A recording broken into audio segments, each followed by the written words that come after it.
Hey, everyone! If you enjoy my quantum audiobooks, you can support me by becoming a Patreon member.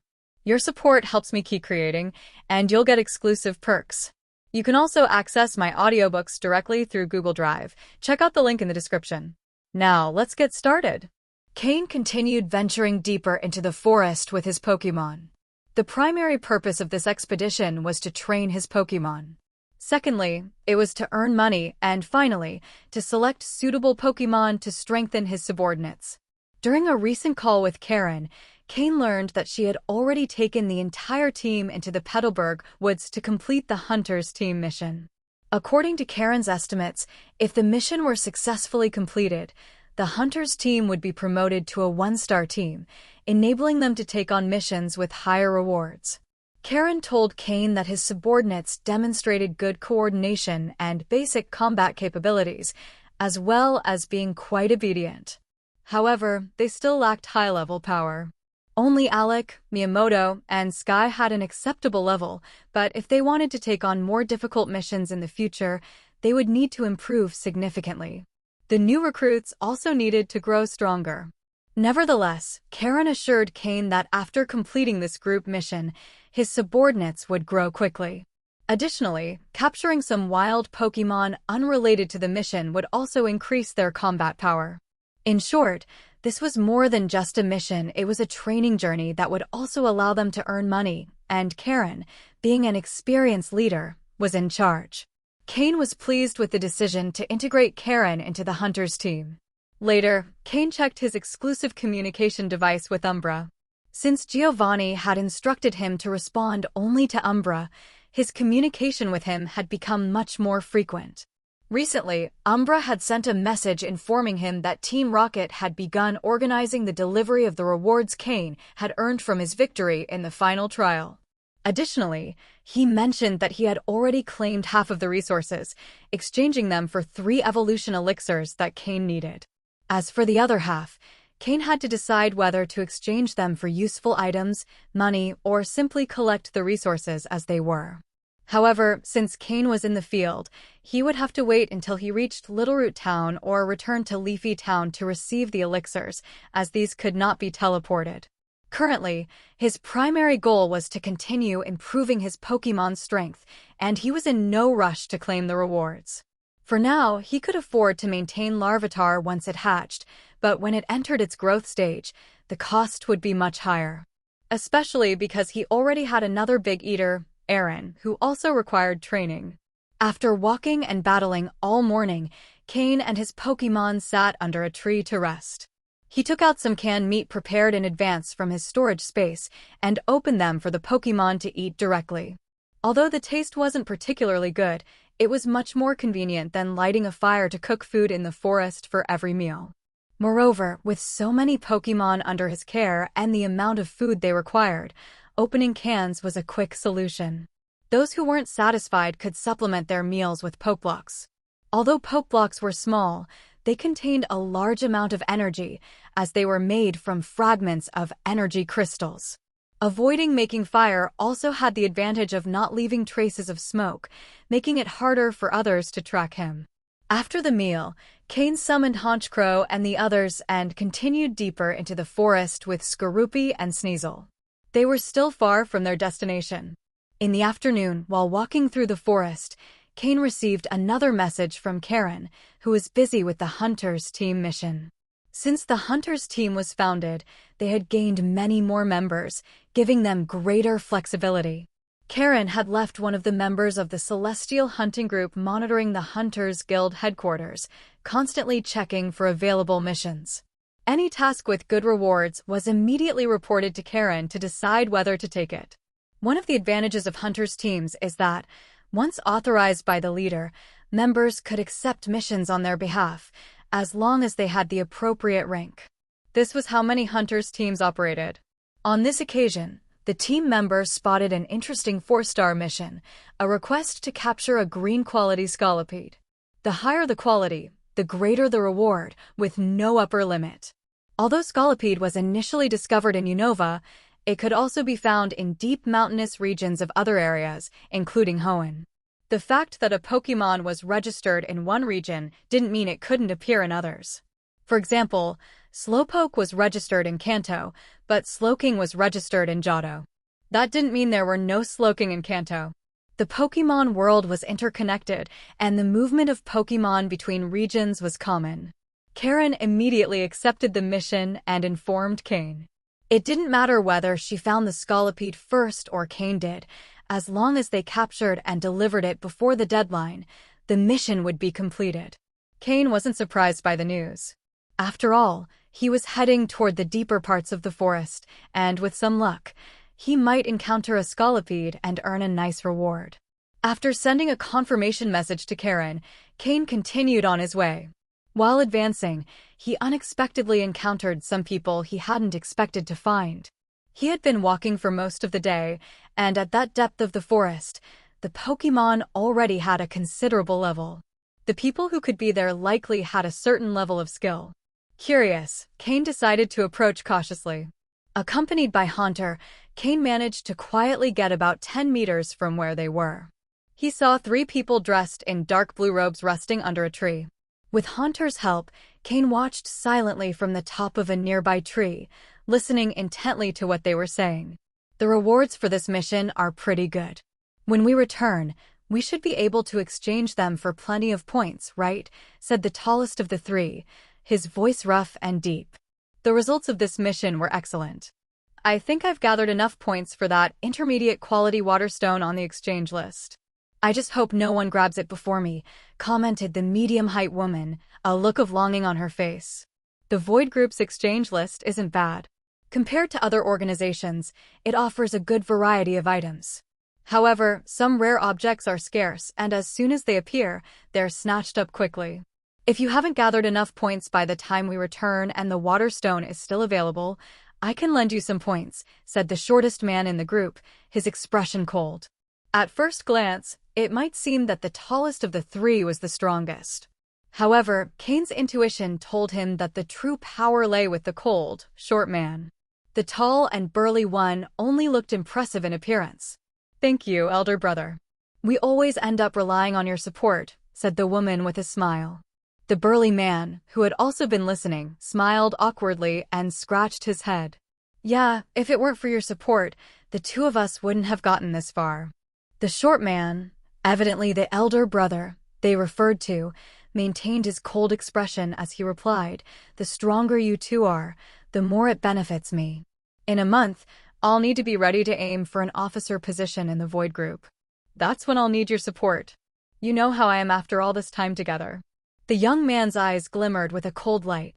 Until now, I've never asked either of you to repay the favors I've done for you. But if, at this crucial moment, you become a burden, you know what the consequences will be. Hearing this, the tall man and the woman tensed, a faint sense of fear evident. They had spent enough time with this cold, elder brother to understand his temperament well. He was someone who wouldn't hesitate to punish even his own companions if necessary. Although he appeared youthful, he was already over 20 years old. His youthful appearance and short stature were simply traits he had been born with. From the treetop, Cain observed the scene, his eyes glowing with interest. The Void Group, one of the main forces in Malville City. Its leader was a quasi-elite trainer, and the officers under their command generally possessed advanced trainer-level strength. Given that this boy was talking about becoming an officer, it meant he was already nearing the advanced level. Cain was certain that sooner or later, he would have a conflict with the Void Group. However, for the moment, he was still in his growth phase, and his Heaven team wasn't yet a match for an underground organization as established as the Void Group. Without Team Rocket's support, confronting them would be difficult. While Cain weighed the possibility of acting, the trio's conversation caught his attention again. "Elder brother, I heard we're near Leafy Town. We've been in these mountains for nearly a month. Why don't we relax a bit and go have some fun there?" suggested the burly man. "Pfft, what's fun about Leafy Town? It's a miserable place. It doesn't even have a decent restaurant," replied the woman disdainfully. "Leafy Town. I believe that's the place Canaan has taken under his control. I've heard they send him money tributes periodically, which has allowed him to make some extra cash. Maybe in the future, I should find someone to manage a place like that for me, the elder brother said coldly. So that place is Officer Kainan's? We'd better not cause any trouble there. After all, Officer Cain has been a good ally of yours. When you first tried to become an officer, he was the first to support you, said the woman. The elder brother nodded. Yes, Cain and I have had a good relationship. We come from the same town, and part of my success is due to his help. If he ever needs assistance after I become an officer, I won't hesitate to help him in return for what he's done for me. At that moment, from the tree where Cain was observing, a cold glint settled in his eyes. Cain. So, Cain was the one behind the Black Serpent Gang. And it seemed this elder brother had quite a close relationship with him. Although Cain didn't believe this young man would fight to the death for Cain, he also wouldn't hesitate to help him if needed. That was something Cain wasn't willing to allow. Since this young man hadn't yet reached the advanced trainer level or become an officer, it was the perfect time to eliminate him. Cain pulled 2 Pokeballs from his belt. Honchkrow and Slowking. This battle would definitely require both of them. Since it was going to be a 1 versus 3 fight, and he had the advantage of attacking from the shadows, if he could eliminate 1 or 2 of them with a surprise attack, the rest would be much easier. Cain decided not to act immediately but to wait patiently in the tree. Clearly, these 3 weren't novices. Anyone who could survive more than half a month in these mountains had to have at least a basic sense of caution, especially during rest periods. So Cain waited silently. After 20 minutes, the 3 finished resting and prepared to continue on their way. This was the moment Cain had been waiting for. The instant they let their guard down while standing up, Cain released his 2 Pokeballs. Honchkrow and Slowking appeared instantly. Honchkrow, surprise attack the burly man. Slowking, use teleport and bring Sneasel and Skorupi to attack the woman, Cain commanded. The Pokémon were already prepared inside their Pokeballs, and as soon as they received the order, they sprang into action. Cain also jumped nimbly from the tree, using his psychic power to cushion the fall and land softly, running in the direction of his Pokémon. Honchkrow, following the order, activated Tailwind, boosting all allied Pokémon's speed, and quickly charged toward its target. Slowking, on the other hand, used Teleport in the blink of an eye, demonstrating its skill with short-range moves. Just as the 3 were about to leave, 3 Pokémon suddenly appeared nearby. Their expressions changed drastically. In a wild environment like this, if a Pokémon got this close, the situation was dire. They saw Slowking appear with Sneasel and Skorupi, directly targeting the woman with an attack. Realizing she was the target, her face turned pale instantly. These 3 Pokémon didn't look weak at all. Perhaps she could hold her own against 1, but definitely not against 3. The burly man and the young leader also reacted, reaching for their Pokeballs. During their rest, they had warned each other to stay alert against ambushes, but they hadn't expected an attack right as they were about to leave. However, the 3 weren't inexperienced novices. Anyone who could survive for so many days in the wilderness obviously had defensive measures. Suddenly, a Kecleon appeared on the woman's shoulder. Facing Sneasel's initial attack, the hidden Kecleon immediately revealed itself, using Protect to block Sneasel's ice punch. But that was all it could do. Skorupi, following closely behind Sneasel, launched a lightning-fast Stinger's strike at the woman. If the attack landed, even if she didn't die instantly, the venom in the stinger wouldn't be something she could withstand.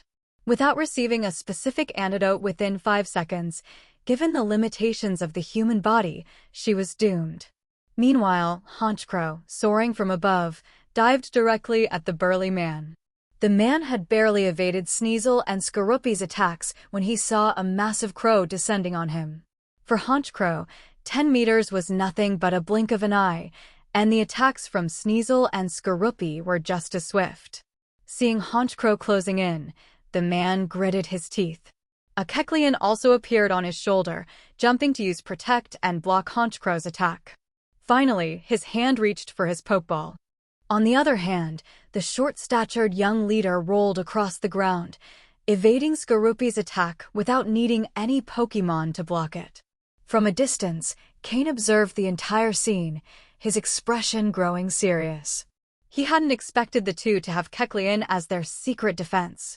Now he understood why no Pokémon had been visible with them. Like him, they had an ace up their sleeves. Fortunately, Cain hadn't relied solely on Sneasel to attack. Skorupi's stinger, moving at high speed, struck the woman directly. It pinned her to the ground. She couldn't avoid the attack. Her eyes widened in shock. She could hardly believe that just moments ago, she had been fantasizing about returning to redeem an intermediate quality water stone to evolve her Shelter into a Cloyster, which would greatly boost her strength to help her elder brother. But now all those dreams had turned to dust. Though she had blocked Sneasel's first ice punch, she couldn't evade Skorupi's venomous strike. What she couldn't understand was why her leader, who clearly had the opportunity to save her, didn't. All three had a Kecleon as their hidden defense. The leader had dodged Skorupi's attack, and none of the attacking Pokémon seemed to target him. He could have easily used his Kecleon to save her. But she would never get the chance to ask, as her vision faded. Elsewhere, the burly man had managed to have his Kecleon block Honchkro's attack, but Slowking, who had teleported with Sneasel and Skorupi, had yet to act. Initially, it had been eyeing the young leader for an attack, but noticing the Kecleons on the other two, it understood that its assault might not be as effective as expected. With sharp instincts, Slowking made a quick decision. In the absence of direct orders from its trainer, a Pokémon had to act on its own. It fired a water gun, amplified by its psychic powers, creating its signature technique, the Psychic Water Gun. Following Honchkro's attack, the Psychic Water Gun was aimed at the burly man. The psychic power accelerated the attack, transforming the stream of water into a deadly arrow. The man had just evaded Honchkro's strike and was about to release his Pokémon when the water arrow appeared before him. His expression froze as Slowking's attack slammed him against a tree. As the psychic energy and water dissipated, the man slowly slid down the trunk. In the blink of an eye, Cain's 4 Pokémon had achieved tremendous success in their surprise attack, eliminating 2 of the 3 opponents. This was made possible by Cain's impeccable timing, striking when the trio was at their most vulnerable. Moreover, the coordination among the Pokémon was flawless. Even though the 3 enemies had Kecleon for defense, they couldn't withstand the assaults.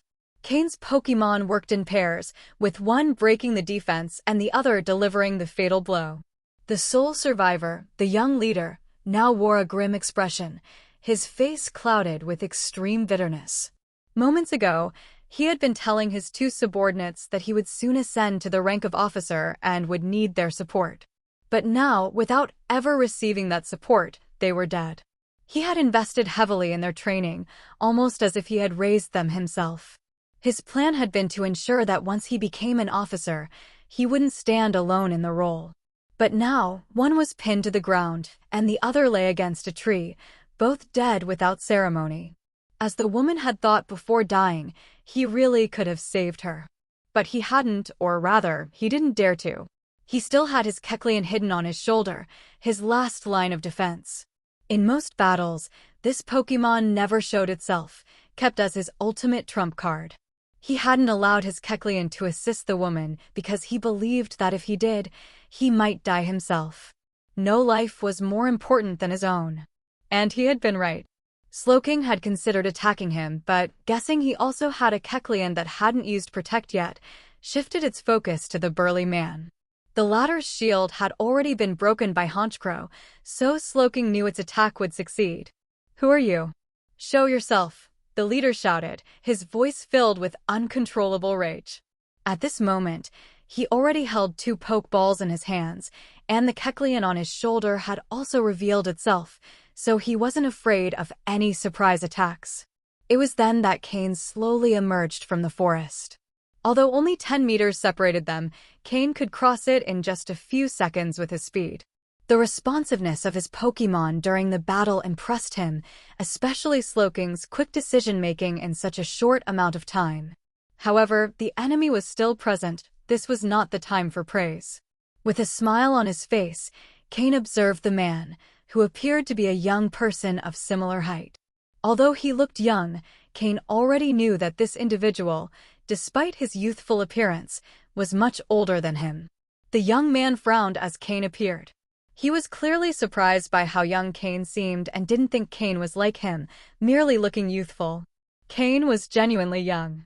I'm KG, the chief subordinate of Officer Kanan of the Void Group in Malville City. Have you considered the consequences of attacking our team? KG said coldly, his eyes fixed on Cain. He didn't underestimate Cain because of his youthful appearance. Cain's Pokémon's abilities clearly marked him as a formidable opponent. Cain let out a mocking laugh. These people always mention their superiors when facing a strong opponent, as a tactic to intimidate the enemy. Whether it worked or not, bringing up their superiors at least managed to sow some doubt in their opponent's mind. Do you really think I'd attack without knowing who you are? Cain replied with a mocking smile. Hearing this, KG's face darkened. His two valuable subordinates had been killed, and now the enemy was mocking him, something he could not tolerate. He threw the Pokeballs in his hands, and two Pokémon appeared before him, a Zangus and a Breloom. Cain's eyes gleamed as he analyzed the data of the two Pokémon. Pokémon, Zangus, dark green. Gender, male. Level, 38. Type, normal. Ability, toxic boost. Held item, none. Egg moves, double kick, fury swipes, metal claw.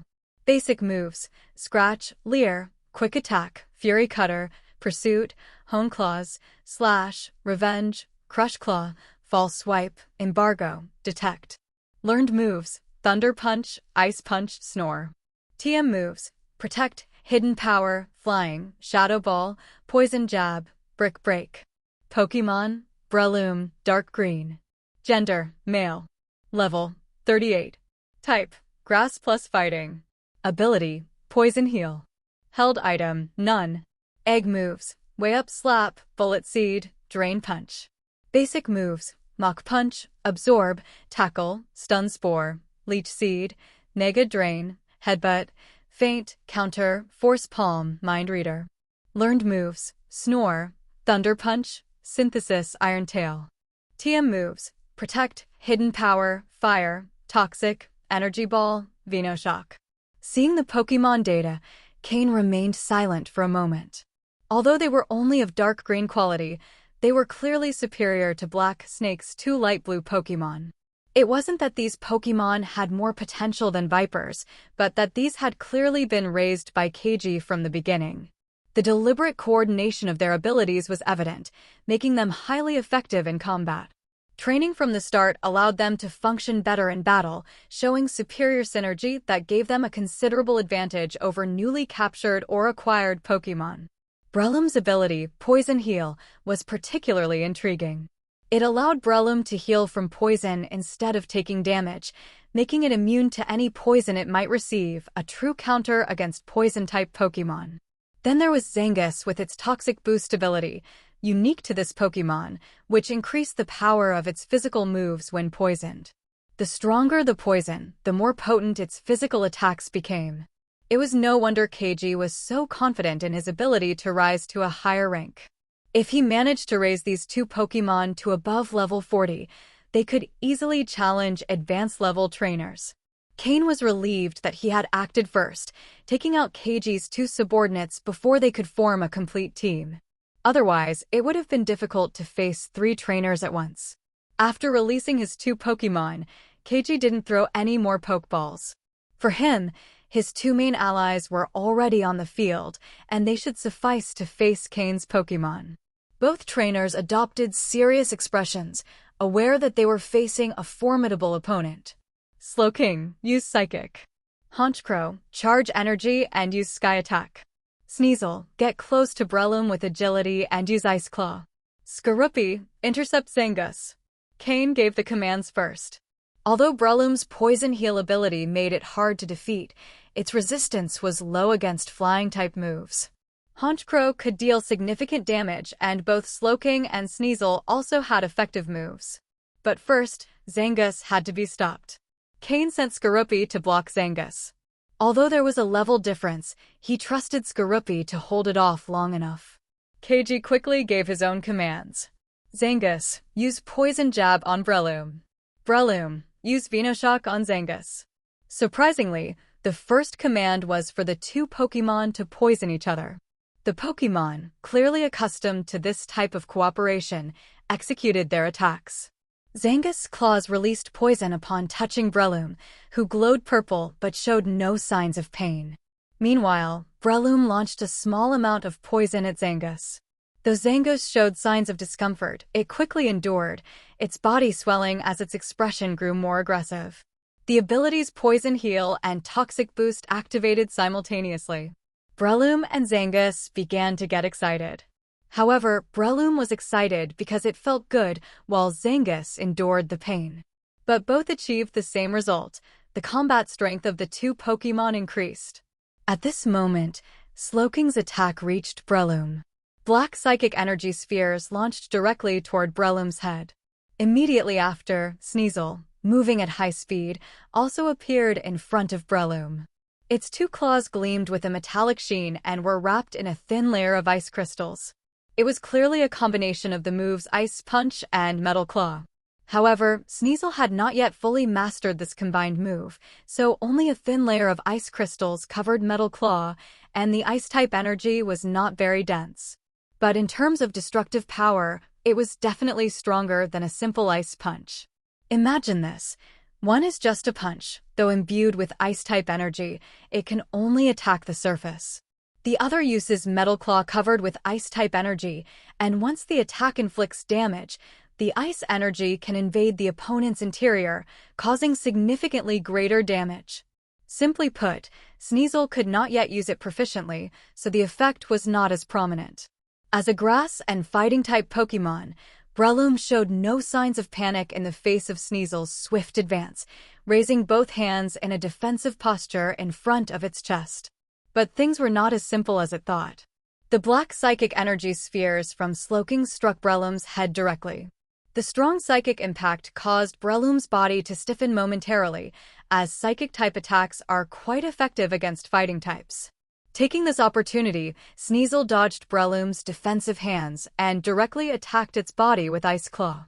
At the same time as causing damage, it launched Breloom into the air. Boom!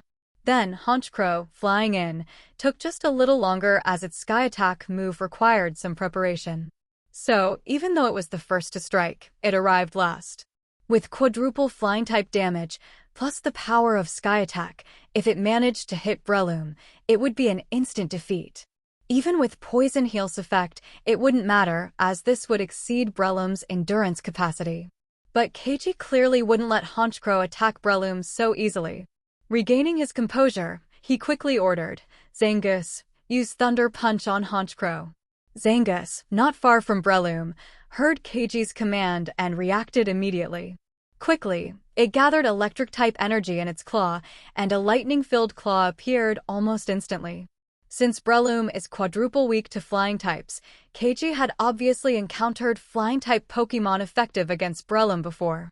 Both Breloom and Zangus had learned Thunder Punch, clearly to counter flying types. Zangus demonstrated considerable mastery of the Thunder Punch move. In an instant, it could concentrate electricity, and its execution speed was no slower than that of a standard electric-type Pokémon. Blocking the path in front of Breloom, Zangus' cold eyes locked on the approaching Honchkrow. The pain from the poisoning sharpened its focus, and the fury in its heart continued to build. However, Cain had also prepared for this.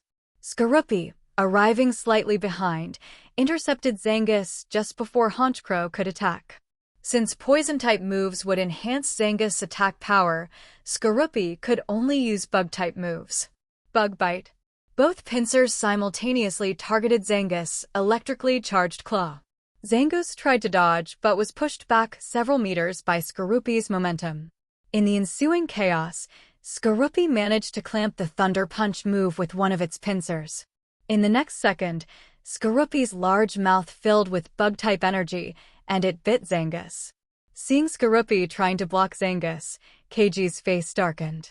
Although Skorupi seemed well-trained, in terms of strength, it was still far below Zangus. Now that Skorupi had directly interposed to stop Zangus, it would be eliminated first.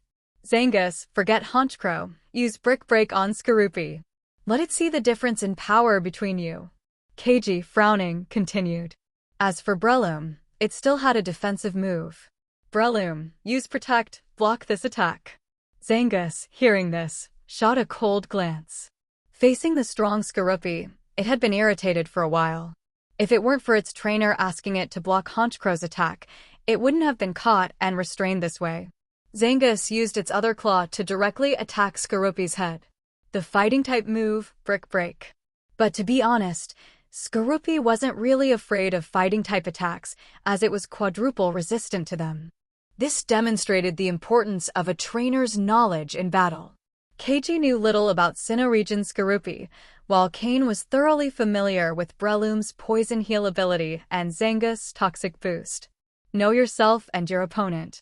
Only then could you ensure consistent victories. Boom!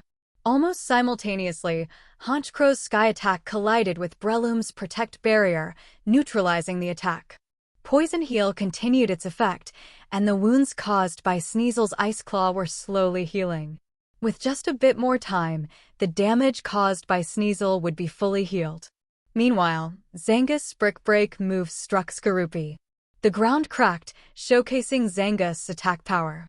After Toxic Boost activated, Zangus' attack power had increased even further. When the dust settled, Skorupi was still clutching one of Zangus' claws with one of its pincers, while the other intercepted Zangus' Brick Break move.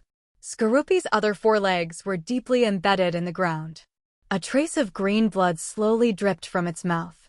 Clearly, although Zangus' fighting-type attack was resisted quadruple-fold, the Toxic Boost effect still packed a significant punch.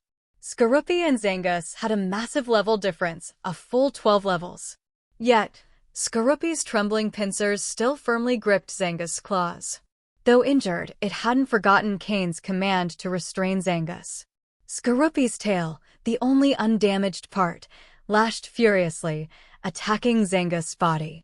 Even without poison, stingers of that size were still quite painful when piercing flesh. Boom! Well done, Skorupi. Stop for now and recover a bit. Slowking, use your psychic power to push Zangus away.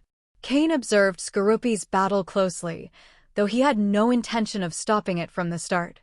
Skorupi, from its birth until now, had had things too easy, never facing a truly strong opponent. It was always protected by Cain and only battled enemies it could easily defeat. This time, the pressure exerted by Zangus, superior in strength and mastery of its moves, should motivate Skorupi to push itself harder in the future. Despite its four legs being buried in the ground, Skorupi's claws continued to hold tightly onto Zangus, trembling but refusing to let go. Cain was satisfied with its determination and tenacity. Slowking, hearing Cain's command, used its psychic power to push Zangus away and then used telekinesis to help Skorupi out of the ground. When Skorupi finally managed to free its legs, its body was a bit stiff. The prolonged tension had left its joints slightly rigid, but after taking a few steps, it began to recover gradually. Slowking, use Heal Pulse on Skorupi. Cain handed some poke blocks to Skorupi and instructed Slowking to use Heal Pulse. After evolving, Slowking had learned Heal Pulse, a move capable of restoring Pokémon's energy. Although it wasn't a specialized healer, the effect of this move was quite good. Cain also gave Skorupi a bottle of Moo Moo milk. In no time, Skorupi would be fully recovered. Now, Slowking faced Zangus, while Honchkro and Sneasel battled Breloom. Since Cain's continuous offensive had failed to take down Breloom in one blow, Slowking didn't need to assist Honchkro and Sneasel. With their combat levels combined with the type advantage, facing a single Breloom shouldn't be an issue. Keiji observed his two Pokémon. While they hadn't been defeated immediately, it was clear they wouldn't hold out much longer. Zangus was poisoned. While this poison boosted its move power, it was useless if it couldn't reach Slowking. Additionally, the poison was continuously draining Zangus' energy. With a bit more time, Zangus would lose the ability to fight. The other situation wasn't much better. Although Breloom's Poison Heal ability could continuously restore its energy, it wasn't enough for instant recovery. And the combined attacks from Honchkro and Sneasel clearly outpaced its recovery speed. Sneasel, use Icy Wind, then close in with Ice Claw. Honchkro, charge another Sky Attack and finish it. Slowking, use Psychic on Zangus. Cain gave his commands to his Pokémon. If anyone among Cain's Pokémon could defeat Zangoose after its poison-induced power boost, it was Slowking. Second to that would be Honchkrow, but Slowking was currently Cain's strongest Pokémon, and Zangouse's speed couldn't match Slowking's instantaneous moves. However, Honchkrow also had great power against Breloom. With enough time, it could defeat Breloom one-on-one. That was a type advantage, but with Sneasel's help, the battle became even easier. Sneasel used Icy Wind against Breloom. The move was effective, freezing some parts of Breloom and reducing its speed. The ice concentrated on its joints, preventing Breloom, a Pokémon that relies on its fighting-type movements, from unleashing its full attack power. Sneasel quickly closed in with Ice Claw. Having gained previous combat experience, Sneasel's Ice Claw now carried a stronger ice-type energy. If it struck Breloom again, the wound would be much harder to heal. Keiji watched his two Pokémon at a disadvantage, but had no better option since he was outnumbered. Understanding the situation, he pulled 2 more Pokeballs from his belt. He had initially thought his 2 main Pokémon would suffice, but Cain proved to be more challenging than anticipated. Throwing the 2 Pokeballs, 2 Mightyena appeared. Both Mightyena were around level 30 and of green tier quality. Clearly, Keiji had trained these 2 Mightyena together from the start, enhancing their teamwork in combat. Mightyena, attack that human. Keiji ordered coldly. Skorupi, have you recovered enough? Your real enemies have arrived, and this time there are 2. Cain, unfazed, looked at Skorupi, who was recovering steadily, and asked, "Cha?" Skorupi let out a fierce cry, assuring Cain it was ready. Earlier, against Zangoose, it had been completely outmatched, but against these 2 Mightyena, it intended to regain its confidence. Both Mightyena were quite large, reaching about a meter in height, but they didn't seem as imposing next to the 1.2-meter-tall Skorupi. Skorupi, use Bug Bite and Poison Tail. Cain commanded as he observed the Mightyena closing in fast. Without hesitation, Skorupi charged into the attack. Its massive pincers lunged at the 2 Mightyena, confronting them with its considerable strength. Bang! Bang! 2 heavy blows resounded as Skorupi was rammed, brought to a halt, and pushed backward. Its 4 legs left deep grooves in the ground. But Skorupi didn't give up, showing a fierce expression as its tail, like a lightning bolt, shot toward one of the Mightyena. Mightyena, finish it! Fire Fong! Keiji, seeing his Mightyena halted by Skorupi, quickly commanded. The Fire Fong move would be highly effective against Skorupi due to its weakness to fire-type moves. However, Skorupi's Poison Tail struck one of the Mightyena, poisoning it and reducing its reaction speed. Then, with a spark in its eyes, Skorupi released the poison Mightyena and bit down on its back with sharp teeth. Bug Bite. Though Mightyena resembled a wolf, with a hard head and a more vulnerable torso, bug-type damage was doubly effective. Aiming at a weak spot, Skorupi's sniper ability activated. Awo! Skorupi, protect! Cain ordered quickly. The 2 Mightyena attacked at the same time that Skorupi used its Bug Bite move, almost simultaneously. However, Mightyena's attacks were blocked by Skorupi's Protect, while Bug Bite struck one of the Mightyena's weak spots. With double damage from the bug type, plus the critical hit from the sniper ability, the damage dealt was 5 times greater. At that moment, one of the Mightyena was immediately defeated. The Fire Fong move hadn't even finished when Mightyena fell to the ground. The other Mightyena, seeing its companion defeated so quickly, displayed a panicked expression. "What the hell?" Keiji exclaimed, his eyes wide open. Even though Mightyena wasn't the strongest, it shouldn't have been defeated with a single attack. What Keiji didn't know was that Skorupi's sniper ability made that victory possible. Meanwhile, on another part of the battlefield, Honchkrow was also about to decide the outcome of its battle. Sneasel used a combination of Icy Wind and other Ice-type moves to restrict Breloom's movements, forcing it onto the defensive. Although Breloom didn't take much damage due to its Poison Heal ability, which quickly healed its wounds, its energy was still intact. However, Sneasel's offensive didn't let up, and at that moment, Honchkrow had charged up its Sky Attack. Once again, Sky Attack. This time, Breloom couldn't use Protect. Sneasel, use Icicle Crash to block the path. Honchkrow, Sky Attack, Cain ordered coldly. Upon receiving the order, Sneasel quickly stepped back, condensing ice energy, and 3 ice pillars formed in the air. The ice pillars fell around Breloom. As Breloom tried to avoid being impaled by the ice pillars, it became trapped, blocking its escape route. At that moment, Honchkrow, engulfed in blue flames, dove straight toward Breloom. Boom! Crack! The 3 ice pillars shattered into pieces, and Breloom, caught between them, was sent flying. With a single attack, Honchkrow rendered Breloom unable to fight. With a base power of 150 from Sky Attack, along with quadruple damage from the flying type, even Breloom's resilience wasn't enough. Grah!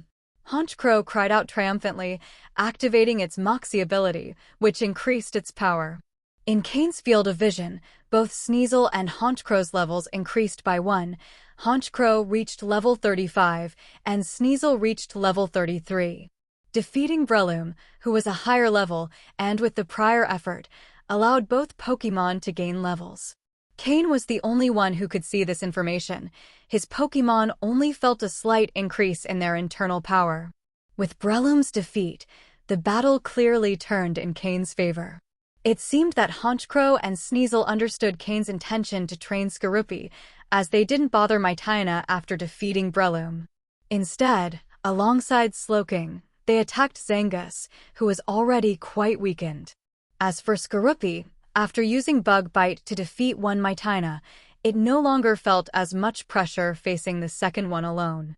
Skorupi, your pincers can work like your fangs. Try using Bug Bite or Poison Fang with them, Cain suggested. As he said, Skorupi's pincers had a strong biting force, similar to its mouth, and it could channel energy through them, imbuing them with various elements. The remaining Mytina, fighting against Skorupi, felt frustrated as it became the test subject for new attacks. Meanwhile, Keiji, their trainer, turned pale. Since Breloom's fall, he knew he was finished. He had thought that by sending 2 Mytina against a single Skorupi, he could defeat it, rendering the others less of a threat. However, he hadn't expected Skorupi to recover so quickly after being severely injured by Zangus. When it returned to the battle, it didn't seem to have suffered any major damage recently. And with a single attack, it eliminated one of the Mytina. Keiji knew that Bug-type moves dealt double damage to Mytina, but he hadn't expected a 2-on-1 attack to result in the instant defeat of one, leaving the other as little more than sparring practice. He didn't try to flee. With Cain possessing a flying-type Pokémon, running would only hasten his defeat. He watched as the remaining Mytina became Skorupi's training dummy for practicing its attacks, while attempting to imbue its pincers with energy. To Cain's surprise, Skorupi showed great skill in manipulating energy. After several attempts, it succeeded in using its pincers as effectively as its fangs. Although the attack's power was slightly weaker due to a lack of practice, Cain knew that with training, Skorupi could use its pincers just as effectively as its fangs. With Skorupi mastering the use of Bug Bite with its pincers, the last Mytina, now covered in wounds, fell to the ground, unable to rise. With the fall of the last Mytina, Skorupi's level also increased. After all, it had fought 2 against 1 against higher-level Pokémon. Now, its level reached 27. Just 3 more levels, and it would reach level 30, inching closer to Honchkrow and Sneasel. Meanwhile, Zangus, heavily injured from Slowking's attacks, was quickly defeated with the help of Honchkrow and Sneasel.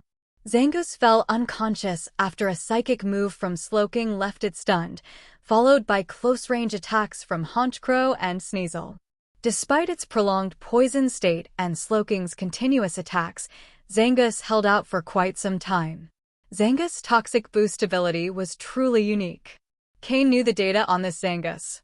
If someone were unaware of the toxic boost ability and Zangus was stronger, combined with Sword's Dance and its high physical attack power, it could easily defeat an opponent in a single blow. Without a doubt, this strategy inspired Cain. After the defeat of Keiji's 4 Pokémon, his face turned completely pale. Although he had a Kecleon on his shoulder capable of using Protect, it would be useless against Cain's Pokémon. Not even an attempt to flee would help him. Who are you really? Why are you attacking us? I don't recall ever offending someone as powerful as you, Keiji asked in a grave tone. Even if he were about to die, he wanted at least to understand why. Cain approached slowly with his Pokémon. Despite his youthful appearance, he looked like someone who hadn't fully matured yet. With a sarcastic smile, he said, "I've heard you have a good relationship with Cain. Is that true?" Hearing those words, Keiji finally understood why Cain had attacked his group. It was all because of Cain. "We're simply from the same place and joined the same group, but we don't have the close relationship you're imagining," Keiji replied, trying to sound sincere. However, it was clear Cain didn't believe him. With a mocking smile, Cain said, "And why shouldn't I believe you?" Seeing Cain's expression, Keiji realized that from the beginning, Cain had only been toying with him. He knew Cain had overheard the conversation he'd had with his two subordinates. "Enough. To me, your presence is just an obstacle, so stop resisting and rest in peace." "I'll make sure Cain joins you soon," Cain said coldly, giving Skorupi a signal with his eyes. Skorupi, who had accumulated most of the anger from this battle, was tasked with unleashing its fury. Keiji made one last effort to resist, commanding Kecleon to attack directly at Cain, hoping to take him down in his fall. But Cain was already prepared for this, and with a swipe of its tail, Skorupi sent Kecleon down the same path as Keiji's two subordinates. Thus, the three members of the Void organization were eliminated by Cain. Cain took Keiji's Pokeballs and collected the 4 defeated Pokémon lying on the ground. Although they had lost their ability to fight, Cain didn't kill them outright, as they could still be useful. Whether to sell them or strengthen his subordinates, they were valuable resources. Cain had quickly improved his own combat strength, but his subordinates were still relatively weak in comparison. If they continued to improve so slowly, they wouldn't be able to keep up with Cain. Therefore, raising the strength of his subordinates would also enable them to carry out more tasks for him. While Cain was nearing the level of an officer, his subordinates were barely maintaining the level of a captain, a considerable gap. In addition to Keiji, Cain also took the Pokeballs from Keiji's two subordinates and found that they were of good quality and well-trained. Keiji had clearly chosen them as his companions wisely. In terms of overall strength, they weren't much weaker than Alec and the others. Fortunately, Cain had eliminated them before they could act. In total, he obtained 12 Pokeballs from the 4 opponents, which was a decent haul. Aside from the Pokeballs, Cain also took their storage devices and released Grimer to clean up all traces of the battle. Clearly, these 3 individuals had come to complete a mission, and now that it was finished, they likely carried several valuable items. However, Cain decided not to inspect the items in that location, as the noise from the battle could have attracted other members of the Void organization. It was best to leave the area before facing another possible encounter. Cain had considered capturing Keiji to gather more information about the Void organization, but ultimately decided to eliminate him, as it wasn't necessary. Eventually, Cain would have to face Cain. When the time came, he would learn what kind of organization Void truly was. If the leader was at a level lower than that of an elite-level trainer, Cain had little to worry about. Once Mismagius completed its training, even if they couldn't defeat the leader of the Void organization, at least they would be able to escape without issue. After returning Honchkrow and Slowking to their Pokeballs, Cain left the area with Skorupi and Sneasel. The forest returned to its usual calm. Slowly, the surrounding Pokémon resumed their normal states, as if nothing had happened. Cain continued with his original plan, venturing deeper into the forest with his Pokémon. Along the way, he encountered numerous Pokémon, some that Skorupi could easily defeat, while others even gave Sneasel difficulty. In those cases, Cain called upon Honchkrow and Slowking to assist in the battles. The day passed in a cycle of battles and progress. Although the Pokémon he encountered grew increasingly stronger, Cain was still able to handle them. The day's accomplishments were quite significant. The most notable was that Honchkrow, Skorupi, and Sneasel all leveled up. Although Slowking hadn't leveled up, this was because it had recently advanced very quickly and was still accumulating experience. The only one who hadn't leveled up was Haunter, who had been hiding in Cain's shadow, serving as his last line of defense. Haunter hadn't actively participated in the battles, which meant its combat strength was beginning to lag behind the others. Even Skorupi was about to catch up. Therefore, after consulting with Haunter, Cain decided it would start participating in battles the next day. Slowking, who had been observing so far, would take on the role of Cain's last line of defense. With Slowking protecting him, Cain's safety wouldn't be at risk. Thus, the main members of the team for the following day's battles were decided: Skorupi, Sneasel, and Haunter. 3 Pokémon in total. For dinner, Cain decided to keep things practical and distributed canned food. He had brought a good amount of canned supplies, filling half of his storage space. Until all the cans were used up, Cain had no plans to cook, as he preferred to spend more time meditating to master his inner psychic abilities. Cain hoped to soon reach the level of a novice psychic, which would significantly enhance his ability to direct battles. After dinner, Cain didn't go straight into meditation. Instead, he took out the storage devices of the 3 Void members. He emptied their contents onto the ground. It seemed that, being close to returning to the city, the 3 didn't carry many daily-use items. What stood out were healing potions and antidotes, essentials for surviving in the wild. There were also repellents and some tools, like ropes and shovels. These things didn't interest Cain much. However, in Keiji's storage, Cain found something that caught his attention. First, a broken purple orb radiating toxic energy. Cain didn't dare touch it directly with his hands. The shattered orb had fallen to the ground, with all the surrounding grass withered. At the center, the soil was blackened from corrosion. It was a toxic orb. Unfortunately, it was broken. Item name: Toxic Orb, broken. Description: a magical pearl that releases poison upon contact, but it is broken. Effect: originally a very powerful pearl, but since it's broken, it has lost most of its energy. Currently, a Pokémon holding it will not suffer poisoning effects. A toxic orb? What a shame it's broken, Cain murmured. The fact that Keiji possessed such an item surprised him a little.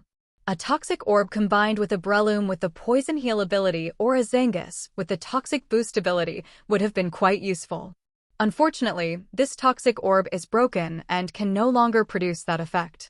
Otherwise, that Breloom would have been even harder to deal with. After all, Zangus isn't a poison-type Pokémon, and its synergy with poison isn't as effective. This also meant Breloom's poison heal ability couldn't be fully utilized. It seemed this broken toxic orb was something Keiji couldn't sell and couldn't use effectively either. These naturally formed magical poisonous pearls fetch a high price. Even broken, they still hold considerable value. However, Cain wouldn't sell it. Though most of the poisonous energy had dissipated, a toxic orb was still a toxic orb. Even a dead camel is bigger than a horse. The quality of a toxic orb's poisonous energy is incomparable to common poison. Now that Skorupi needed to develop its poison-type attribute, using this broken pearl to absorb its poisonous energy gradually was the best option. Cain donned leather gloves, made a net with special threads, and placed the broken toxic orb inside. He then hung it around Skorupi's neck. Skorupi slowly absorbed the poisonous energy from the pearl. The poison inside is potent, so take it slow and don't absorb too much at once. Once you get accustomed to it, you can increase the absorption rate. When you've absorbed it all, your internal poison sac will likely have solidified, Cain explained. Cha! Skorupi nodded obediently. As a poison-type Pokémon, it could clearly sense the intense poisonous energy within the pearl. To absorb it, it would need to take it gradually and build up some immunity first. After absorbing a small amount, Skorupi's face turned slightly purple. It closed its eyes and lay on the ground to begin digesting the poisonous energy, creating antibodies within its body. Cain then fixed his gaze on a small bell on the ground. Item name: Sooth Bell. Description: a melodious bell that calms the Pokémon holding it, making them more likely to bond with their trainer. Effect: doubles the rate of affinity growth between the Pokémon and its trainer when held. After scanning the item, Cain's eyes narrowed. Sooth Bell. Was this the target item of the mission? For an ordinary person, The Soothe Bell's function might not seem very powerful, especially to League trainers. But for Pokémon that need to reach a certain level of affinity with their trainer to evolve, the Soothe Bell is extremely valuable. Moreover, it's not just that. For Pokémon captured in advanced stages or those with a previous trainer, reconnecting with a new trainer can be challenging. Synchronization between the Pokémon and trainer may never occur. However, with the Soothe Bell, everything changes. The affinity between the Pokémon and trainer grows exponentially. Even Pokémon captured at a high level can begin to develop an understanding with their new trainer. Thus, while the Soothe Bell's effect isn't immediate, its unique impact is absolutely invaluable. No wonder those 3 people went to such lengths to obtain this Soothe Bell. For anyone who could use it, it's a true treasure. Additionally, the Soothe Bell isn't a single-use item. Once one Pokémon is done using it, it can be handed to another or sold. Both options are good. At the moment, Cain didn't have a Pokémon needing high affinity for evolution. But now he had a Pokémon perfectly suited for the Soothe Bell. Mismagius. Mismagius, Cain called softly. Since being scared by Professor Oak's Dragonite, Mismagius had become even calmer. Without Cain's orders, she wouldn't leave his shadow. She also constantly concealed her presence, trying not to be noticed by other Pokémon. So, when Mismagius peeked out from Cain's shadow, she caused no disturbance among his other Pokémon. Mias. Still acting childishly, Mismagius began circling Cain. As the first human she met who provided her with food and fun things, Mismagius felt very close to Cain. She also obediently followed many of Cain's commands. After all, the other Pokémon, similar to her, also obeyed Cain. Imitating them felt natural to her, and she found no fault in it. After circling a few times, she noticed the bell in Cain's hand and felt a peculiar, attractive energy. She instinctively wanted to get closer. Cain smiled and stroked Mismagius's head. Clearly, their relationship had reached a level where she would follow simple battle commands. However, Mismagius hadn't been trained properly yet and couldn't demonstrate the full capability of an elite-level Pokémon. Do you like it? Cain shook the bell in his hand. The bell's chime was clear and resonant, capable of traveling long distances. Its craftsmanship was impeccable. Mias? Mismagius showed an expression of delight, nodding repeatedly. She looked at the bell in Cain's hand and then at her own chest, clearly thinking it would fit perfectly there. Cain smiled and handed her the bell. Though it had no string, when he placed it on Mismagius's chest, it magically adhered there. It was Mismagius who fixed it in place. With the Soothe Bell on, Mismagius was as happy as a child, spinning through the forest and showing off her new accessory to Cain's other Pokémon. The other Pokémon knew her childish nature and played along for a while. Skorupi, however, felt a little envious. But that was all. They considered Mismagius a little sister, even though she was stronger than all of them.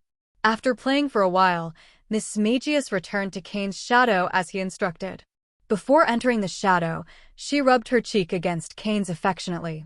The Soothe Bell had just been equipped, and its remarkable effect was already showing. It was nighttime. A quiet night passed. The next morning, Cain, who had been meditating throughout the night, woke up. He took his Pokémon and resumed his exploration journey. Although the forest had diverse terrains that forced Cain to take detours, overall, he was heading southwest, in the direction of Little Root Town. However, when passing through darker, more humid parts of the forest or swamps, Cain ventured in to investigate, mainly looking for traces of Scolipede. After all, training his Pokémon and earning money along the way was something Cain wouldn't pass up. The Pokémon they encountered on their way and showed decent quality, Cain captured for future sale. Nevertheless, the deeper he went, the stronger and more powerful the wild Pokémon became. This was exactly what Cain was hoping for. Skorupi, use Bug Bite, Cain ordered. At the moment, Cain was directing Skorupi in a battle against a wild Pokémon, an Ursaring at level 31 with a light green quality. Ursaring is a Pokémon known for its strength.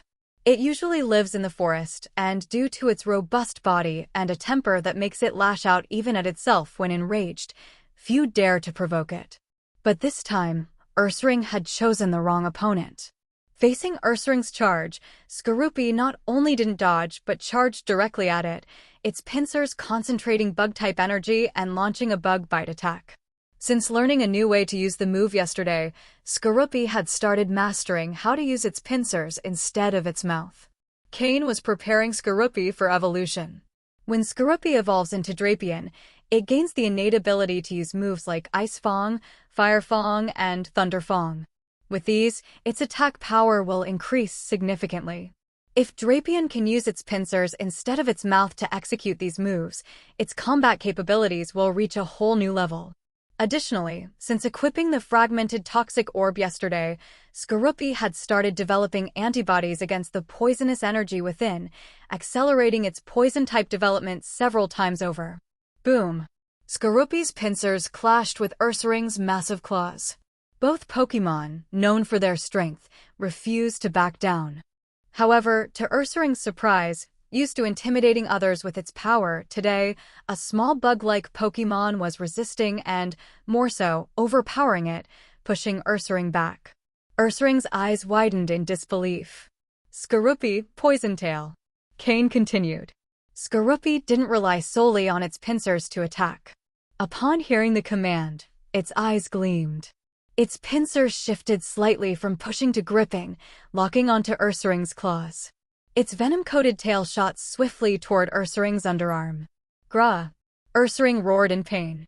Skorupi had targeted a weak spot in its body, activating its sniper ability. The pain was immense. Now, Skorupi was like it had 3 hands, with its tail being the strongest.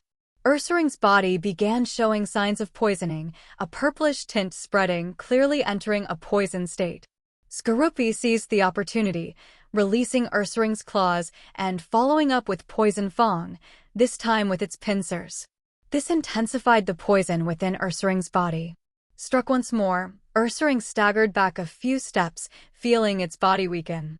Dizzy and disoriented, it collapsed onto its back, losing its ability to fight. Well done, Skorupi. Remember this rhythm. Use your strength to break the enemy's coordination. When necessary, use moves to disrupt the opponent's rhythm, and then strike their weakest point with your tail, aiming to take them down in one blow, Cain said, rewarding Skorupi with some poke blocks and patting its now iron-hard armor encouragingly. Cha!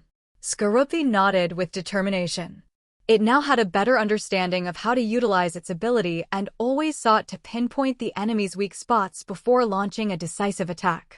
This Ursaring was just one of the many opponents Skorupi had defeated, and its strength was quite impressive. Now, defeating Pokémon 3 or 4 levels higher without a type disadvantage was relatively easy for Skorupi. Cain threw a Pokeball, capturing Ursaring. Whether he'd use it or not, it could at least strengthen his team. And so, Cain continued his journey with his Pokémon. This brief battle, lasting only a few minutes, was just a reflection of what the next days would hold. Traveling, battling, and moving forward, all while searching for traces of Scolipede. Thus, Cain and his Pokémon had been trekking through the forest for 5 days. Now, they were deep in the forest, where they could encounter an opponent Cain couldn't defeat with his current strength at any moment. Therefore, he had to be extremely cautious, avoiding clearly marked dangerous territories. Fortunately, with Slowking's teleport move, Cain didn't always need to flee. Sometimes, challenging the forest's leaders with his Pokémon was also a way to train them. During these 5 days, Cain felt like he was back on the trial island, growing stronger in the forest. Only this time, the enemies were much more terrifying than back then. Fortunately, Cain was now much stronger. 5 days of combat had brought significant changes to his Pokémon. Since, aside from resting, all they had done was fight continuously, all of Cain's Pokémon had undergone a shift in temperament, becoming more feral and developing a greater desire to fight. Slowking, as one of the main combatants in their deep forest adventures, had reached level 39. It only needed 1 more level to reach the advanced level. But since it had recently leveled up, it required time to accumulate experience. Honchkrow had risen 3 levels, reaching level 38. The abundance of grass and bug-type Pokémon in the forest allowed it to maximize its flying-type advantage, and with its Moxie ability and Sky Attack move, it could unleash its full potential when facing swarms of bug-type Pokémon. Under such circumstances, Honchkrow was practically the combined strength of all of Cain's Pokémon. Once its Moxie ability was boosted, it could knock out Pokémon in a single strike. If not for its endurance, Cain believed Honchkrow could sweep through a section of the forest teeming with bug-type Pokémon. Loking and Honchkrow remain the strongest Pokémon on Cain's team for now. However, the other Pokémon have quickly caught up, as Cain has focused his training efforts on them during this time. One of the Pokémon Cain has been training is Sneasel, whose level has reached 37. The improvement rate has been very fast, as the forest is full of grass-type Pokémon, and under the immense power of Sneasel's ice-type moves, it has defeated many Pokémon. Additionally, thanks to the combination of Metal Claw and Ice Punch, Sneasel's damage output is even more remarkable. The move Metal Claw, infused with Ice-type energy, enhances the effectiveness of its Ice-type attacks. With Sneasel now at level 37, it has met Cain's expectations. All that's left is for Cain to acquire a Razor Claw so that Sneasel can evolve into Weevil, unlocking its full potential. Meanwhile, Haunter, who previously served as Cain's guardian, has reached level 35. Figuring out how to evolve Haunter into Gengar remains a dilemma Cain has yet to solve. Previously, on the Trial Island, if Haunter had stayed in the cave brimming with Ghost-type energy, it might have evolved into Gengar due to the overwhelming Ghost energy there. However, back then, Haunter didn't meet Cain's requirements. Even now, at level 35, it still falls short. Cain plans to ask Umbra next time they meet since he also has a Gengar and might offer some insight into its evolution. After all, in his previous life, Cain never had a Gengar. For now, there's no rush with Haunter, it can continue to grow stronger. The Pokémon that has made the most progress is Skorupi. As Cain's primary focus for training this time, its level has risen significantly, to the point where one might say its strength has exploded. Since Skorupi is strong enough, it now battles many strength-type Pokémon and is always on the front lines. Skorupi has become the physically strongest Pokémon on Cain's team and has started mastering the use of its pincers, which has significantly enhanced its combat power. Skorupi has reached level 32, catching up to Haunter and the others.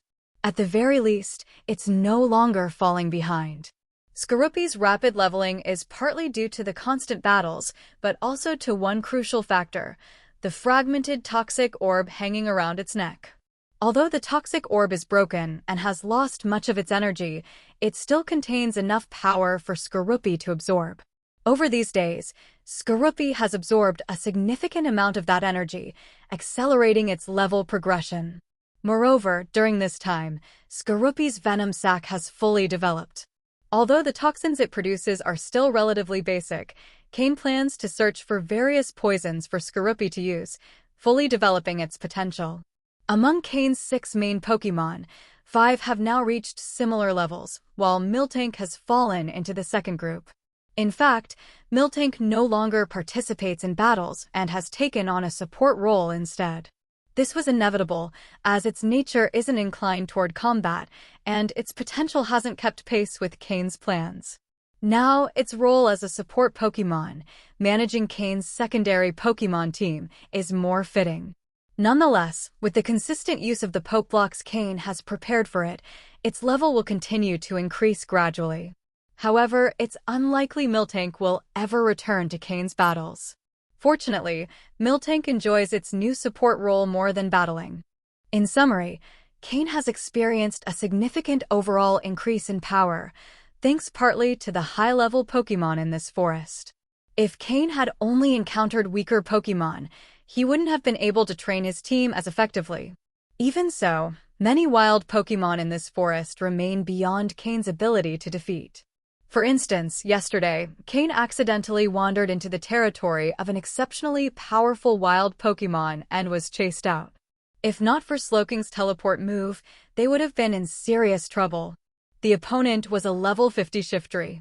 A level 50 Pokémon falls into the quasi-elite category, and Cain barely escaped.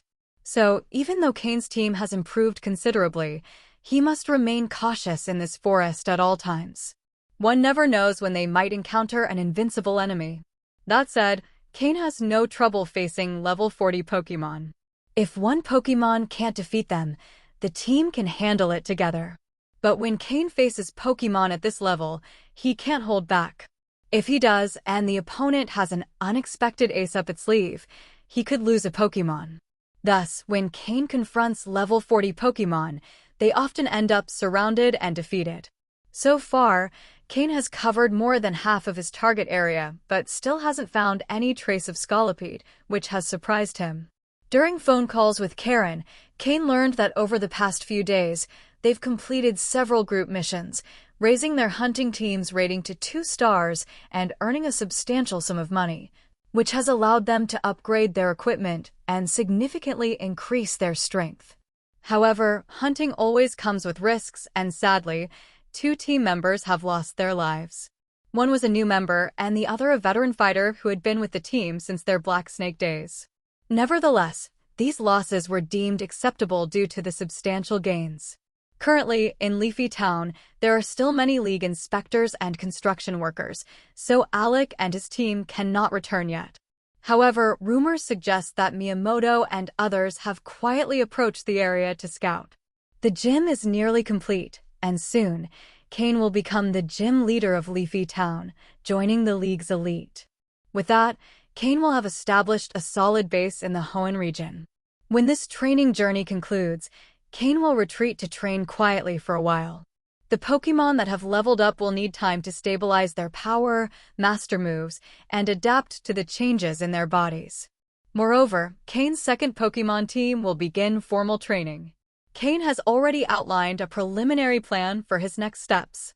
Once he reaches the advanced level, he'll return to Mudkip. The wait is almost over. Perhaps due to some magical law, after so many days of fruitless searching, Cain had been unable to locate Scolipede. Just as he was about to give up, it appeared before him. Scolipede is a bug and poison-type Pokémon, commonly found in dense forests, in darker and more humid areas of the ground. Cain had been vigilant in such places, but never imagined he would end up finding it in such an unexpected way. Pokémon: Scolipede, green. Gender: female. Level: 40. Types: bug plus poison. Ability: poison point. Held item: none. Egg moves: Twine Needle, Pin Missile, Toxic Spikes. Basic moves: Baton Pass, Iron Defense, Mega Horn, Defense Curl, Rollout, Poison Sting, Screech, Pursuit, Protect, Poison Tail, Venoshock, Agility, Steamroller. Learned moves: Bug Bite, Signal Beam, Throat Chop. TM moves: none. Cain's eyes narrowed slightly. This Scolipede had reached level 40, and its quality was green, clearly meeting the requirements of the Hunter League mission. However, at level 40, Scolipede was already an advanced-level Pokémon. Previously, Cain's Pokémon had fought others at levels 42 and 43. Standing at 2.5 meters tall, Scolipede looked truly massive, much larger than any Pokémon Cain had at his side. Cha! Skorupi cried out. Seeing Scolipede, it quickly stepped forward with a shout, positioning itself at the front lines. However, standing only 1.2 meters tall, Skorupi looked small compared to the towering 2.5-meter Scolipede. This is just as the saying goes, what one seeks with great effort cannot be found, but what one doesn't seek comes unbidden. I've been searching for you for so many days without success, and just as I was about to give up, you appear. Well, it's not too late, Cain said, smiling at Scolipede. Scolipede clearly didn't understand what Cain was saying.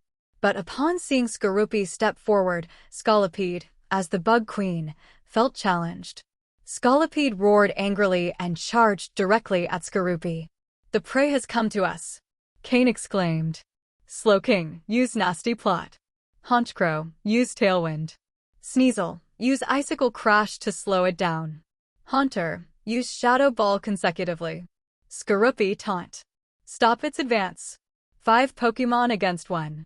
Although Scolopede's level was higher, it was only slightly above Sloking's, making the difference manageable. Honchkrow was the quickest to react. Its Tailwind move was so ingrained that as soon as Cain gave the order, it executed Tailwind, increasing the speed of all the Pokémon.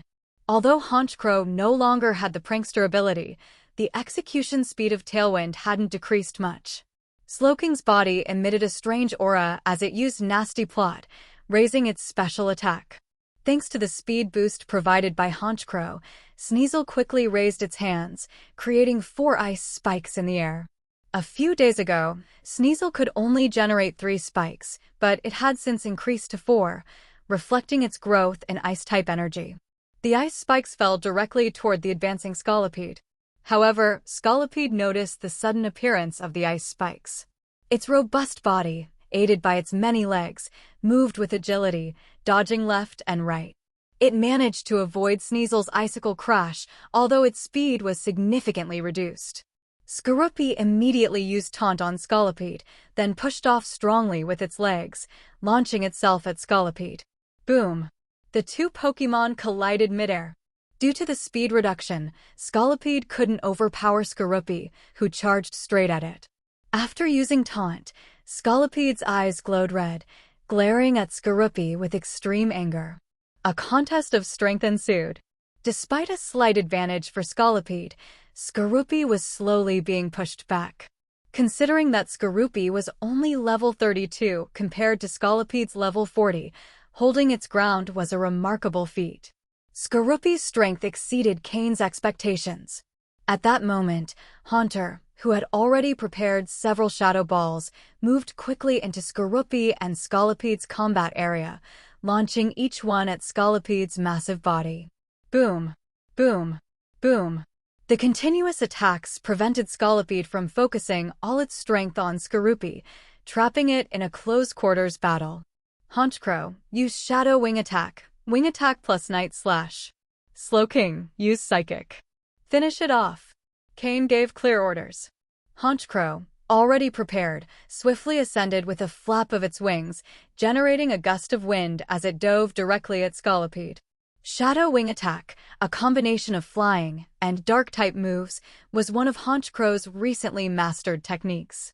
White flying energy and black dark energy swirled around Honchkrow. Boom! Like a hunting eagle, Honchkrow swooped down rapidly, striking Scolipede and then quickly ascending again, leaving no opportunity for Scolipede to counterattack. Immediately afterward, Sloking's psychic attack hit its mark.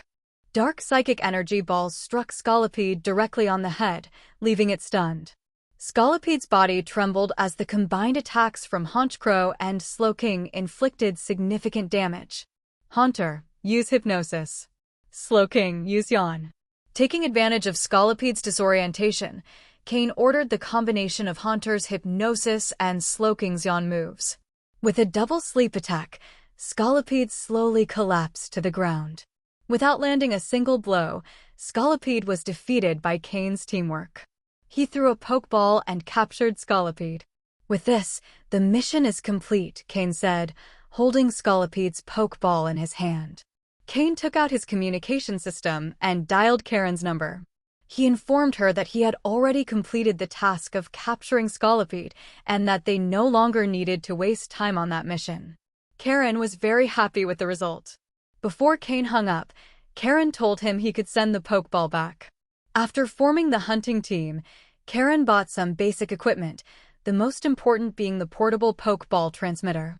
This device is quite common in the Pokémon world.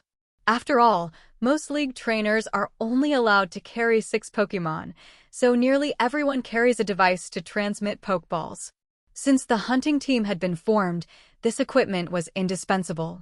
Otherwise, what would they do during a hunt? Send someone with a huge bag to carry all the Pokeballs? That wouldn't be impossible, but if they encountered the League Police or Pokémon World Rangers, it would be a problem. In any case, there was specialized staff to manage the Pokeballs sent back. Cain used his Pokeball transmitter, which he had never used before, to send the Scolipede's Pokeball to Karen. The sooner the task is completed, the higher the compliance rating in the mission assessment. When Karen received Scoliped's Pokeball, she hung up the call with Cain, satisfied. As for who would receive the final credit for capturing Scolipede, it wasn't important to Cain. After all, the hunting team had already been formed, and Karen worked for him now. If they wanted it, he would give it to them. Just as Cain was putting away his portable Pokeball transmitter, a secret communicator on his body began to vibrate. Cain frowned. It was Umbra's communicator. The last time it vibrated was when he had to meet Giovanni, the leader of Team Rocket. He didn't know what matter Umbra had this time. He took out the communicator and pressed the button to answer. "Mr. Umbra," Cain said respectfully. From the other side of the communicator, Umbra responded in his usual cold tone, "Cain, where are you?" "Still training in the forest." Cain looked around and replied, "I'm training in a forest, but I'm not sure of my exact location. I think I'm somewhere between Littleroot Town and Verdanturf Town." Umbra fell silent for a moment. The forest between Verdanturf Town and Littleroot Town was quite large. "And where are you headed? Don't tell me you plan to stay in the forest for a week or more." In a few days, I should arrive in Littleroot Town." "I'm going there to pick up some things," Cain replied honestly. "All right. I'll send you the supplies you earned in the last trial, along with the 3 evolution elixirs you exchanged with me. We'll meet in the forest outside Littleroot Town," Umbra said. Evolution elixirs couldn't be transmitted through a transmitter. Last time, Cain had gone personally to the Team Rocket research base at the Lake of Rage to retrieve them. Cain was slightly pleased to hear Umbra's words. Was he finally going to receive the supplies he had been waiting for? Most importantly, the evolution elixirs. Was Larvitar about to hatch? "I need some things now. Can I still exchange these supplies?" Cain asked. Umbra fell silent again for a moment before responding with 2 words, "You can." Although he was aware that exchanging resources at this moment might be tricky, even Giovanni had told Umbra to fulfill Cain's requests as long as they weren't excessive. He wanted to see how far Cain could go in the Hoenn region. If he managed to become as strong a trainer as Sabrina or Koga, investing in him would be a good decision. "I'd like to exchange for a Razor Claw, some Black Sludge, and convert the rest into Pokedollars," Cain said after some thought. These were the items he considered most useful at the moment. With Pokedollars, he could buy whatever he needed later. If he couldn't find what he needed, surely his friends could. Hearing Cain's request, Umbra narrowed his eyes. Although these 2 items weren't of extraordinary value, they were quite rare. Even within Team Rocket, there weren't many in stock, and many wanted to exchange for them, but didn't have the means. Cain had already asked Steven to look for the King's Rock and Razor Claw. The King's Rock had already been delivered to him, but there was no news about the Razor Claw, which showed how rare it was. Not that its effect was incredible, but as they say, scarcity makes it valuable. In comparison, the Black Sludge was more useful and also more expensive. "All right, but that will leave few resources remaining," Umbra said in a cold tone. Cain had offered half of his supplies in exchange for the 3 evolution elixirs. Now he would use the rest to obtain the Razor Claw and Black Sludge, which would consume almost everything. "It doesn't matter. Obtaining those 2 items is enough," Cain said decisively. He was more than willing to spend all his resources on them. The Razor Claw, though useful for other Pokémon, held special value for Sneasel. With this item, Sneasel could evolve into Weevil during the night, marking a great leap in power and potential. Sneasel had always had a somewhat intermittent presence on his team, probably due to its somewhat solitary personality. Recently, after several training sessions, the relationships among his Pokémon had become more harmonious. That's why Cain thought he should organize more team training sessions, which would not only increase strength, but also build trust and cooperation among his Pokémon. In summary, the current Sneasel already has sufficient power and has met Cain's standards. If it manages to evolve at this point, it would be perfect. As for the Black Sludge, it was an idea Cain came up with on the spot. This item is extremely powerful as it allows Poison-type Pokémon to continuously recover health while holding it, essentially giving them a special ability akin to Breloom's. Though Breloom heals more when severely poisoned, the Black Sludge's effect is constant. Even so, the value of this item is incredibly high. Additionally, this item not only provides health recovery, but also enhances the poison-type moves of the Pokémon. Cain specifically chose it for his Skorupi and Haunter, the only two poison types currently on his team. With the Black Sludge, their combat abilities could significantly improve. These two items, the Razor Claw and Black Sludge, are the best Cain could find now to strengthen his Pokémon. The remaining resources will be exchanged for these two items, and the rest will be converted into Pokedollars. I'll also have someone deliver them to you, along with the 3 elixirs, in the forest outside Little Root Town. It'll have an exclusive mark from our Shadow unit. You just need to meet him there, Umbra said coldly. Understood, Cain replied. Be careful. After those words, Umbra hung up the call. Careful? Of what? Cain was puzzled. Why did he warn him to be careful but not specify what about? It was frustrating. Before Cain could think further about it, another unexpected incident occurred. In the forest, unforeseen events can always happen, especially in its deeper areas, where surprises are even more common. This time, the unexpected event had something to do with Cain. A group of Scolopedes suddenly appeared, accompanied by Whirlipedes and an endless army of Venipedes. Did we destroy a Scolipede nest? Cain's expression turned grim. The number of Scolopedes was overwhelming. Bug-type Pokémon have an absurd reproduction capacity for a reason. At the forefront of the group was a much larger Scolipede than the one Cain and his team had previously defeated. Clearly, this was the leader of the entire colony. Cain's system activated immediately, providing data on the leader Scolipede. Pokémon: Scolipede, light blue. Gender: male. Level: 49. Type: bug plus poison. Ability: poison point. Held item: leadership. Egg moves: rock climb, pin missile, toxic spikes. Basic moves: baton pass, iron defense, mega horn, defense curl, rollout, poison sting, screech, pursuit, protect, poison tail, venoshock, agility, steamroller, toxic, venom drench. Learned moves: bug bite, signal beam, throat chop, iron tail, stomping tantrum. TM moves: none. Seeing the data on the leader Scolipede, Cain realized the situation was getting complicated. A level 49 Scolipede was nothing like a level 41.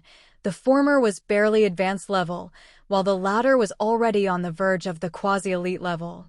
The difference between the two was enormous. Moreover, this Scolipede had a light blue quality, meaning its capabilities far exceeded those of ordinary Scolipedes. It's male? Then the Scolipede I captured earlier was its mate? One of many. Cain looked at the large number of Scolipedes behind him and quickly added, one of many. It seemed he had indeed disturbed a Scolipede nest. And judging by the situation, it didn't look like they could win this fight. In situations like this, fleeing is the best strategy. If you can't win, the only option is to retreat. Otherwise, getting trapped by a swarm of poison-type Pokémon would be dangerous. Cain quickly threw a Pokeball, and Tropius appeared. Initially, Tropius seemed relaxed, but as soon as it saw the Scolipedes and their army approaching, its expression immediately changed. Tropius wasn't the same as before. In the past, when Cain had less power, their enemies were more manageable, but now the opponents they faced emitted auras that genuinely intimidated it. Cain noticed Tropius's frightened expression and smiled, calmly climbing onto its back. The Scolipedes were strong, but they couldn't fly, making them unable to threaten Cain. Cain's other Pokémon also climbed onto Tropius's back. Honchkrow could fly on its own. Skorupi was returned to its Pokeball, and Slowking simply found a spot on Tropius's back, using its telekinesis to minimize its own weight. A slightly nervous Tropius began flapping its wings, lifting into the air. In theory, the Scolipedes should have given up upon seeing them take to the skies, but for some reason, the leader Scolipede appeared particularly enraged about the capture of the female Scolipede, perhaps its favorite. Thus, they continued pursuing Tropius on the ground. To make matters worse, Tropius's massive size made it difficult to maneuver between the forest trees, while the agile Scolipedes easily kept pace, right behind them. Cain patted Tropius's neck, signaling it not to rush, to stay calm, and just maintain a steady speed. Although Tropius was still somewhat scared, its trust in Cain's strength calmed it a bit, and it slowed its flight. The Scolopedes got even closer. "If they're going to chase us this persistently, they won't walk away empty-handed," Cain said coldly, his dark eyes gleaming with a frosty light. Slowking, use Psychic repeatedly. Honchcrow, attack with Dark Pulse. Sneasel, use Icicle Crash and Icy Wind. Remember to take advantage of the large number of enemies below to practice your moves. Haunter, launch Shadow Ball repeatedly. Following Cain's orders, his Pokémon, without needing to worry about being attacked, unleashed their most powerful attacks indiscriminately on the swarm of Scolopedes. After all, any attack would hit an enemy. However, the Scolopedes didn't remain idle, countering with moves like Pin Missile, Poison Sting, Venoshock, and other ranged attacks aimed at Cain and his team in the air. The Scolipede pursued Cain and his group for over half an hour, covering several dozen miles. If not for Cain's extended flight, causing significant casualties within the colony, the Scolipede likely would not have ceased their chase. However, due to the prolonged pursuit, many Venipede were unable to keep up and, upon entering the territory of other Pokémon, were deemed intruders and eliminated. Today could be considered a day of heavy losses for the Scolipede colony. For Cain and his group, the situation wasn't as dire, as the decision to fight or retreat was entirely Cain's. Although the Scolipede's attacks were somewhat troublesome, fortunately, Slowking's psychic abilities managed to block them. Despite this, the spoils of the encounter were significant, not in terms of material resources, but in the mastery and handling of their moves, which improved considerably. After all, it's rare to have such an abundance of targets to practice on. More than half an hour later, Tropius had no issues flying. When Cain asked him to land, the Pokémon wasn't even out of breath, though his small heart was racing rapidly. Flying through a mountainous and forested region like this entails dealing not only with terrestrial Pokémon, but also with those that inhabit the trees and skies. Fortunately, Tropius bore traces of Dragon-type blood, and with the powerful aura that Slowking and the others had cultivated in the forest, few Pokémon dared to attack them. If any audacious Pokémon appeared, Honchcrow was ready to teach it a lesson. If they encountered an overwhelming threat, Cain would have Tropius change direction to avoid entering the territory of stronger Pokémon.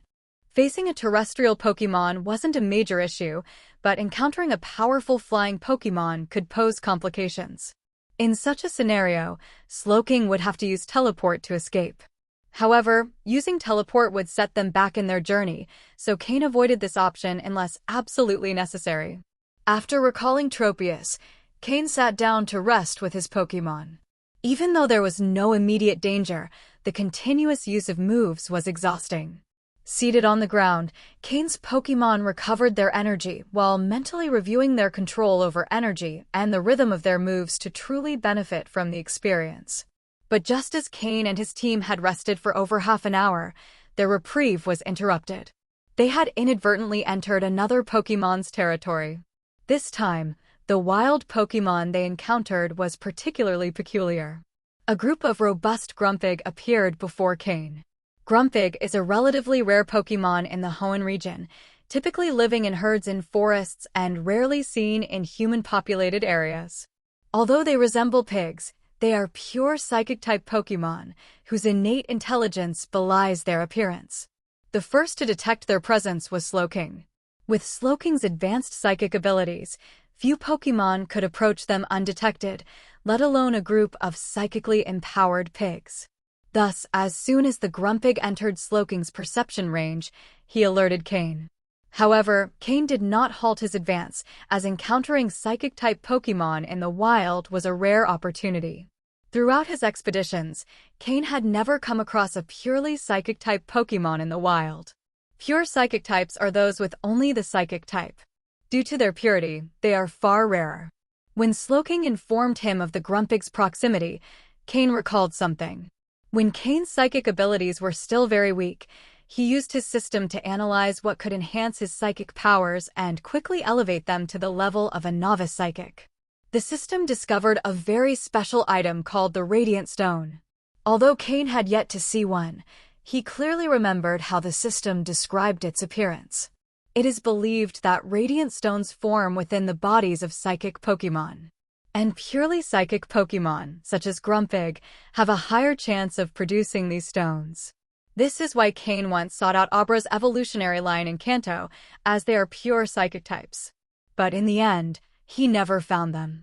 Abra is born with the ability to use teleport, so even if Cain managed to locate them, he lacked the means to prevent Abra from using teleport. Eventually, Cain gave up the search. But now, before him stood a group of purely psychic Pokémon, Grumpig. Cain wasn't very familiar with these Pokémon. Since they aren't commonly seen among trainers, Grumpig doesn't particularly stand out, aside from its purity as a psychic type. However, Cain was intrigued by the black pearls on the Grumpig's bodies. Were they truly just pearls? This point had never been thoroughly investigated, but Cain was genuinely interested in finding out. Additionally, Cain was eager to verify whether these Grumpig could produce a radiant stone. However, to test this, he would first have to defeat, or even eliminate, the group of Grumpig, who already showed signs of hostility. A group of Grumpig, led by an alpha Grumpig, stopped a short distance from Cain. This forest was their territory, and now it had been invaded by unknown Pokémon and a human. Although Grumpig is not a Pokémon that seeks trouble once provoked, they cannot afford to show weakness if they wish to survive in the wild. Furthermore, as psychic Pokémon, they have a heightened sense of danger compared to other Pokémon. The Alpha Grumpig could clearly sense the intense malice and uncontrollable desire emanating from Cain. It could perceive Cain's faint psychic abilities. As a psychic Pokémon, it despised those without psychic powers, viewing them as brainless beings. However, Cain not only possessed psychic abilities, but also harbored malicious intent toward them. This was a matter of concern for the Alpha Grumpig. Cain slowly stood up from the ground, a smile on his lips as he calmly observed the Grumpig before him. These Grumpig would be his test subjects. He would see if the radiant stone truly existed. He would see if this radiant stone could indeed enhance his psychic powers. He would see if today he could officially become a novice psychic. Pokémon, Grumpig, dark green. Gender, male. Level, 42. Type, psychic. Ability, own tempo. Held item, none. Egg moves, Zen Headbutt, Mirror Coat, Endure. Basic moves, Teeter Dance, Belch, Splash, Psywave, Odor Sleuth, Psybeam, Psych Up, Confuse Ray, Magic Coat, Power Gem, Rest, Snore, Psyshock. Learned moves, Thunder Punch, Telekinesis, Heal Bell, Snatch. TM moves, none. These are the stats of the leader of the Grumpig group. The system automatically displayed its profile when Grumpig entered Cain's scanning range. Grumpig is, in fact, a Pokémon very similar to Slowpoke before it evolves. Apart from Slowpoke's water type, its similarity to Grumpig is high, both in appearance and moves.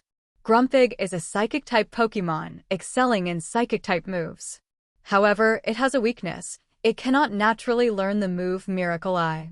This is also the case with Slowpoke. It cannot learn Miracle Eye either, but Cain's Slowking managed to learn it because it is a shiny Pokémon. Thus, Grumpig, a Pokémon notable for its Psychic-type moves, is at a disadvantage against Honchkrow and Sneasel, which are Dark-type. Even though its level is higher than Honchkrow and Sneasel, its psychic power is not strong enough to ignore the type disadvantage. Yes, type disadvantages exist within certain limits. For instance, Dark-type Pokémon are immune to Psychic-type attacks and Normal-type Pokémon are immune to Ghost-type attacks. But this is valid only if the levels and strength of the Pokémon aren't too disparate. If there's a significant level difference, the accumulation of energy is enough to overcome immunity. For example, a level 5 Dark-type Pokémon wouldn't be immune to the Psychic-type attacks of a level 90 Psychic Pokémon. The sheer amount of energy would overwhelm it.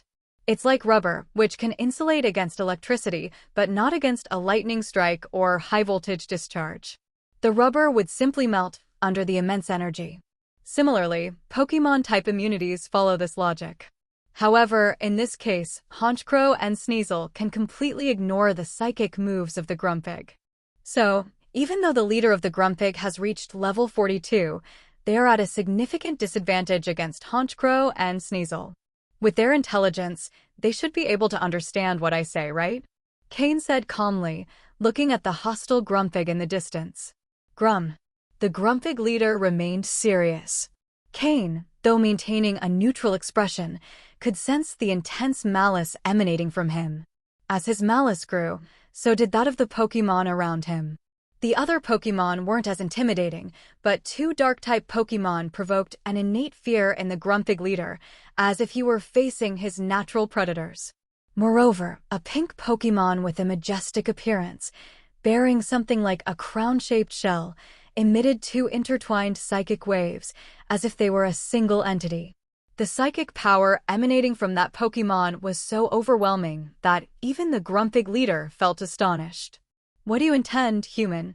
asked the Grumpig leader, his eyes glowing red, psychic energy flowing. The leader's voice echoed in Cain's mind via telepathy. Sensing the telepathic connection, Cain didn't sever the link with his own psychic powers. "I'm interested in your kind because you might have something that can enhance my psychic abilities." "I'm sorry, but..." "I have no other choice," Cain said, raising an eyebrow and flashing a cold smile. It seemed he was about to massacre another Pokémon tribe. If not for the potential of finding the Shining Stone, he might have considered relocating the Grumpig to the mountains behind his home. The mountains behind Cain's gym in Verdant Town were vast and challenging to manage. Having a group of psychic Pokémon helping to guard it would have made intrusions nearly impossible. The artificial lake behind the gym could be cared for by the Slowpoke tribe, but Cain didn't yet have a plan for the mountains. Grum. Hearing Cain's words, both the leader and his Grumpig tribe grew furious. This was an open challenge. Honchkrow, Sneasel, prepare for battle. The main fighters this time would be the dark types, Honchkrow and Sneasel. Against Pokémon like Grumpig, who only have psychic-type moves, as long as they're cautious about moves of other types, they can completely ignore psychic attacks. Slowking, use nasty plot. Haunter, this time you'll be the distraction. Be careful not to get hit. Slowking would play a crucial role in the offense. As for Haunter, despite being a ghost and poison type, which is vulnerable to psychic, it also has ghost-type moves that are highly effective against psychic Pokémon. So Haunter had to prioritize avoiding attacks and then strike from the shadows. Honchkrow and Sneasel would take the lead, absorbing most of the attacks. As for Skorupi, it was still a bug and poison type for now. Once it evolved into Drapion, it would become a poison and dark type, immune to psychic attacks. Skorupi, dodge psychic attacks and wait for the right moment to use Bite. Remember how to use your pincers and find the enemy's weak point. Cain gave instructions to each of his Pokémon, detailing their roles. Unlike one-on-one or two-on-two battles, this was a group fight, heavily reliant on the Pokémon's reaction speed and the trainer's precise commands at key moments. Most of the time, the Pokémon fought following the trainer's directions, but made their own decisions in the heat of battle. Honchkrow led the charge. As a Dark-type Pokémon, it had no fear of facing psychics. Seeing Honchkrow approaching from the air, the Grumpig began to use their most powerful psychic moves against it. But the attacks had no effect. Honchkrow didn't even flinch. The Grumpig leader grew frustrated. Dark-type Pokémon were a real problem. A massacre led by Honchkrow began immediately. Honchkrow and Sneasel were the primary attackers in this battle, while Slowking, Haunter, and Skorupi primarily focused on defense, resisting the rebellion of the Grumpig group. A total of 21 Grumpig, including their leader, lay lifeless after an hour. Although Honchkrow and Sneasel were immune to psychic attacks, the Grumpig didn't rely solely on psychic-type moves. For instance, the leader Grumpig could use Thunder Punch. However, being immune to psychic moves significantly diminished the Grumpig's offensive capabilities, rendering them like snakes without fangs. With each activation of Honchkrow's Moxie ability, its power grew exponentially, and the remaining Grumpig were practically defeated in a single strike. Although both Sneasel and Slowking sustained some injuries, they successfully overcame a group of 21 opponents, securing a fruitful victory. Throughout his adventures, Cain had previously exterminated various Pokémon groups, often using Grimer to absorb the bodies and use them as sustenance. This time, however, he had to take more extreme measures. Half an hour later, the ground sank 3 centimeters as 2 Grimer, under Cain's orders, absorbed the Grumpig corpses and the blood-soaked soil. Both Grimer had already reached a deep, dark green quality. Although one seemed to have reached its limit, the others still had room for improvement, and Cain estimated it could eventually reach a light blue quality before stopping. Thanks to the energy absorbed from the bodies, both Grimer also leveled up quickly, reaching level 32. At this rate, they would reach level 38 and evolve into Mook. These types of Pokémon, whose levels had been trained but not their combat skills, still had great potential and high value. If a trainer properly trained them, they could develop their own style and battle rhythm, allowing them to showcase their full strength. However, for Cain, these Grimer were merely experiments. He planned to reward his subordinates with them once he returned, strengthening their battle teams. As Cain observed the 5 black, opaque stones in his hand, the shining stones, he was struck by how difficult they were to obtain. Out of 21 Grumpig, only 5 shining stones had emerged, something that would have been nearly impossible to find without his system's help. These 5 stones appeared very unremarkable, emitting no glow. At first glance, they looked like ordinary rocks, and when Cain held them, apart from feeling slight warmth, he perceived nothing special. "Can these things really enhance psychic powers?" Cain murmured as he felt the warmth in his hand. Cain also discovered that the production of these stones was related to the Pokémon's strength and longevity. The stronger and older the Pokémon, the larger the stone. The production of these stones is truly challenging, but I don't think I'll actively seek them in the future. If the most powerful psychic Pokémon discover that someone is after these stones, a revolt would likely erupt, Cain thought. Psychic Pokémon are extremely intelligent, almost on par with humans. If they were to learn that they carried something so valuable, it would surely trigger an uprising. Because if it were confirmed that these stones were effective, psychic Pokémon might face mass slaughter at the hands of humans. This would practically affect all Pokémon of this type. Cain stored the 5 stones in his storage space, knowing that the battlefield, still reeking of blood, was unsuitable for resting or further research.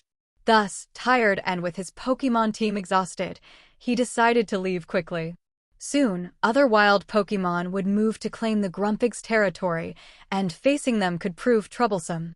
Just as he was about to leave, Slowking, who was not physically injured but emotionally affected, tugged at his clothes with a pale expression. Intrigued, Cain looked at Slowking, who quickly spoke to him through telepathy. "Master, up ahead there are other Pokémon with mental waves similar to the Grumpig, but weaker," said Slowking. Hearing this, Cain narrowed his eyes. Other Pokémon with similar mental waves, but weaker? Could it be Spoink, the ones that evolve into Grumpig? Although not many trainers use Grumpig, this Pokémon has a rather special use that perhaps people in this world have yet to discover. Seeing the Grumpig, Cain remembered an idea he had back on Earth. Spoink and Grumpig can learn 2 special moves, Roleplay and Skill Swap. The move Roleplay allows copying the opponent's ability, and Skill Swap enables exchanging abilities with the rival using psychic powers. These moves are powerful individually, but when combined, they produce unexpected results. In other words, a Pokémon that knows both moves could act as a skill converter, allowing Cain to transfer any ability he wanted to another Pokémon. Even if temporary, with enough training, this transfer could last quite some time. Cain had thought of this when he discovered the zone of Slacketh and Vigoroth in the mountains. If he could find a Pokémon with both moves, it would be highly useful for his future experiments. However, during the previous battle, he didn't encounter any Grumpig with both moves. And even if he had, after such a bloody encounter, those Grumpig wouldn't obey him. But these Spoink, who had never seen him before, might be different. In Cain's impression, Gengar is also capable of learning both the move Roleplay and the move Skill Swap. If he fails to find a Spoink that can master both moves at the same time, Cain can find one that knows Roleplay and, when Haunter evolves into Gengar, have Spoink teach it the move. This way, Jengar could not only act as Cain's closest bodyguard, but also temporarily serve as a skill converter. Haunter has already learned the move Skill Swap. It only lacks roleplay. Following the direction indicated by Slowking, Cain advanced with his Pokémon. In the Grumpig's territory, it wasn't only Grumpig that lived there. As he ventured further, Cain discovered traces of Spoink. Cain immediately activated the system to scan the data of these Spoink. The Spoink were a bit startled to see Cain and his Pokémon enter their den directly.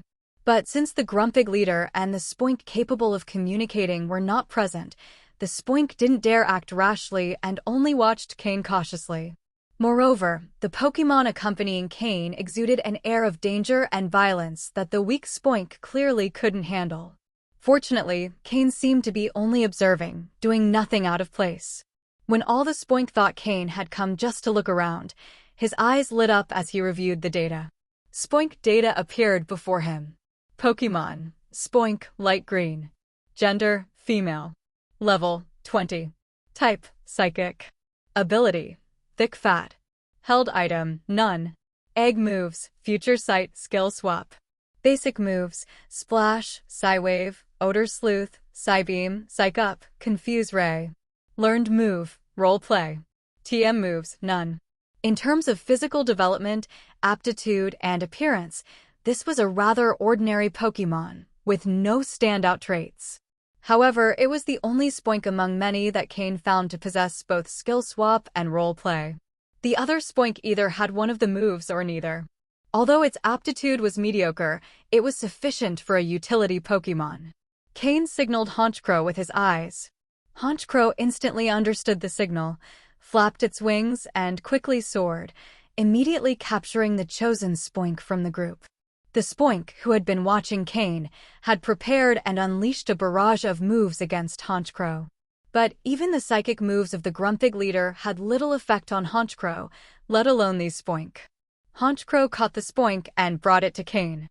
Cain glanced around and chuckled softly. These Spoink here were like a valuable treasure.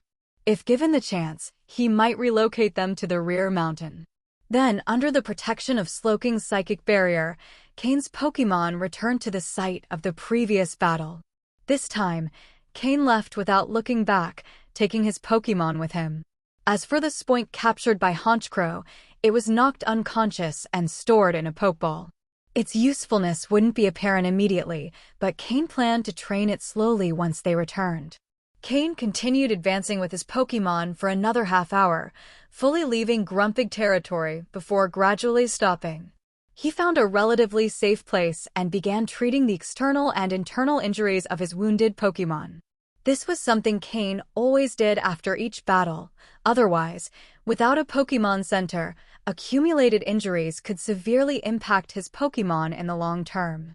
Then, using Slowking's Heal Pulse move, he could also relieve some of his Pokémon's physical fatigue. Having learned Heal Pulse, Slowking could temporarily act as the team's healer. Combined with the effect of Poke Blocks, Cain's Pokémon could quickly recover to their optimal state.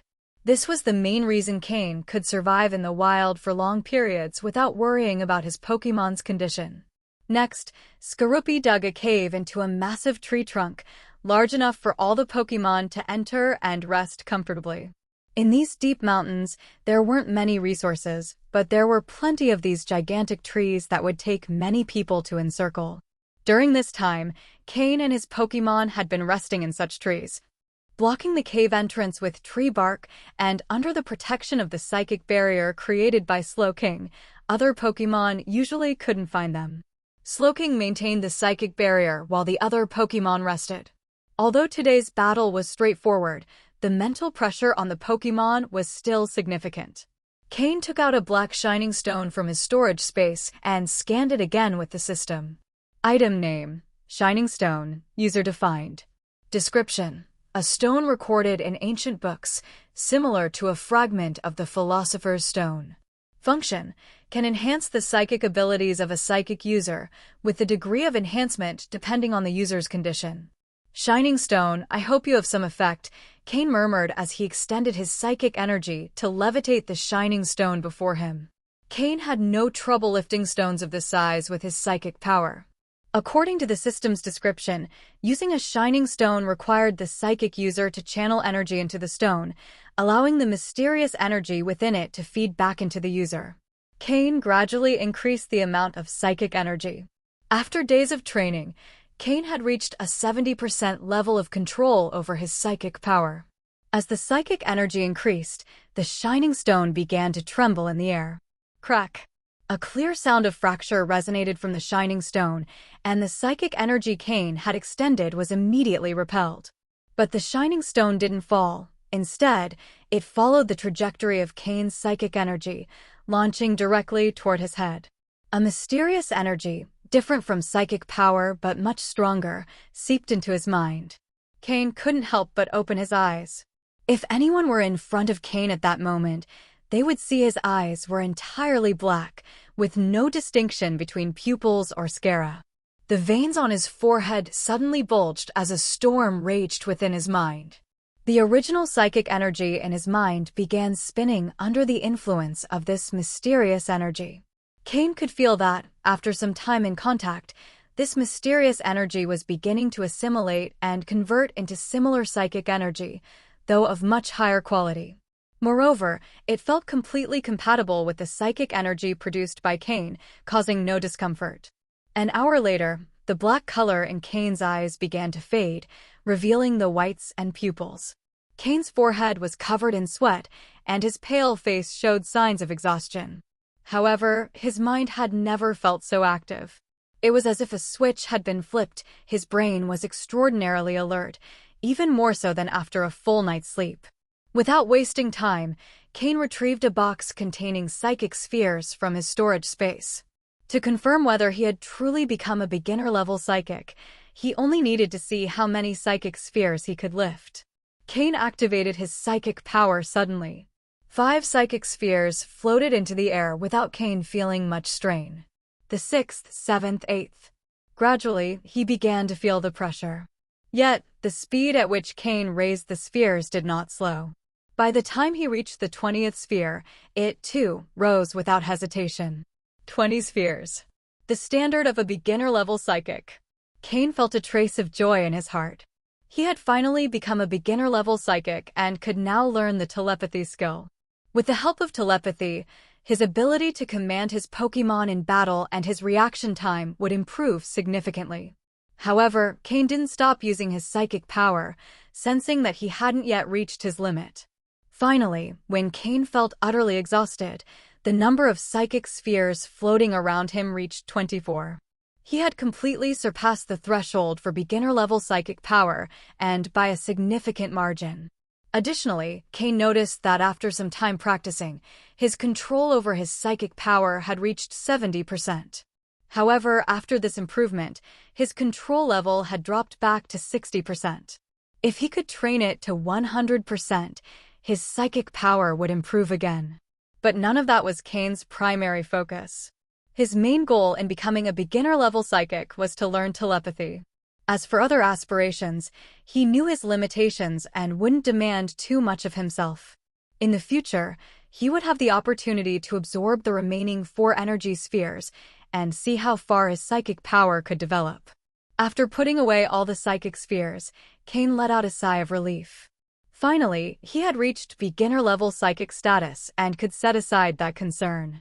He would continue training his psychic power, but no longer needed to be as exhaustive as before, allowing him more time to handle other matters.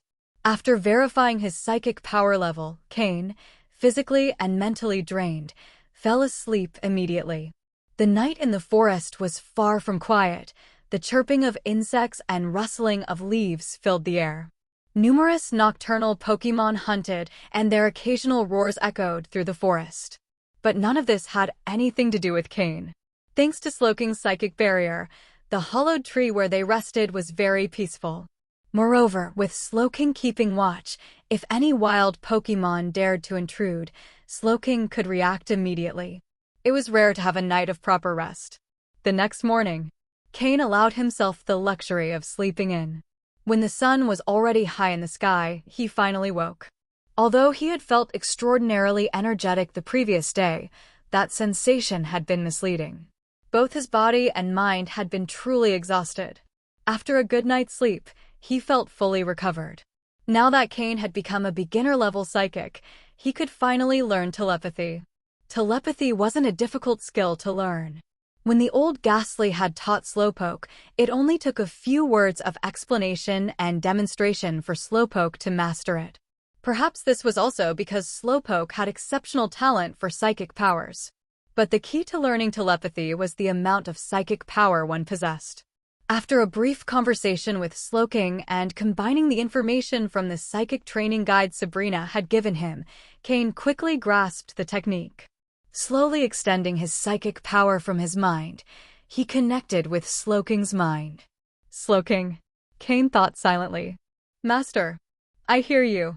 Slowking immediately responded. Cain's eyes lit up. So this is what telepathy feels like? It's truly incredible. Even though he was merely using his psychic power to project his thoughts, the recipient could understand them clearly. To test it further, Cain used telepathy to connect with his other Pokémon. He then mentally gave them commands. Although his Pokémon were surprised to receive orders telepathically, they trusted him and obeyed. Cain couldn't help but nod. They weren't yet accustomed to receiving commands through telepathy, but with time and training, this technique would become his primary method of commanding during battles.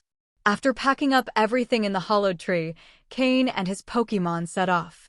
This time, he had captured a Spoink that could function as a skill converter, raised his psychic power to the beginner level, and learned the much-anticipated telepathy skill. It was a significant achievement. As for his psychic power, Cain was already very satisfied.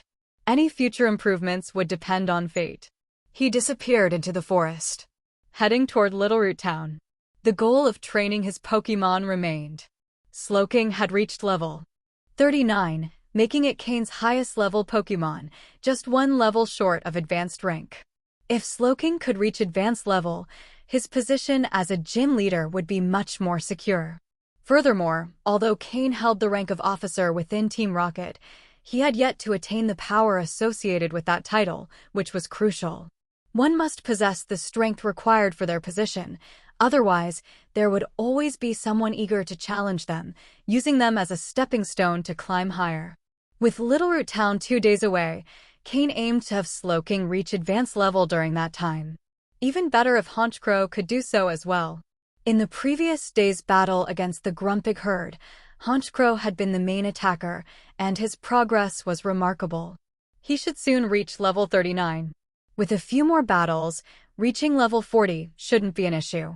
With Slowking and Honchkrow at advanced levels, Cain would have the strength necessary for his rank as a Team Rocket officer. Moreover, Cain's Pokémon were of high quality and had been properly trained.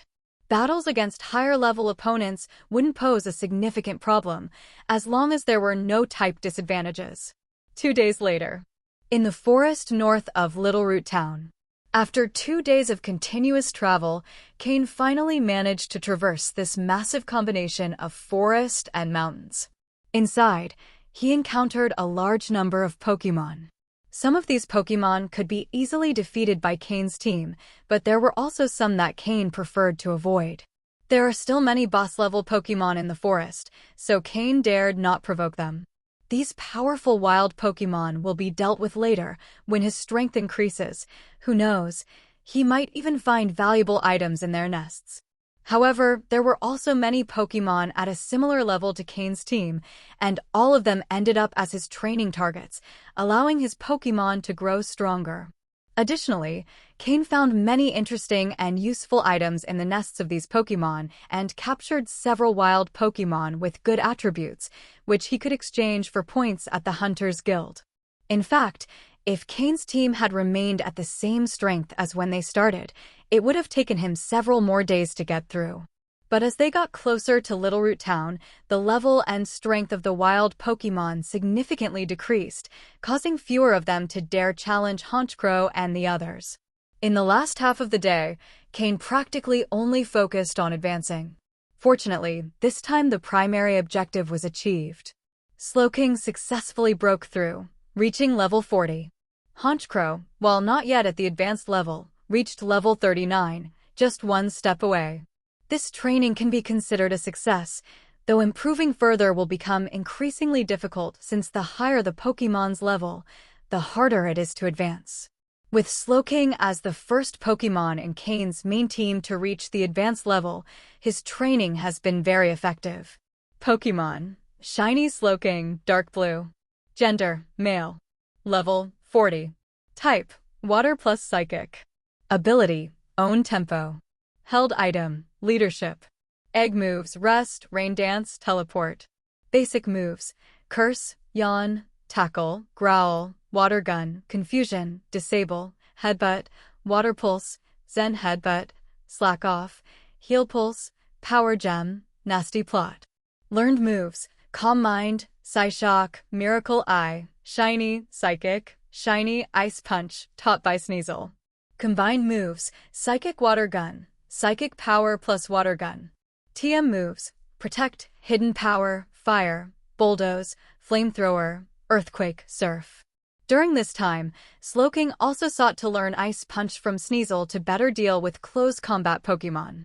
In addition, Sneasel reached level 38, Skorupi level 34, and Haunter level 36.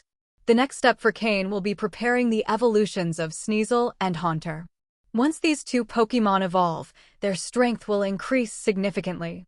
Although they currently have acceptable levels and quality, they still don't perform at the same level as Honchkrow and Slowking, who have already fully evolved. They have sufficient combat capability, but lack the ability to deliver a decisive blow. While their original purpose isn't necessarily to end battles in one strike, they still need enough strength for critical situations. The biggest improvement during this training was made by Skorupi, who went from level 26 to level 34. Additionally, Skorupi's poison sac successfully developed, making its venom the most potent among Cain's Pokémon. As Skorupi leveled up, its strength also increased significantly. It can now confidently take the vanguard role in Cain's team, excelling in physical combat with its pincers. Its sniper ability further enhances its power. Skorupi's rapid growth was largely due to the poison-type energy Cain provided. Initially, Skorupi absorbed a special item that stimulated its venom, increasing its quantity while the poison-type energy in the item helped reshape its body and level up. Later, Cain obtained a broken toxic orb from Keiji, which accelerated Skorupi's growth even further. Absorbing the remaining poison energy in the toxic orb caused Skorupi's level to skyrocket. However, this growth rate will slow down over time, as the energy in the toxic orb is nearly depleted due to Skorupi's absorption. This is because the toxic orb had been broken for a long time, losing much of its energy. Otherwise, an intact toxic orb would have contained too much energy for Skorupi to handle at this stage. In conclusion, the main objective of this training has been achieved. Cain can now confidently say he has reached the basic level of an advanced trainer, meaning he has crossed the threshold for being a standard officer in Team Rocket. His strength now roughly matches his status. However, there are still areas where his Pokémon's training can be improved. Although Slowking has leveled up, it still has some gaps in its moveset. After receiving supplies from Team Rocket, Cain plans to purchase some additional moves for his Pokémon. Choosing practical, suitable moves will allow his Pokémon to better showcase their potential. As Pokémon levels increase, supplementary moves are needed to complement their abilities and unleash their true power. Cain didn't leave the forest directly. According to what was agreed with Umbra, a member of the Shadow Unit should be waiting for him here. This person will deliver the supplies from Team Rocket. Although Cain doesn't know who this individual is, given that Umbra entrusted them with so many supplies, he's certain their strength isn't insignificant. However, the internal situation of the Shadow Unit is quite complicated at the moment, so Cain hasn't delved into the details. But considering that Umbra, a sub-leader with real power in the Shadow Unit, when gravely injured and needing to recover, entrusted Cain, who was relatively weak at the time, to retrieve something so important instead of relying on stronger team members. This alone speaks volumes. The Shadow Unit, or rather, Team Rocket itself, likely has infiltrators from the League. Not everyone in the League is an idiot who only knows how to fight among themselves, otherwise, they wouldn't be the largest organization. But the person Umbra sent this time, do they have a confirmed, vetted background?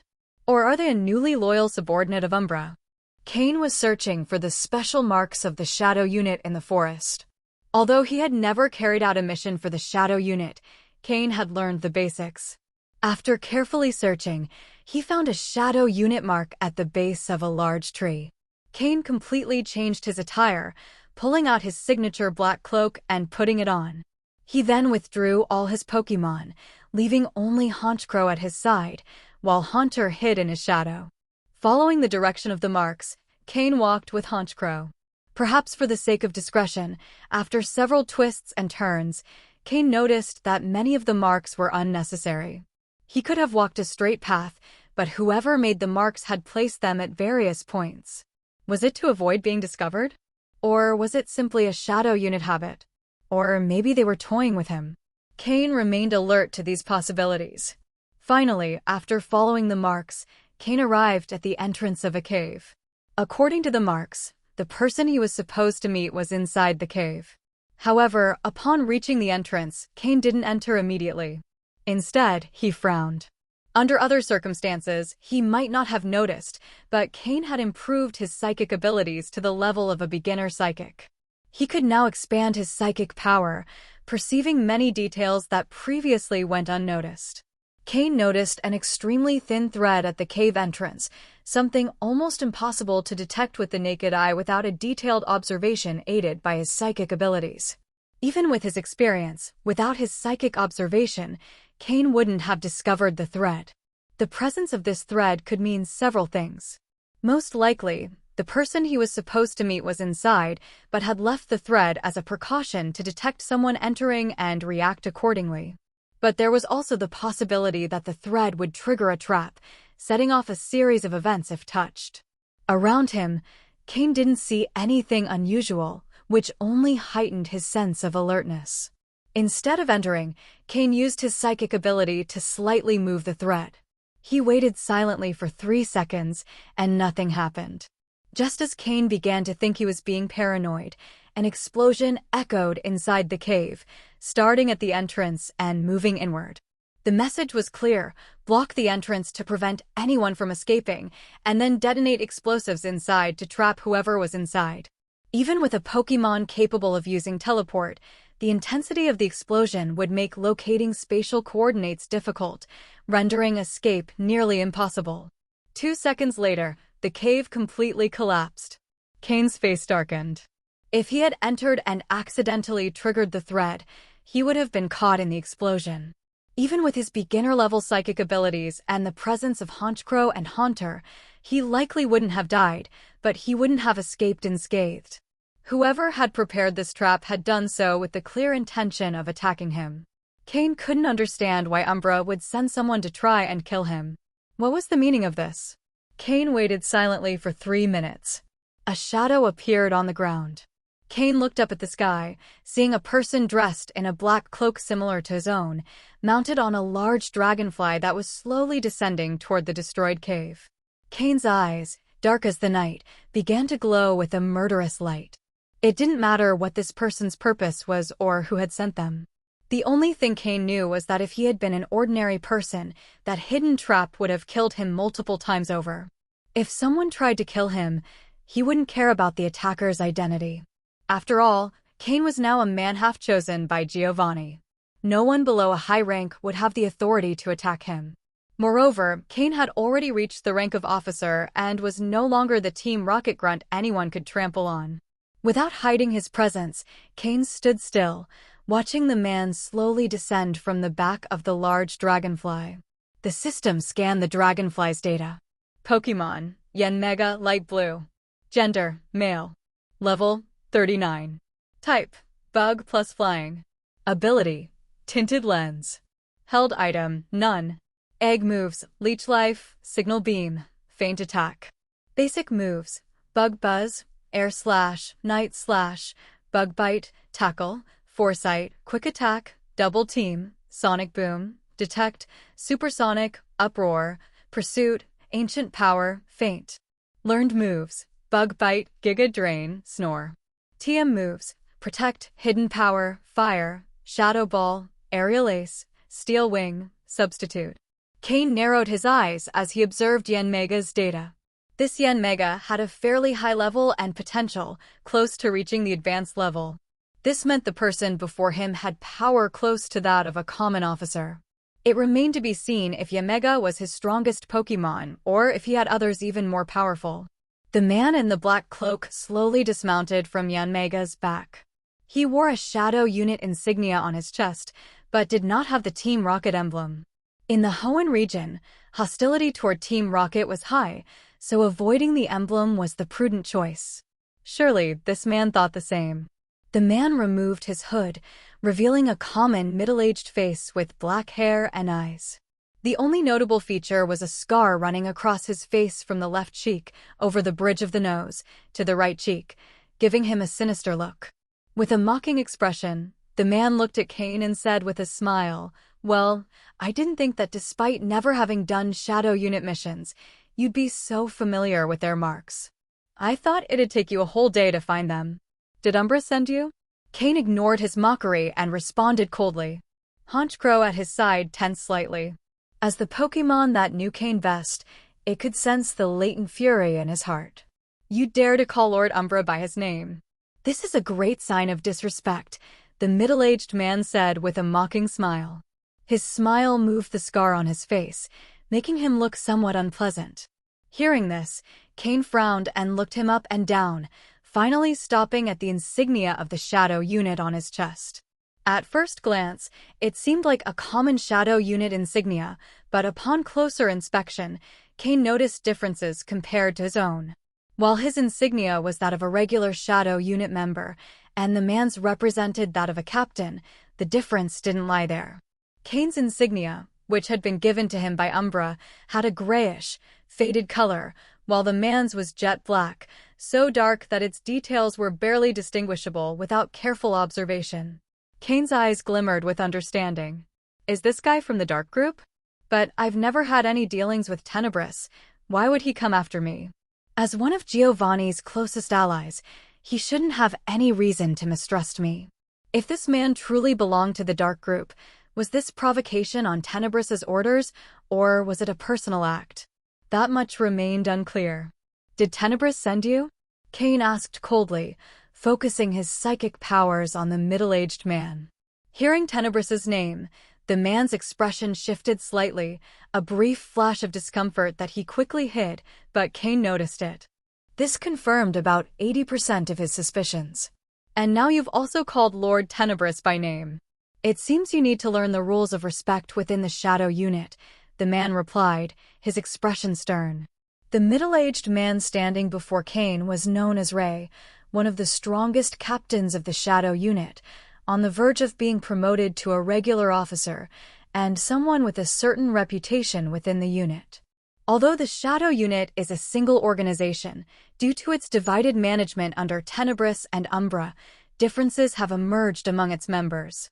Tenebris's subordinates call themselves the Dark Group, primarily tasked with the internal security of Team Rocket and Giovanni's personal protection.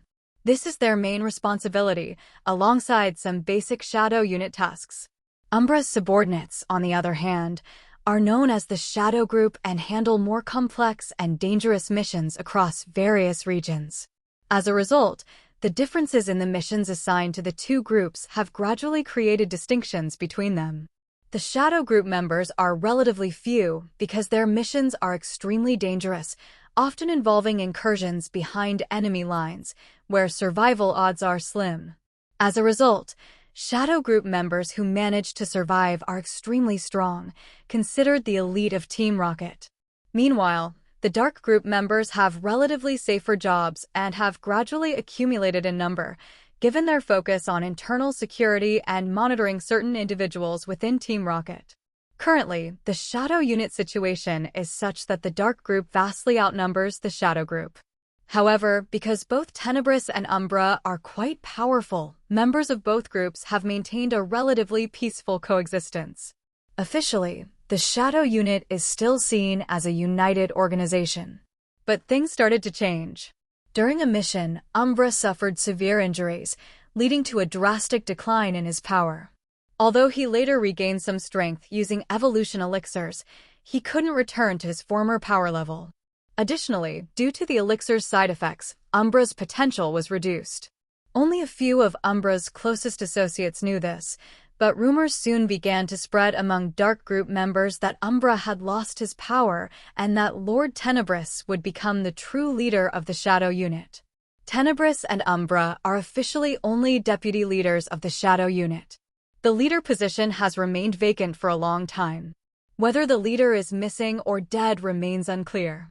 Giovanni has given no explanation, leaving his subordinates to speculate. Does Tenebris have what it takes to become the group's leader? After all, Tenebris and Umbra had proven their strength simultaneously, with one handling external matters and the other internal. Tenebris, moreover, was closer to Giovanni. As a result, Dark Group members began to take action. Their initially small moves grew larger, starting to interfere with the Shadow Unit's operations and missions. The man who had come this time was a captain of the Dark Group. However, it wasn't clear why someone from the Dark Group was sent regarding a matter related to Umbra. To Cain, at this moment, it didn't matter who the man was. After all, they were in Hoenn. Giovanni had entrusted Cain with being Team Rocket's chief representative in the Hoenn region, with direct orders only from Umbra. Now, this man looking for trouble with Cain was merely a Shadow Unit captain. Even within Team Rocket's hierarchy, he was just a relatively strong captain. And Cain? An officer appointed directly by Giovanni. Although his power and rank hadn't initially matched, after this stage of training, Cain finally met the requirements of his position. Now, both in status and rank, Cain had the authority to confront him. First, he needed to defeat him and then ask Umbra what was going on. Having made up his mind, Cain's gaze at the man turned sharper. Ray also noticed Cain's gaze and, after a brief pause, burst into laughter. Ha ha, are you going to attack me? You, an officer without the power to back your position. Do you think everyone is as weak as those from the Trial Island? You talk too much. Cain snapped disdainfully. Honchcrow, use Tailwind. Honchcrow, who had been ready to attack, immediately surrounded itself with flying-type energy. You're courting death, the man growled. Yanmega, use Quick Attack, then Steel Wing. The Yanmega floating beside Ray glared with its red eyes. With a buzz of its four wings, it charged forward, maximizing its quick attack and powering up its steel wing, aiming directly at Honchcrow. Honchcrow, use Night Slash. Without flinching, Honchcrow flew directly toward Yanmega, with interwoven flying and dark energy coursing through its wings. Boom! The two Pokémon collided in midair. Though Yanmega was larger than Honchcrow, it didn't overpower it in strength. Both Pokémon were sent flying after the impact, but Honchcrow was pushed back less. Seeing that his Yanmega was at a disadvantage, Ray slowly narrowed his eyes. It seems I underestimated you a bit, he said. The information Ray had received indicated that Cain's strength was average among captains, while Ray himself possessed the power of a high-level captain, just one step away from the officer rank. He had already applied for the position of officer in Team Rocket and only needed to pass the evaluation to achieve it. Initially, he thought that facing Cain would be a straightforward task, but the power of Cain's Honchcrow was somewhat unexpected. Clearly, that Pokémon also had the strength of a high-level captain. Ray's face darkened. The inaccurate information had put him at a disadvantage. However, he believed the situation was still under his control. According to his intel, Honchcrow was Cain's strongest Pokémon, capable of suppressing his Yanmega, but Cain's other Pokémon shouldn't be as powerful. With this confidence, Ray grabbed a Pokeball from his belt. Go, Ariados! He threw the Pokeball, and an Ariados appeared out of nowhere. Cain quickly activated his system to scan Ariados' data. Pokémon, Ariados Dark Green. Gender, male. Level, 39. Types, Bug plus Poison. Ability, Sniper. Held item, none. Egg moves, Sonic Boom, Pursuit, Signal Beam. Basic moves, Swords Dance, Focus Energy, Absorb, Venom Drench, Fell Stinger, Poison Sting, String Shot, Scary Face, Constrict, Infestation, Nightshade, Shadow Sneak, Fury Swipes, Sucker Punch, Spider Web, Agility. Learned moves: Giga Drain, Snore, Bug Bite, Bounce. TM moves: Protect, Hidden Power, Water, Double Team, Poison Jab. This Ariados was no weakling, and its sniper ability was quite rare. Another bug-type trainer? Cain frowned, thinking. However, he wasn't too concerned. Since the opponent had sent out another Pokémon, it would be challenging for Honchkrow to face two Pokémon at once, so Cain also grabbed a Pokeball from his belt. Go, Sneasel. In reality, Slowking might have been the best choice to deal with this Ariados, but Cain decided to send out Sneasel instead. If Slowking entered the battle, victory would be easy, but Cain wanted his other Pokémon to get some training too. Sneasel, Agility, then Icy Wind. Cain ordered. The moment it emerged, Sneasel followed Cain's commands. It sprinted quickly across the grassy field and exhaled a freezing wind mixed with small ice fragments toward Ariados. Ariados, bounce. Evade the icy wind, then use Sword's Dance. Ray ordered calmly. Even if the bond between a trainer and their Pokémon is strong, there's always a slight delay between a command and its execution. That delay is an opportunity for the opponent to react. As in this case, after Sneasel started running and unleashed the icy wind attack, Ariados dodged it with a high leap and landed to perform Sword's Dance. With Sword's Dance and its sniper ability, if Ariados landed a critical hit, even Sneasel could be taken out in one strike. Cain frowned and decided not to hide his tactic anymore. He activated his psychic power, his eyes glowing red, and used telepathy to communicate directly with Honchkrow and Sneasel. Honchkrow, use Protect to withstand Yanmega's next attack, then charge with Sky Attack and switch your target to Ariados. Sneasel, avoid getting close to Ariados after it uses Sword's Dance, run and use Icy Wind on it, then use Icicle Crash to block its retreat and create an opening for Honchkrow to attack. The telepathic commands were issued extremely quickly. Cain only needed to think his orders in his mind, and his Pokémon could receive them. Yanmega, use Quick Attack, then Bug Bite on Honchkrow. Ariados, after Sword's Dance, use Sucker Punch on Sneasel. Ray commanded his Pokémon. However, to his surprise, Cain didn't react to the attack orders at all. Although Cain's eyes were glowing red, which seemed strange, Ray didn't consider the possibility of telepathy since Cain had never shown any practical psychic abilities before. Yanmega used Quick Attack again and launched toward Honchkrow, ready to use Bug Bite. Yanmega's ability, Tinted Lens, made Bug-type moves less ineffective against Honchkrow's Flying type, allowing Bug Bite to deal normal damage. If Honchkrow were hit, it would take considerable damage. Meanwhile, Ariados on the ground, after performing Sword's Dance, rushed towards Sneasel. Sneasel, seeing Ariados approach, also began running rapidly and unleashed Icy Wind again, slowing it down. Honchkrow, floating in the air, remained still as if waiting for Cain's command. Just as Yanmega was about to strike Honchkrow, the latter abruptly changed direction and launched toward Ariados. However, Yanmega's speed, already maxed out, was clearly far greater than that of Honchkrow, which had just started moving. Ray showed a delighted expression. Although he didn't understand why Cain hadn't issued a command, Yanmega was about to hit Honchkrow. Once Honchkrow was injured, the battle on both fronts would be quickly decided. But just as he thought the tide had turned in his favor, the situation changed suddenly. After slowing Ariados with Icy Wind, Sneasel didn't evade anymore. Instead, it condensed 4 icy stakes and hurled them directly at Ariados. This wasn't the first time Sneasel and Honchkrow had used this tactic.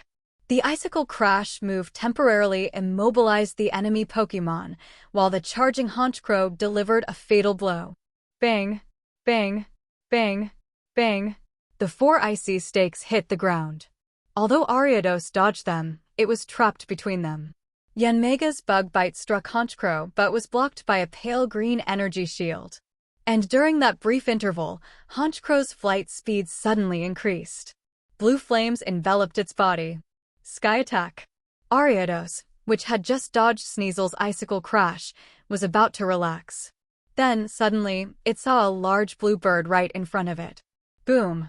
The 4 icy stakes behind Ariados shattered, and the Pokémon was sent flying, crashing into a distant tree. Ariados immediately lost its ability to fight. Ray stared at the scene, stunned. He watched helplessly as his Ariados was defeated in a single blow by Cain's Honchcrow's sudden attack. But Cain hadn't given any orders. Then how were his Pokémon coordinating so perfectly? And why were Cain's eyes still glowing red? It was at that moment Ray realized that, even if someone had red eyes, they shouldn't be glowing as intensely as Cain's were now. It was as if it were. Psychic telepathy? Ray had never battled a psychic before but had heard some rumors. It was said that psychics, when commanding battles, could issue orders without speaking, using a special technique known as telepathy to transmit their commands directly to their Pokémon's minds. Was Cain using telepathy? Ray now truly wanted to kill the person who had provided him with that faulty information. Did that guy have something against Cain or something against him?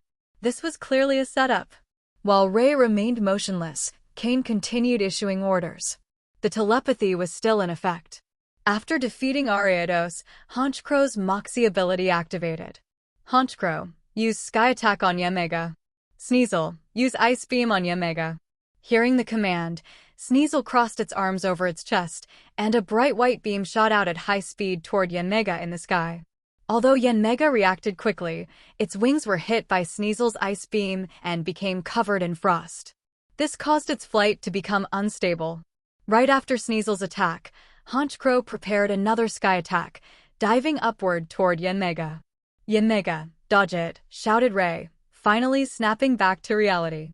But as Cain's Honchcrow was about to strike Yanmega, Ray felt a sinking sensation in his stomach, as if something terrible was about to happen. He didn't even have time to issue another command. Just as Ray finished speaking, Honchcrow collided with Yanmega. Though Yanmega didn't lose its fighting ability immediately due to its excellent physical condition, it plummeted from the sky. Sneasel, already prepared to intercept Yanmega, sprinted swiftly.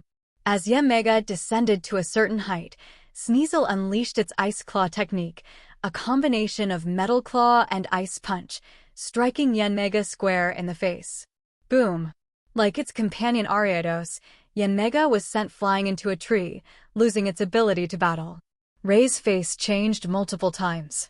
Desperately, he reached for another Pokeball on his belt. But no matter how fast he was, he couldn't outpace Sneasel. Following Cain's telepathic orders, Sneasel kicked Ray to the ground, and Honchcrow landed beside him.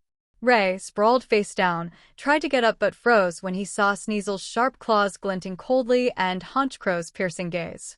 His body remained paralyzed. Cain withdrew his psychic powers. Using telepathy hadn't consumed too much of his psychic energy, so it was within his limits. He approached slowly, pulling a special communicator from the depths of his clothes. It was Umbra's exclusive communicator. When Ray saw Cain approaching, he forced a smile, trying to speak, but Cain didn't even glance at him. Cain simply pressed his head into the ground with his foot, pinning him forcefully, and dialed Umbra's number.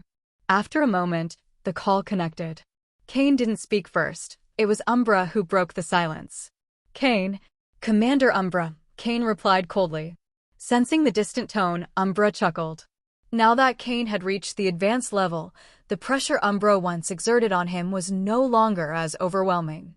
Moreover, Cain believed he would one day surpass Umbra. However, Umbra was still far stronger than him. Out of respect for a superior opponent, Cain decided to hold back a little. It wasn't yet the right time to clash with such a powerful elite-level trainer, even with Giovanni's backing. "Haha, are you upset? Did you see the guy I sent with the supplies? How'd it go? Did you win?" Umbra laughed. He didn't seem bothered by Cain's earlier tone. Clearly, he knew something had happened. "Yes. What's the deal with this idiot?" Cain understood from Umbra's words that he was aware of what had transpired. "Idiot. Ha ha. Well said.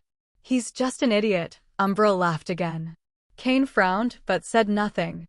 Umbra continued, though this time he wasn't addressing Cain. "Tenebris, why did you send someone as incompetent as this?" "Tenebris?" Cain was taken aback upon hearing this name. Was Tenebris with Umbra? A strange voice, one Cain had never heard before, responded.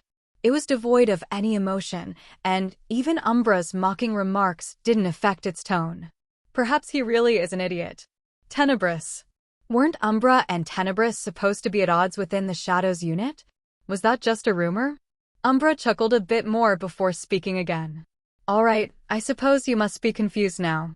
I sent someone to deliver supplies to you. Initially, I wanted to send someone from the Shadows group, but Tenebris came to me saying the Shadows unit had been infiltrated. I already suspected infiltration in the Shadows unit, but wasn't sure if it was internal or external. This was an opportunity, so I sent someone who had been acting a bit suspicious to test the waters. And it turned out we uncovered something. The person I sent was one of the individuals Tenebris suspected. While loyal to the Shadows unit, it seems they had already accepted bribes from others. Probably manipulated to target you directly this time. The one behind it is someone you've surely heard of. Lucius. Cain suddenly mentioned a name. Umbra seemed surprised for a moment and, after a brief pause, said, "Even you noticed. It seems both vice leaders of the Shadows unit have been quite incompetent. The person I sent, deal with him yourself. The supplies are with him. I locked them with a password. He can't open them." So, it was him. Lucius, an executive of Team Rocket who had been behind Vexor during the Trial Island mission.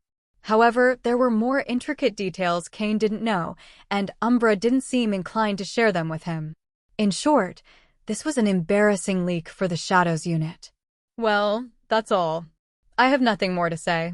Tenebris and I will be busy handling some matters within the Shadows unit for a while. Unless it's something extremely important, you'll handle it yourself. Since you've defeated Ray, it seems you've reached the level of an advanced trainer. You shouldn't have any trouble establishing yourself in the Hoenn region. With that, Umbra ended the call. Ray, still pinned under Cain's foot, stared blankly. He had never expected that his acceptance of a bribe from someone sent by Lucius would be exposed by both leaders of the Shadows unit. From the beginning, when Ray received the mission from Umbra, he didn't give it much thought, assuming it was just a simple escort task. He had completed countless such missions over the year, even carrying out some in the Hoenn region. However, before departing for the mission, Lucius sent someone to contact him, offering numerous benefits and promising to help him reach the advanced level. On previous occasions, Lucius had also sent people to approach him privately, but it was always over trivial matters, and Ray hadn't paid much attention to them. This time, although he knew the mission was important, he couldn't resist the temptation of advancing his level. Yet, he never questioned how Lucius knew about the mission or was aware of the person it was intended for. Lucius provided information about Cain, describing him as a fool and predicting no major issues. Watching a thoroughly defeated Ray, Cain smirked sarcastically. He ordered Sneasel to strip Ray of all his storage equipment and also collected the Pokeballs from his belt, particularly those containing Yanmega and Ariados, which were especially valuable. Although Ray's other Pokemon were strong, they didn't match the level of these two. Possessing two quasi-advanced Pokemon was a significant advantage. Cain could temporarily use them or sell them, both were viable options. However, given the current level of his subordinates, they weren't equipped to tame Pokemon of such strength. Attempting to do so might lead to rebellion, especially with a ferocious Pokemon like Yanmega, which could easily turn on its trainer. For now, Cain decided to hold on to these Pokemon, unsure of what he'd do with them later. Then, he retrieved the resources Umbra had sent from Ray's storage unit, stored in a metal box with a combination lock, exclusively used by Team Rocket for important items. Umbra had already sent Cain the key to unlock it. Without opening the box immediately, he stored it in his own storage unit. The other items he retrieved were mostly of little value. Team Rocket members typically avoided carrying valuable items with them, preferring to use their resources to improve their skills, store points on their ID cards, or convert them into Pokedollars and deposit them in secure bank accounts. Even so, the Pokemon he had obtained were valuable in their own right.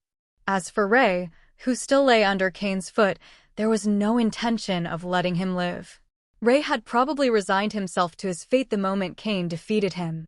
Unfortunately, the information provided by Lucius was too outdated. It not only failed to help Ray but also misled him. Now Ray, with a vacant expression, showed no signs of resistance. Cain gestured to Sneasel, who summoned its ice energy and froze Ray completely.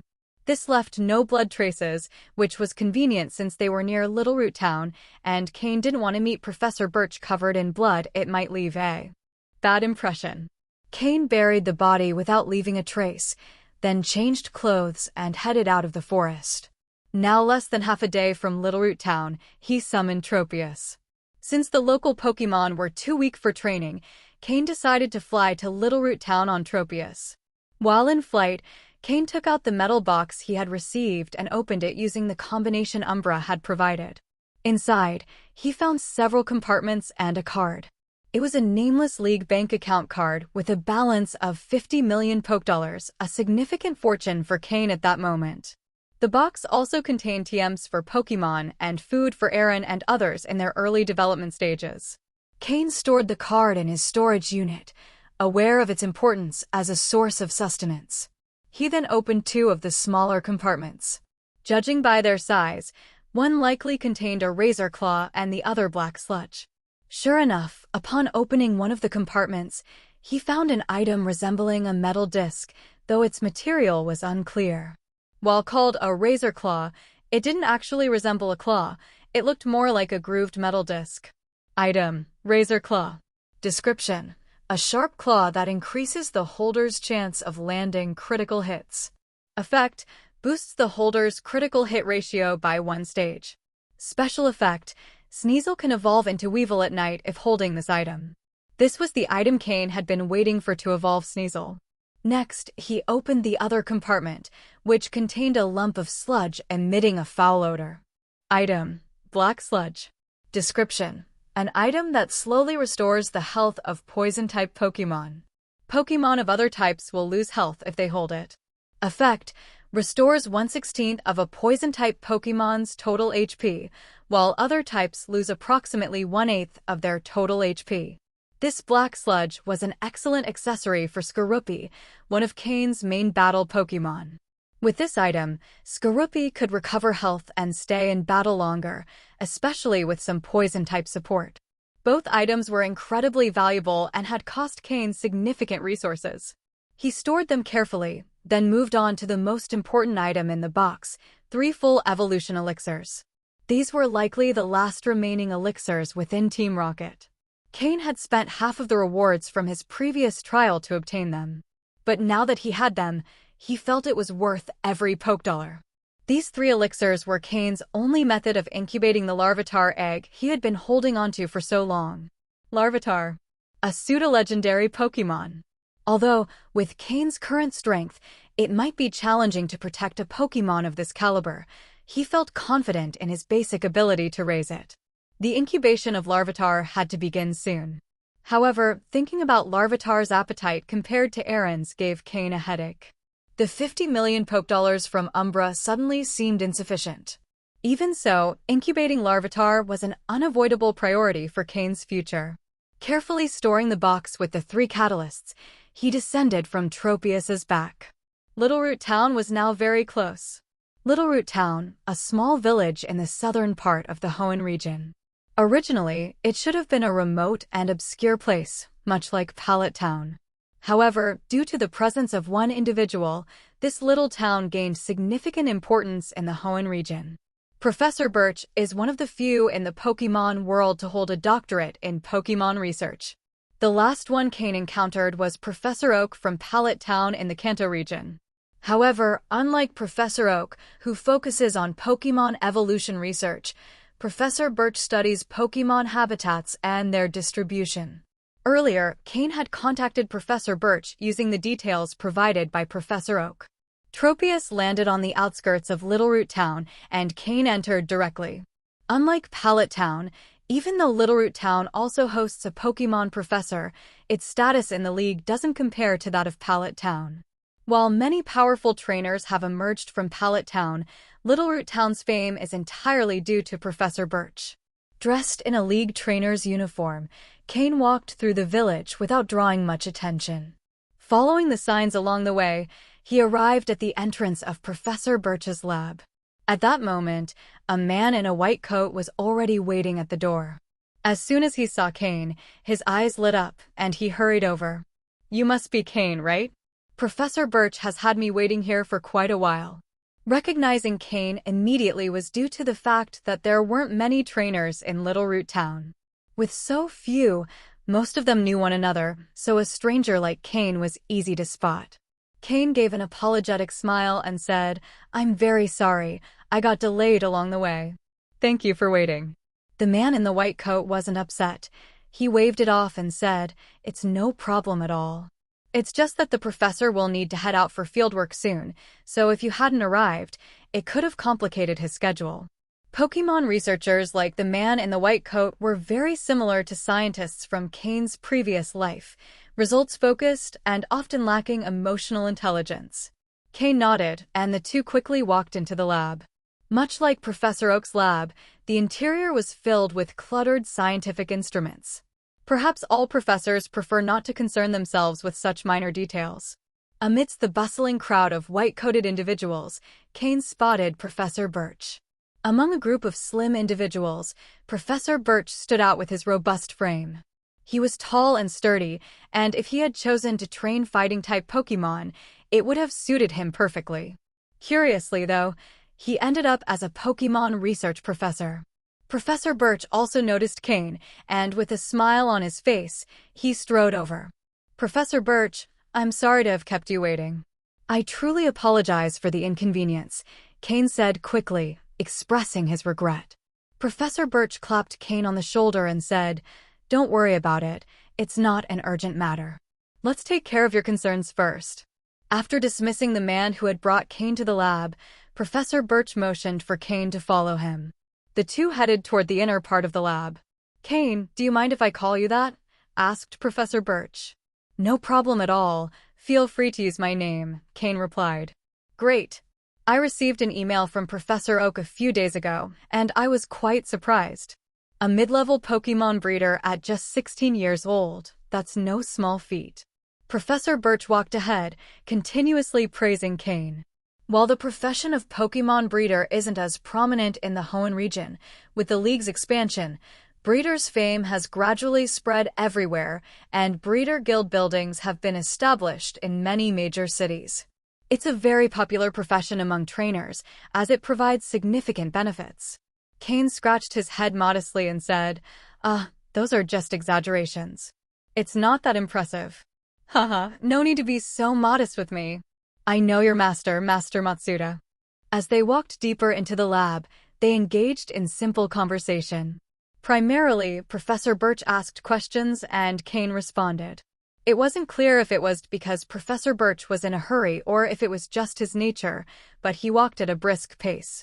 Perhaps due to his field research experience, he needed to move quickly to save time. Cain had no trouble keeping up, though he did notice how fast they were moving. After a few minutes, they arrived at the lab's backyard. Like many Pokémon professors, Professor Birch's backyard was a vast garden where Pokémon roamed freely. Specializing in habitat and distribution research, Professor Birch's backyard was different from Professor Oak's. It featured many diverse terrains, such as deserts, rocks, lakes, forests, gardens, and grasslands, each occupying a section of the yard. Within these terrains lived Pokémon suited to those habitats. Cain briefly observed the Pokémon in the various terrains and noted many rare ones. If someone could manage to steal everything here, they'd become rich. But clearly no one had the power to do so. Cain even spotted a Flygon in the desert area. Although the distance was too great to scan its data, as a Pokémon breeder, Cain could judge from its appearance that this Flygon was at an elite level of power. He wasn't sure if it belonged to Professor Birch. Professor Birch led Cain straight to the central lake. There was a small artificial waterfall cascading from a rocky mountain, and the lake housed many water-type Pokémon from both the Hoenn region and others. According to what Professor Oak mentioned, you're planning to establish a water-type gym in Leafy Town, so you need a Mudkip as your starter Pokémon, Professor Birch said, stopping by the lake. Cain nodded. "That's correct. Very well. I've been to that little town. It's a relatively underdeveloped place. You're not originally from Hoenn, Yet you're working hard to help develop less fortunate areas. That's not easy. If more people in the league were like you, it would be wonderful, Professor Birch said with admiration. Cain remained silent. If the league had more people like him, the league would cease to exist, with Team Rocket members everywhere, and Team Rocket would end up replacing the league entirely. Professor Birch took out a special whistle from his pocket and blew it. Phui! The sound echoed across the lake. Several blue heads began to emerge from the water. Mudkip. A large number of mudkip lived in that lake. Seeing the appearance of so many mudkip, even Cain, with all his experience, was somewhat surprised. So many? Does the Alliance really trust leaving so many starter Pokémon in Professor Birch's backyard? But, in reality, the Alliance has complete trust in him. After all, Professor Birch is the most prominent of the few Pokémon research doctors in the Hoenn region, and his personal strength is not exactly weak either. The Hoenn region does not have particularly powerful underground organizations, so there is no need to worry about such matters. All the mudkip are here. See if any catch your eye, said Professor Birch as he pulled a handful of food from his white coat and placed it on the ground. Before Professor Birch could say anything else, Cain had already begun using his system to scan the data of the mudkip. However, Cain quickly frowned. Although there were many mudkip, the quality surprised him, not because it was too high, but because it was quite low or, rather, very inconsistent. The mudkip with the lowest quality was barely light green, and there were quite a few in that category.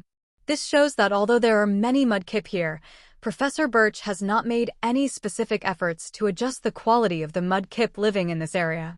But, thinking about it, Professor Birch specializes in researching Pokémon habitats and distribution, so the specific qualities of Pokémon are not really relevant to him. Fortunately, the number of mudkip was sufficient. As the saying goes, if you can't win with quality, do it with quantity. Cain had plenty of room to select the mudkip that convinced him the most. As a key member of his future Rain team, Cain paid particular attention to choosing mudkip. In addition to Swampert, Mudkip's final form, Cain also had another important Pokémon in mind for his Rain team, Ludicolo. With its water and grass types and swift swim ability, Ludicolo is also an excellent choice for a Rain team. However, now that Cain could obtain a Mudkip, his need to search for a Ludicolo was not as urgent. He could wait to find a good one in the future without actively looking for it. Cain asked the system to list the data of the mudkip with relatively acceptable qualities. Finally, Cain decided on one of them, which was, in fact, one of the most outstanding. Pokémon, Mudkip Light Blue. Gender, male. Level 5. Type, water. Ability, torrent. Held item, none. Egg moves, ancient power, bite, ice ball, refresh. Basic moves, tackle, growl, water gun. Learned moves, water pulse, aqua tail. TM moves, none. This mudkip had the best quality among all present, and its egg and learned moves weren't bad at all. All were attack moves, which indicated it had faced other Pokémon in battle. For a level 5 Pokémon to have learned so many moves was already a remarkable achievement. I'll go with this little one, Cain said, pointing to the mudkip near Professor Birch. Oh. Professor Birch picked up the little one and lifted it. He examined it from head to toe to confirm it had no injuries or illnesses. Mudkip stayed still, evidently familiar with Professor Birch, who often fed them. It did not resist or oppose. It only observed Cain with a curious gaze. For some reason, it felt it would soon part ways with its companions. Although it felt a bit nostalgic, its desire to explore the outside world was stronger. Your choice is very sharp, not for nothing are you a Pokémon breeder. This little one is one of the most outstanding among all the mudkip here, Professor Birch said with a smile after confirming Mudkip's condition. Although Professor Birch primarily focuses on Pokémon habitats and distribution, as a Pokémon researcher, he can differentiate their abilities and potential. However, he did not intervene in Cain's selection. Trainers choose Pokémon, and Pokémon also choose trainers. Only when both sides agree can the choice be considered correct. When Professor Birch approached Cain with Mudkip, and Mudkip did not resist, He knew that even though the Pokémon did not fully understand what was happening, it did not reject Cain's presence. That was enough. Well, I'll leave this little one for you to try capturing. I'll wait for you outside, said Professor Birch after leading Cain a bit away from the lake. All the Pokémon in this place were wild Pokémon that had not yet been captured, so Cain would need to use his skills to capture Mudkip. For a level 5 Pokémon, a force-based capture method wouldn't be appropriate. Cain placed Mudkip on the ground. Mudkip looked at him with its big round eyes, curious to see what Cain would do next. Cain slowly crouched and gently patted Mudkip's head. Its texture reminded him of his old Slowpoke. A familiar feeling, Cain thought. Then, he activated telepathic communication.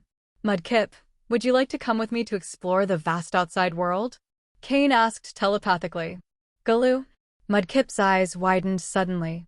It looked around but saw no one other than Cain. Clearly, it had felt a voice in its head, a voice it could understand. Don't look around. It's me speaking to you, Cain continued. This time, Mudkip became convinced the voice in its head came from the human in front of it. So amazing! Mudkip felt its curiosity had been completely piqued. Cain turned his palm to reveal several Pokeblocks specially made for Mudkip. Before coming to capture it, Cain had already prepared these specific Pokeblocks. Upon smelling the aroma, Mudkip's eyes widened even more. It looked at Cain, then at the Pokeblocks in his hand, and couldn't help but devour them all in one bite. What do you think? Would you like to come with me to see the outside world? It's huge, with many fun things, interesting Pokémon, and fascinating people. Of course, there will also be many battles, but as a reward, there will be lots of these delicious Pokeblocks, Cain tempted. For a Mudkip like this, which had never seen the world and had an innocent mind, the unknown and delicious food were the greatest temptations possible. Sure enough, after hearing Cain's words, Mudkip hesitated for a moment, but quickly stopped resisting and nodded. Cain smiled. He took out an empty Pokeball and showed it to Mudkip. Moments later, Mudkip was successfully captured inside the Pokeball. Mudkip, successfully captured. Cain's rain team was practically complete. After successfully capturing Mudkip, Cain left the backyard without looking back, a backyard simulating various environments. He dared not linger any longer in such a place, where a single misstep could prove fatal. Upon exiting the backyard, Cain found Professor Birch waiting for him, reading a report in his hands, evidently making use of his time. Seeing Cain, the professor put the report away and smiled. Already caught it? That quick? Cain nodded and expressed his gratitude. I really appreciate the trouble, Professor. Capturing this water-type Pokémon will greatly ease the opening of my gym. Professor Birch patted Cain on the shoulder and said, No need to be so formal. These Mudkip are meant for outstanding trainers in the league. Opening a gym in Hoenn with your reputation as a prodigious breeder has earned you quite the recognition. Cain couldn't help but feel a little overwhelmed by the comment. His master's previous risky maneuver had now made him famous as a breeder. The two walked slowly from the backyard to the lab's exterior, where a rather conspicuous off-road vehicle awaited them. Several lab staff members, now without their white coats, were already inside. Well, Cain, I'm sorry, but I have an urgent matter to attend to, so I must leave. I won't be able to stay and keep you company, Professor Birch apologized. Don't worry, Professor. I understand your duties take precedence. I've also accomplished my purpose here and should head back. The gym in Leafy Town is probably almost finished, and I need to return to finalize preparations, Cain replied with a smile. Perfect. Then next time you're in Littleroot Town, we can have a proper chat, Professor Birch said, boarding the off-road vehicle. Cain nodded. At that moment, the engine roared and the vehicle sped off, kicking up a cloud of dust as it disappeared into the forest. Cain stood watching for a moment before heading into the woods himself. Overall, Cain was quite satisfied with the achievements of this visit, strengthening his Pokémon, increasing his psychic power, and capturing Mudkip. Everything had gone smoothly. Moreover, he already had the 3 elixirs necessary for hatching Larvitar. Now, it was time to plan its incubation. There were also pending matters like Sneasel and Haunter's evolutions, as well as training his second Pokémon team, tasks Cain needed to handle in the near future. It seemed like his time for managing the gym would be quite limited. Not to mention the business with the Celestial Hunting Group and Team Heaven. Time was scarce, and Cain had little room to allocate it. After eliminating the 3 Void members in the forest, the Mauville City branch of the Void organization might investigate the matter. While they might not initially link it to Cain, once the elimination of the Black Snake Gang formerly under Kainan's command came to light, the connection would eventually be made. At that point, whether Void launched a massive attack or Kainan came alone or with his underlings, Cain would have to face them. Therefore, he couldn't neglect his growth in strength. Strength remained the #1 standard for measuring a person in this world. The journey back was much simpler. Cain no longer needed to venture deep into the forest, as his Pokémon's level and strength had significantly increased over the past few days. What they needed now was to fully master that power increase. That was their primary goal at the moment. If they leveled up too quickly, they might face foundational issues, or in other words, they might not be sufficiently consolidated, affecting their future progress. Perhaps, given the quality of Cain's Pokémon, these effects wouldn't be noticeable until they reached the elite level. But when the time came to aim for the Elite Four or Champion level, the lack of solid foundations could become a stumbling block. So, to ensure a stronger future, it was necessary to build a solid foundation now. After leaving Littleroot Town behind, Cain summoned his Tropius. Returning to Leafy Town could take more than a day, so he would have to spend a night in the forest. However, Tropius was currently the most suitable Pokémon Cain had for long-distance flights. The Yanmega he had taken from Ray was also a good flying-type Pokémon, with great speed and stamina. But compared to Tropius, it was smaller and probably less comfortable for long journeys. Besides, Cain had yet to fully subdue that Yanmega. These Pokémon, which had once had a trainer, were the hardest to capture, especially if their previous trainer had treated them well. They would rather die than betray. However, judging by the character of its previous trainer, Cain was somewhat confident in his ability to subdue Yanmega and the other bug-type Pokémon. Still, Cain no longer considered them a priority. Perhaps Yanmega could still be useful as a means of aerial transport. Seated on Tropius's back, Cain reflected on his plans for the coming days. Upon returning, the gym in Leafy Town should be nearly complete.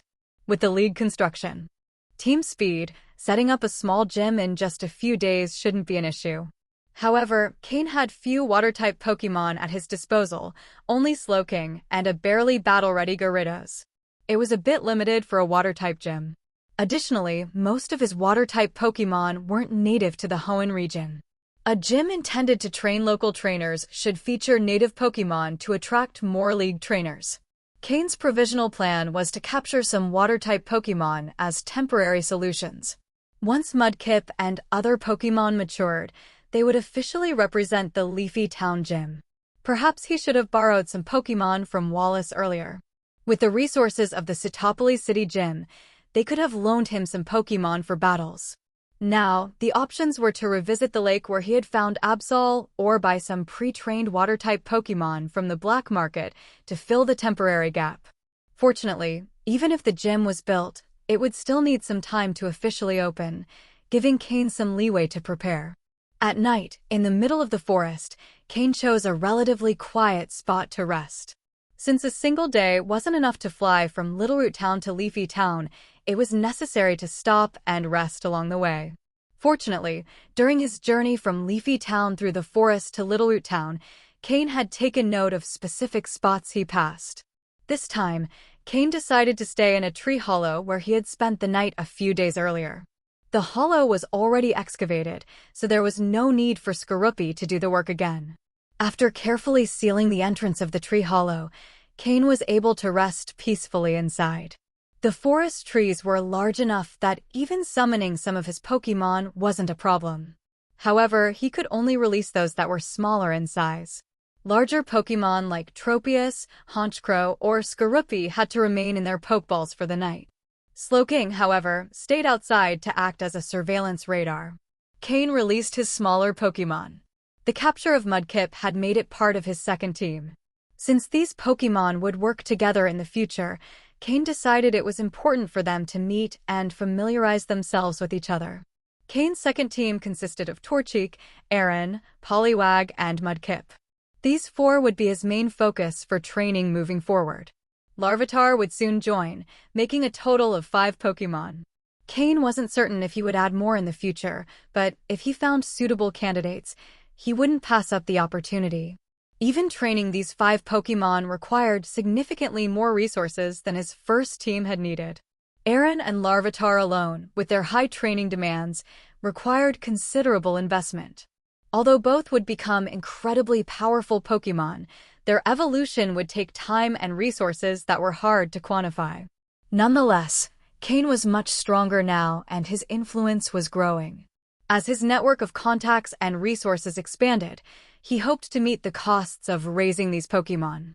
Most importantly, even though the Pokémon in his first team had started with less potential, they were now far more capable. If his new Pokémon followed the same trajectory, Cain could hardly imagine how far they might go. However, the greater the potential, the harder it was to improve. One thing that pleased Cain was Torchic. Torchic's potential had fluctuated between blue and dark blue, and Cain's system couldn't predict where it would ultimately stabilize. But since Cain released it in Pallet Town, its potential seemed to be increasing. The likelihood of it stabilizing at the dark blue level had now surpassed 60%. If confirmed, Cain would have a team comprising a dark blue quality Torchic, a dark blue quality Aaron, a light blue quality Poliwag, a light blue quality Mudkip, and a blue quality Larvitar. This combination was something Cain had never achieved in his previous life. Reflecting on his Pokémon from his past life, Cain realized he might now have the strength to capture a Pokémon that had once helped him reach the quasi-elite level. Since returning to the past, Cain's tight schedule had allowed him to reach his current level. But with his current strength, he might now have the chance to capture that Pokémon again. Cain began formulating a plan. After spending some time playing with his small Pokémon, he noticed that Mudkip was integrating quickly into the group. Torchic, naturally sociable and already familiar with Mudkip, was the first to accept it. Poliwag, another water-type Pokémon, also accepted it easily. Poliwag often acted as the group's mediator, helping maintain peace between Torchic and Aaron. Aaron, with its more reserved personality, initially kept some distance from Mudkip. However, seeing that Torchic and Poliwag had accepted it, Aaron gradually opened up. After a while, Aaron discovered that Mudkip also had a strong fighting spirit, which piqued Aaron's interest even more. To Aaron, a Pokémon that wasted its talent wasn't worthy of respect. Compared to Cain's first-team Pokémon, who trained relentlessly, Aaron felt it needed to work harder as well. However, Cain had restricted it to building a solid foundation before beginning intensive training. Aaron admired Cain's veteran Pokémon, like Honchkrow, Slowking, and Skorupi, for their dedication to training. But Aaron and the other younger Pokémon hadn't experienced the hardships Cain and his Pokémon had endured on the Trial Island or the times when Cain was injured, and the Pokémon could do nothing to help. Thus, they were still able to enjoy moments of peace and carefreeness, thanks to the veterans who ensured their protection. The young Pokémon were growing increasingly attached to Cain, and their bond with him was deepening quickly. For Cain, who had never valued bonds with Pokémon in his previous life, his greatest achievement in this life might be the profound connection he was forming with his Pokémon. Thanks to his telepathic ability, Cain could communicate more easily with his young Pokémon and use this skill to enhance their teamwork during battles. After playing for a while, Cain let the young Pokémon continue playing on their own, as the tree hollow had enough space for them. Then, Cain woke Haunter, who had been resting in his shadow. Haunter slowly emerged from the shadow. In recent days, although it had fought a lot, it hadn't improved as quickly as Sneasel, who had an advantage in the forest. Haunter, bring out the Larvitar incubator, Cain ordered. Looking at this incubator, he hadn't seen in a long time, along with the precious Larvitar Pokémon egg inside, Cain felt a wave of nostalgia. After so much waiting and searching for various methods, He was finally about to witness this Pokémon egg hatch. Cain glanced at the day counter on the incubator. Seeing it once again, he couldn't help but feel a bit powerless. If it weren't for the half dose of the evolution elixir he used last time, Cain honestly wouldn't know when he would have found a way to make Larvitar hatch. Fortunately, this time he had finally obtained 3 full elixirs. However, according to the system's calculations, the power of the evolution elixir was too potent. Even though the Larvitar egg had been soaking for years in geocentric cleansing milk, it was not recommended to use all 3 elixirs at once. The best approach would be to use them one at a time. In fact, according to the system, the optimal method was to use them with time intervals, though the difference in results between the 2 methods was negligible. Thus, Cain chose the faster option. He would soon need to train his second lineup of Pokémon, and Cain didn't want Larvitar to lag behind. If he could train Larvitar alongside that group of Pokémon, it wouldn't just save time, it would also improve cooperation among the Pokémon. For instance, now with Skorupi and Honchkrow, although they got along well, because they were trained at different times, the synergy between Skorupi and the other Pokémon was still somewhat lacking. It was only during this wilderness training that Skorupi's power increased, enabling it to fight alongside Honchkrow and the others, barely developing a bit of basic synergy. That's why, if you want Pokémon to show greater power in team battles, it's best to cultivate that synergy from a young age. For this reason, whenever Cain released his Pokémon, he almost always did so simultaneously. Cain opened the incubator. A Pokémon egg with a thin crack appeared in his hands. Feeling the weight of the egg, even after taking it out several times, Cain remained surprised. Although Larvitar is naturally heavy, the weight of this particular egg was truly unusual. Without examining it in too much detail, Cain lightly stroked the crack with his finger. He didn't feel anything special. He took out one of the evolution elixirs from his storage space. His hand, as he held the elixir, began to sweat slightly. He took a deep breath. Whether or not Larvitar hatched depended on whether this elixir worked. Cain removed the elixir stopper, and a strange smell filled the tree cave. The 4 little ones playing nearby immediately turned their attention to Cain. Slowking, create a psychic barrier just for me, Cain said with a frown.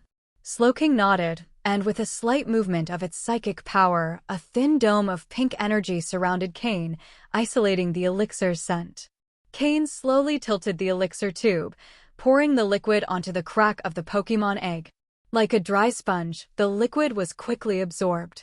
Cain had been prepared to use his psychic power to help the egg absorb the elixir, but he didn't expect the egg to absorb it completely without resistance. Cain wondered if, after all this time, Larvitar inside the egg had developed some form of awareness. Perhaps it was like Mismagius living deep in dark caves, with no one truly knowing what was happening. It was the first time Cain used telepathy on a Pokémon egg. He could sense the heartbeat inside the egg becoming stronger and more energetic. Moreover, a tiny spark of thought emerged in his telepathy. Larvitar hadn't developed its own consciousness or independent thoughts. It was like any other Pokémon egg. However, with the help of the evolution elixir, the Pokémon inside the egg was rapidly taking shape. There were many unknown liquids inside the egg, likely natural egg fluids or geocentric cleansing milk. Both substances seemed to have mixed, complicating Larvitar's hatching process. The hardening of the shell was just part of the problem. The real obstacle was that Larvitar hadn't fully taken form. But with the elixir's intervention, the 2 substances began to solidify quickly, and Larvitar's body, which had been just a skeleton and small blood vessels, began forming rapidly. According to the system's analysis, if no more elixirs were used, Larvitar might take another 50 years to hatch. Clearly, that wasn't what Cain wanted. However, after using 1 elixir, it was better to give the Pokémon egg time to assimilate it. Once the effects of this elixir were fully exhausted, Cain could use the next one to maximize the results. Cain gently stroked the egg. Although telepathy couldn't do much, he still tried to communicate with Larvitar inside, unsure if it had any effect. After half an hour, the elixir's effects on the egg began to stabilize. Cain placed it back in the incubator, planning to use the other 2 elixirs once he returned to Leafy Town. He hadn't yet prepared food for Larvitar, and the elixir's effects were still processing. But it shouldn't take long, and this Pokémon egg, which had remained dormant for so long, would finally hatch. Cain had a feeling this Larvitar wouldn't be like the others. After soaking in geocentric cleansing milk for so long, it wasn't possible for this Larvitar to be like the others upon hatching. That would be too far-fetched. There would be differences, he just didn't know yet if they'd be good or bad. He'd only find out when it hatched. Cain handed the incubator to Haunter, who stored it in its shadow. For Cain, the safest place now was his shadow, where an elite-level Mismagius resided. Although Mismagius wasn't a combat expert, the power of an elite-level Pokémon couldn't be underestimated. Slowking dissolved the energy barrier. Cain played with the little ones a bit more before falling asleep. Tomorrow, he would return to Leafy Town, and as the Leafy Town gym leader, Cain needed to be at his best. Larvitar would hatch once they returned to the gym. Then it would be time to plan the evolution of Sneasel and Haunter. Afterward, he would train his second lineup of Pokémon. In short, Cain had a lot to do and needed to be in top form. Slowking and Haunter took care of the watch while Cain slept, so there was no need to return the Pokémon to their Pokeballs. The next day, dawn broke. Cain, mounted on Tropius, set off once more on the road back to Leafy Town. This would be a new beginning for Cain's growth. Before night fell the next day, Cain returned to Leafy Town riding on Tropius. In just a few days, the once backward Leafy Town had undergone a drastic transformation. To begin with, Leafy Town, which had never had tall buildings, finally boasted its first building over 10 stories high. The Leafy Town Water-type Gym. Currently, this gym has become a new symbol of the town and the greatest source of pride for its residents. Without Cain knowing, the mayor of Leafy Town had already been replaced. The last time Lance visited, Cain had mentioned the mayor's son, and Lance took it very seriously. After just one day of investigation, the crime was confirmed. The mayor's family was completely arrested, and the resistance from the mayor's son proved futile against Lance. Subsequently, the League sent someone else to take over as mayor. And this new mayor, while lacking in skills, knew a lot about Cain. The youngest intermediate breeder in the League's history, gym leader of the Hoenn region, and friend of Devon Corporation's heir, Stephen Stone. With such credentials, the mayor dared not underestimate Cain and did everything possible to facilitate the gym's construction in Leafy Town, granting approvals for all requests. It can be said that in the current Leafy Town, Cain's gym is the most revered place. While the townspeople were unaware, the true owner of the gym, Cain, returned silently. The gym was built next to Cain's house, a 10-story water-type gym with an expansive area that had risen to prominence. Cain was amazed to see the gym. There was no doubt that the League's construction team was highly experienced in building gyms. Although this gym wasn't designed to the level of those in major Hoenn cities, it wasn't any smaller than those in small towns either. Cain's generosity, coupled with directives received by the construction team from above, certainly helped. While Cain may not be the League's most influential figure, he was undoubtedly one of its most well-known. A trusted member of the League. With the League Breeders Guild's backing, how could they not put forth their best effort? The building's design was quite modern, and the internal structure was highly suitable for a water-type gym, featuring numerous pools of various sizes. Of course, there were also terrains beyond water types, such as rocky, grassy, and sandy terrains. However, as a water-type gym, the focus remained on water terrains, supported by an excellent drainage system and various facilities to alter the terrain as needed. Around the battlefield was a large spectator stand that could accommodate nearly 10,000 viewers. For a small town like Leafy Town, a stadium of this size was already significant. So far, there had never been such a facility in Leafy Town. Many residents were already anticipating the gym's opening to witness its first gym battle. Tickets would be sold, but at a very low price, ensuring affordability for most Leafy Town residents. Cain took a walk around the gym's main hall to familiarize himself with its various facilities.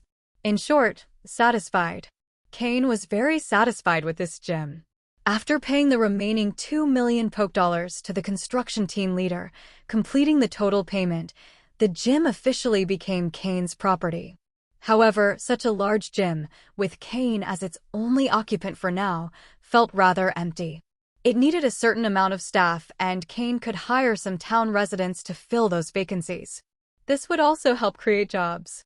Additionally, the gym leader could recruit people as gym apprentices to assist in daily operations when the leader wasn't present. Cain planned to assign these tasks to Sky and his team, simultaneously providing them with some official league identities. Regarding the risks, no one would arbitrarily investigate the identities of apprentices in another person's gym, so there was no need for concern. After touring the lobby, Cain went upstairs to inspect the rest of the building. The gym had 10 complete floors, with the first being the largest and most important. The upper floors were intended for staff, apprentices, and the gym leader. The second floor would likely serve as residences for staff and apprentices, along with common facilities. The use of the upper floors would be decided by Cain later. For now, he hadn't given it much thought. Apart from the fully equipped first floor, the other 9 floors were empty, lacking furniture or items, and would need to be furnished gradually. After a brief inspection, Cain left the gym. There was still some time before the gym's opening, and Cain had many preparations to make. Even though Leafy Town's gym was about to open, the town's development couldn't rely solely on a gym. Many key facilities were still missing in Leafy Town. The most important was a Pokémon Center. Cain needed to request this from the league. With his current status as a gym leader, this shouldn't be an issue. He also needed to visit Steven to coordinate economic development in Leafy Town. Currently, Leafy Town already had some economic value, and if Cain requested the Devon Corporation's help, it could drive the town's economy forward, a win-win situation. It wouldn't just be about troubling Steven. Relationships could wear thin with too many favors. Furthermore, if Leafy Town's economy was to thrive, the black market would need to reopen. It was expected that Alec and the others, who had been training, would now have sufficient strength to manage the black market's daily security. As Cain walked back to the backyard, he pondered the more complicated tasks ahead. Fortunately, the backyard was very close to the gym, and before Cain felt overwhelmed, he was quickly interrupted by the Pokémon's matters. The Larvitar egg, after absorbing and digesting for a full day, was ready to use the evolution elixir again. This would be the second dose, and if all went well, the third could be used tomorrow. At the latest, by the day after tomorrow, the pseudo-legendary Pokémon Larvitar should successfully hatch. At that point, it would be a matter of seeing whether this Larvitar, which had consumed so many of Cain's resources, was truly worth it. Cain released all his Pokémon, who quickly found something to do. The 4 small ones started playing, while Honchcrow and the others began training. Cain, holding the incubator, sat directly on the ground. Cain poured another dose of the elixir onto the Larvitar egg. All the elixir's liquid was absorbed without a trace by the egg. Holding it, Cain could clearly feel a notable increase in temperature radiating from the egg's surface into his hands. Instinctively, Cain enveloped the egg with his psychic powers. Although he could previously sense the heartbeat of the Pokémon within, it had been faint at the time. Now, Cain could perceive a strong, rhythmic pulse. Not only that, though the Pokémon egg hadn't absorbed anything other than the elixir, Cain noticed its weight was gradually increasing. With the injection of this elixir, Larvitar's developmental speed was changing rapidly. According to the system's scan, the Larvitar egg's hatching time, which initially required about 50 years, was decreasing at an astonishing rate faster than Cain had anticipated. Cain's expression shifted slightly. The changes in the Larvitar egg weren't something either he or the system had predicted. System, quickly analyze what's happening with the Pokémon egg, Cain thought.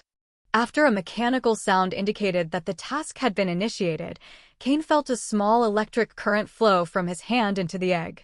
This tiny electrical flow had no adverse effect on the egg. 10 minutes later, Cain received the system's analysis.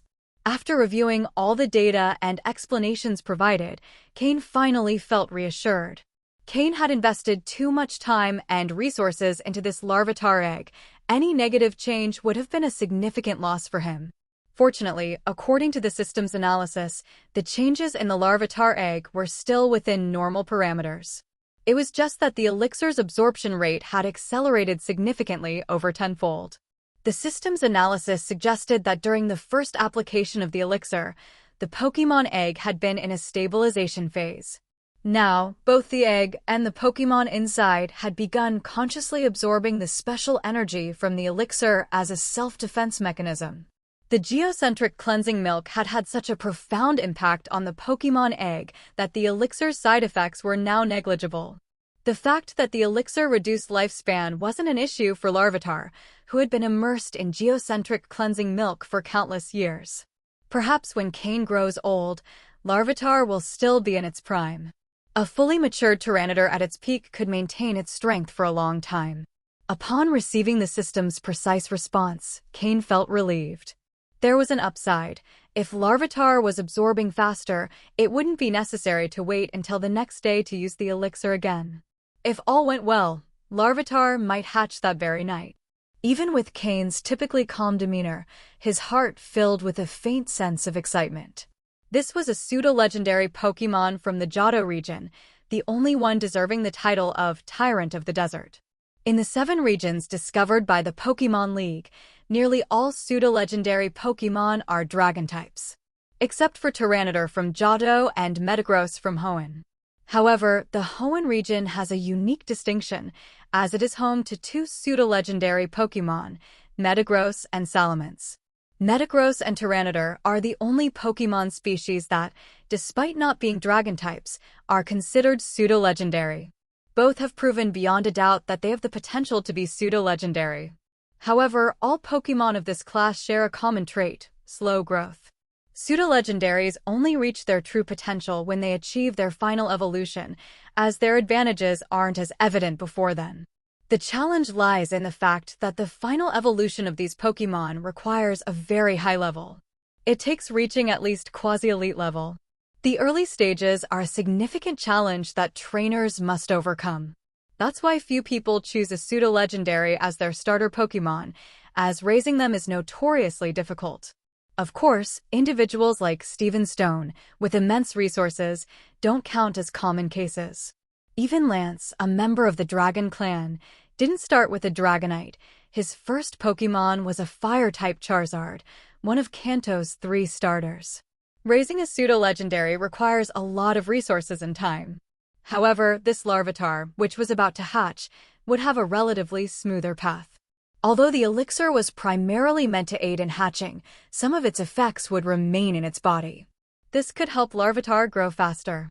As for its reduced lifespan, it simply didn't apply to this Larvitar. Furthermore, based on the Larvitar egg scan data, this soon-to-be-born Pokémon had exceptional potential. It had already inherited moves like Dragon Dance and Outrage, 2 extreme and powerful moves that would help it overcome its initial phase of weakness in battles. For now, Cain wasn't overly concerned about Larvitar contributing to battles. Cain placed the egg in the incubator and set it aside. He then retrieved materials he had previously prepared to make food for Larvitar after it hatched. The most important ingredient was geocentric cleansing milk. Cain had already incorporated geocentric cleansing milk into the Pokeblocks for both Aaron and Larvitar. This rare ingredient would allow both Pokémon to perceive rock and ground-type energies more clearly, helping them manipulate these energies with greater ease. Aaron had only the rock type, but Larvitar had both rock and ground types, allowing it to make the most of the geocentric cleansing milk's properties. Next were rare minerals. Both Larvitar and Aaron fed on rocks and metals. However, while Aaron leaned more toward metals, Larvitar preferred rocks. Cain also added materials to support the growth of infant-stage Pokémon. Larvitar would join Cain's second group of Pokémon. Although it would need time to grow after hatching, Cain hoped that thanks to the elixir, it could catch up with the others. Aaron was already at level 16 and Poliwag at level 12. Torchic and Mudkip were also ready to begin their training. With great skill, Cain finished preparing the Pokeblocks for Larvitar. The materials he used were undoubtedly the best he had at his disposal at the time. They would be sufficient to feed the Larvitar that was about to hatch. Soon, not only for Larvitar but likely also for Cain's other Pokémon, their Pokeblock formulas would need adjustments. At that point, he would simply have to buy more materials. Being a breeder has its advantages. You can adjust the Pokeblock recipes your Pokémon use at any time, according to their needs. And changing the recipe won't make the effects of the previous Pokeblocks go to waste. For this reason, many trainers desire to have a breeder by their side. Even Professor Oak needs the support of a breeder like his mentor, Master Matsuda Takashi. However, when a trainer grows, the breeder who has provided great assistance becomes someone they must protect. That's why, even though the Breeder Guild isn't very powerful, it remains one of the top 5 organizations within the Alliance. Once again, Cain took the Larvitar egg into his hands. He clearly felt that it had grown considerably heavier. He didn't know why, but the egg seemed to grow heavier out of nowhere. Perhaps it was because Larvitar was nearly fully formed inside. He took out another bottle of evolution elixir, the last one he had left. He had already used one bottle before, and, under normal circumstances, this second one should be enough. Even so, Cain let the system monitor the situation in real time to ensure the elixir was working properly. He slowly poured the liquid from the last bottle of elixir onto the Pokémon egg. He felt the egg's temperature rise so much that, even through his pants, it felt hot. Unable to bear it any longer, he used his psychic powers to make the egg float. He feared that, with such a high temperature, the Pokémon egg might end up cooked. If it weren't floating, anyone would think there was a fire burning beneath it, as if there were at least a steaming pot under it. By the way, would the Larvitar egg be particularly nutritious? Suddenly, this thought crossed Cain's mind, but he quickly dismissed it. What madness! If Larvitar couldn't hatch, Cain might consider that option, but after waiting so long, it was finally about to hatch. If the egg ended up cooked, it would be a bad joke. Fortunately, those were just Cain's wild ideas. Under the system's supervision, all of Larvitar's egg parameters were normal. It was only that its rapid growth rate caused an unusually high temperature. Following the system's instructions, Cain stopped pouring more elixir onto the egg. He looked at the remaining half bottle, feeling a bit pained. These elixirs weren't cheap. If anyone knew about the existence of something like this, many would fight to obtain it. Luckily, Team Rocket had not yet revealed the elixir's existence, and the Alliance didn't know that Cain had acquired 6 bottles transported in secret. After all, if anyone investigated, they could only trace it back to Umbra, not to Cain. With everything ready, Cain sat down to wait patiently. During this time, other Pokémon approached to watch, especially the 4 little ones. They were excited about the arrival of a new companion and wanted to stay beside Cain to wait. However, the sensible Honchkrow took them away. When a Pokémon hatches, the first creature it sees naturally becomes the one it feels the most attached to. For trainers, it's important for the Pokémon to see its trainer first, as it makes future training and battles smoother. For example, the first Pokémon Cain raised, Skorupi, now has a bond and synchronization with him that only Honchkrow and Slowking surpass. After half an hour, the surface of the Pokémon egg was covered with droplets of water, emitting a faint steam. When Cain brought his hand close, without touching it, he could already feel the heat. At this temperature, any normal egg would already be completely cooked, wouldn't it? But the system indicated that everything was fine, so Cain held back. Half an hour later, the egg's temperature began to drop. Cain finally breathed a sigh of relief. At least he wouldn't have to eat the egg.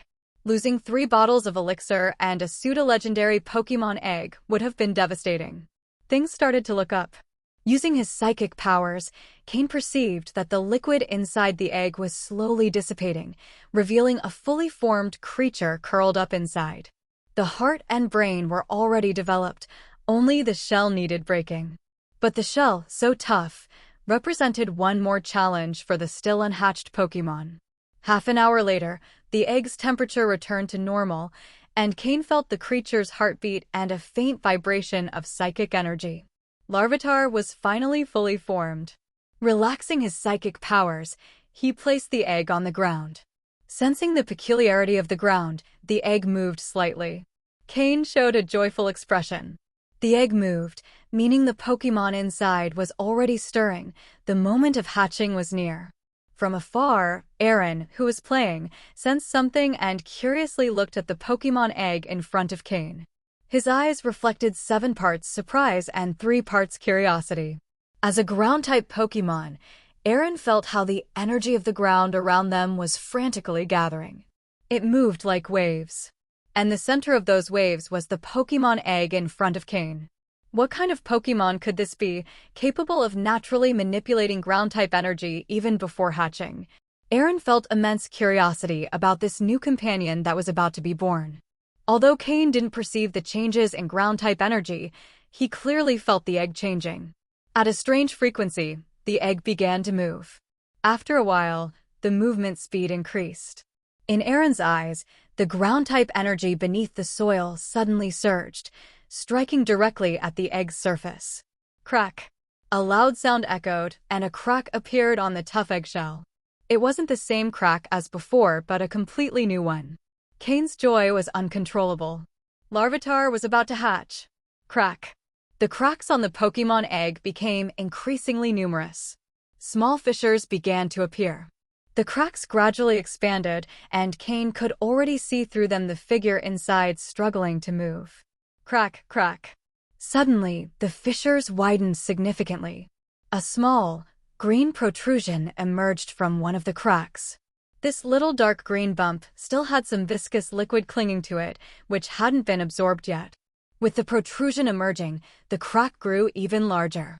Finally, after another 3 minutes of struggling, the egg's shell completely broke apart.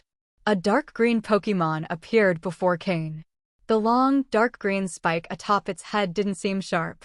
Its triangular eyes carried an intimidating air, and its red pupils stared at Cain with curiosity and affection. The exposed part of its belly was red, covered with what looked like armored plates, while the sides featured square-shaped, dark green patches.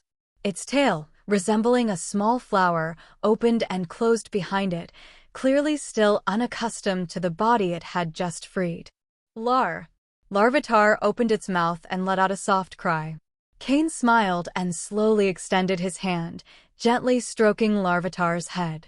The surface of the newly hatched Larvitar was very smooth, covered in an unknown liquid, making it feel silky to the touch. Larvitar narrowed its eyes, showing how much it enjoyed it. But before Cain could continue, Larvitar's stomach suddenly let out a loud noise. Grew. The sound was so loud that it hardly seemed to come from a newborn Pokémon.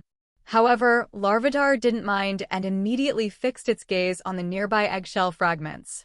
It seemed to have smelled something delicious.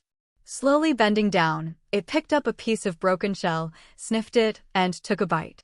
Crunch! Crunch! The hard eggshell posed no challenge for Larvitar's teeth. Once in its mouth, it chewed through it effortlessly. In no time, the tough shell was completely crushed and devoured by Larvitar. Seeing how happy Larvitar was, Cain discreetly put away the poke block he had prepared.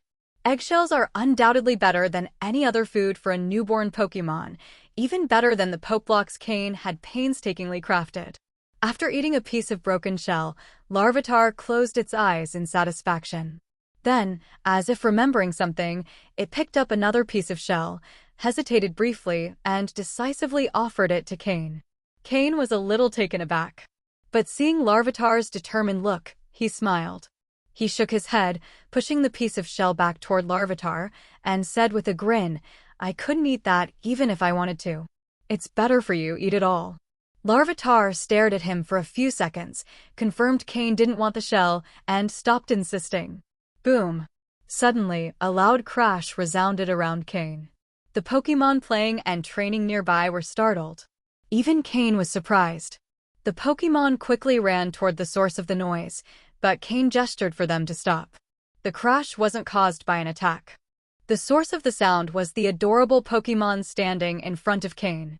Cain had witnessed the entire process that caused the noise. At that moment, Larvitar had offered the eggshell to Cain, who had politely declined. Larvitar, without further insistence, popped the piece into its mouth. Then, as if finding it too tiring to eat while standing, it plopped onto the ground.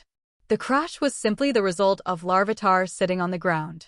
Cain found it hard to believe that such a small Pokémon could cause the ground to sink like that. What was even more astonishing was that Larvitar seemed completely unaware. Cain couldn't help but activate the system to scan Larvitar's data. Pokémon, Larvitar, dark blue. Gender, male. Level 1. Type, rock plus ground. Ability, guts.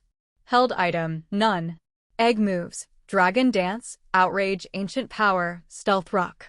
Basic moves, fight, leer. Learned moves, none. TM moves, none. From the data, there weren't many changes, except that Larvitar's original blue quality had now deepened to dark blue. This was within Cain's expectations. After all, the system scan could have been affected by the thick eggshell and the mineral-rich milk surrounding it. Another possibility was that Larvitar's original potential was blue, but the use of evolutionary elixirs to accelerate its growth, combined with the nutrient blend in the egg and the geocentric cleansing milk, had gradually elevated its potential. However, this boost in potential was reasonable, considering it had been an egg submerged in an unknown energy source for years. What shocked Cain the most was Larvitar's weight. Being able to sink the ground with its weight indicated that Larvitar was far from normal in this regard. Perhaps the weight gain was what improved its potential. For a heavy-type Pokémon, weight sometimes also signifies strength. But with such great weight, Larvitar would require more energy and proper bone development to maintain its combat level. That would be one of Cain's responsibilities as its trainer. Currently, Larvitar was heavier than Aaron. It was truly a walking heavyweight. Sitting in the hole it left in the ground, Larvitar continued munching on its eggshells, completely unaware that its tonnage was already giving its trainer a headache. With a Larvitar of this size, along with Aaron, another heavy Pokémon, Cain thought that once both evolved completely, walking with them behind him would make him look incredibly powerful. But now Cain thought the first thing Larvitar needed to learn was how to control its weight. It couldn't just go around damaging the environment wherever it went. In the wild, it might not be a problem, but in enclosed spaces, that could get expensive. Either way, the joy of the day overshadowed any surprises Larvitar could bring. Finally, Cain had succeeded in hatching this pseudo-legendary Pokémon, significantly elevating his potential for future growth. At least up to the elite level, Cain felt he had no doubts. He just needed to continue raising it carefully. After finishing the eggshells, as a newborn, Larvitar still needed a lot of sleep. Curling up next to Cain, it quickly dozed off. Gently stroking Larvitar's soft skin, a smile spread across Cain's face. The hatching of Larvitar was known only to Cain and his Pokémon. For now, Cain had no plans to reveal Larvitar's existence to anyone else. Even though he wasn't weak anymore and had gained a certain status in the league that made owning a Larvitar plausible, there's a saying, the tallest tree in the forest is the first to be cut down. Just like when Professor Oak decided to keep Cain's discovery of Slowking's evolution method a secret. Cain had great talent as a breeder, and if he also displayed exceptional skill as a trainer, many groups might feel threatened. To most people, Cain's decision to build a gym seemed like nothing more than a youthful whim. After all, he was still young, and opening a gym for fun didn't seem like an issue. But if others learned of Cain's high potential as a trainer as well, some might not take it lightly. Not everyone was as tolerant as Giovanni. Larvitar had not yet been placed in a Pokeball. Since he was just born, it wasn't suitable to put him in one yet as it might affect his development. However, since Larvitar's first sight upon hatching was Cain, there was no concern that he wouldn't recognize his trainer. Cain just had to wait until Larvitar moved past his newborn stage to keep him in a Pokeball. For now, Cain faced a minor inconvenience. Larvitar wasn't like Skorupi, who could conceal himself on Cain's body unnoticed. And with Larvitar's weight, carrying him was out of the question. While he hadn't weighed him yet, Cain estimated he was between 150 and 200 kilograms. There was no way to carry something that heavy, so instead of storing him in a Pokeball and to avoid detection, Larvitar would have to stay in the backyard. Fortunately, Cain's backyard was currently secure, with a few Pokémon helping to keep watch. Among the group of Slowpoke brought back by Slowking, 3 had evolved into Slowbro after Cain dropped a batch of shelter into the pond. With 3 Slowbro at levels 37 to 38 and an Absol capable of sensing the future, Cain's backyard was well protected. Cain also planned to leave Miltank to take care for Larvitar, while the 3 Slowbro and Absol guarded the backyard. This setup should suffice. However, even so, Cain couldn't venture far from the backyard. He needed to remain within Slowking's teleport range. This meant Cain would have to stay close for a while. After being away for several days, the backyard pond had grown considerably, now home to many water-type Pokémon. While not a fully wild habitat, it was close enough, and the Pokémon there showed respect toward Cain. The Slowpoke group in particular held great respect for Cain, and since they were tasked with guarding the backyard, the other Pokémon followed suit.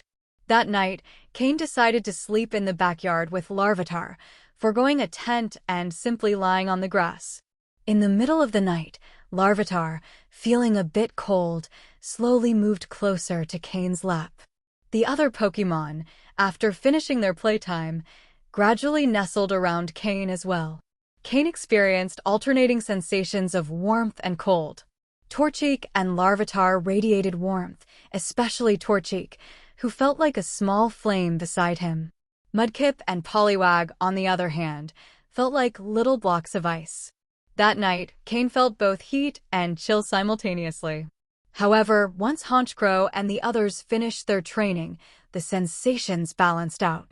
All the Pokémon huddled around Cain, spending the night together. At dawn the next day, dew covered the grass. Cain felt his clothes slightly damp. Gently freeing himself from the Pokémon's paws, he noticed Honchkrow and Slowking were already awake, sharing his daily rhythm. Torchic and the others were still sound asleep. Not wanting to disturb them, they deserved a bit more rest. Cain sent Honchkrow and the others to train farther away and began preparing breakfast.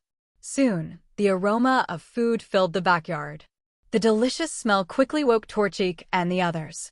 Rubbing their eyes, the 5 small Pokémon turned their attention to Cain's prepared meal. Even Larvitar, only a day old, ignored Torchic and the others, drawn by the smell of Cain's food. Smiling, Cain distributed the food among his Pokémon and taught Larvitar how to use utensils. At that moment, Larvitar noticed the other Pokémon around him for the first time. He showed no fear, just brief curiosity as he watched them eat. After a moment's thought, he decided that eating was more important. He plopped down on the ground and started devouring his meal. Compared to the noise he made sitting down the previous day, Larvitar seemed to have better control of his body today. While he left a small mark in the dirt, it wasn't as loud. Still, the other Pokémon were surprised by the mark he left. They could all sense Larvitar's weight. They couldn't believe such a small Pokémon could leave such a deep dent in the ground. Larvitar, of course, was oblivious. The most amusing reaction came from Aaron. Aaron observed Larvitar, then looked at himself. He tried mimicking Larvitar, plopping down on the ground. The ground sank slightly, but when comparing the dents, Aaron realized Larvitar's was deeper. Aaron smiled, satisfied. Finally, there was someone heavier than him. With a grin of relief, Aaron returned to his meal. As a hearty eater, Larvitar, despite being only a day old, already demonstrated a voracious appetite. This time, he ate more than Torchic and Mudkip combined. Though Cain was pleased, he couldn't help but think, "Wow, what an appetite!" After preparing breakfast for the Pokémon and ensuring that those finishing their morning training, like Honchkrow, also enjoyed a carefully prepared meal, the formal training for the day began. Cain assigned each of his Pokémon their training tasks for the day. The main focus remained on practicing the combined moves they had been working on previously.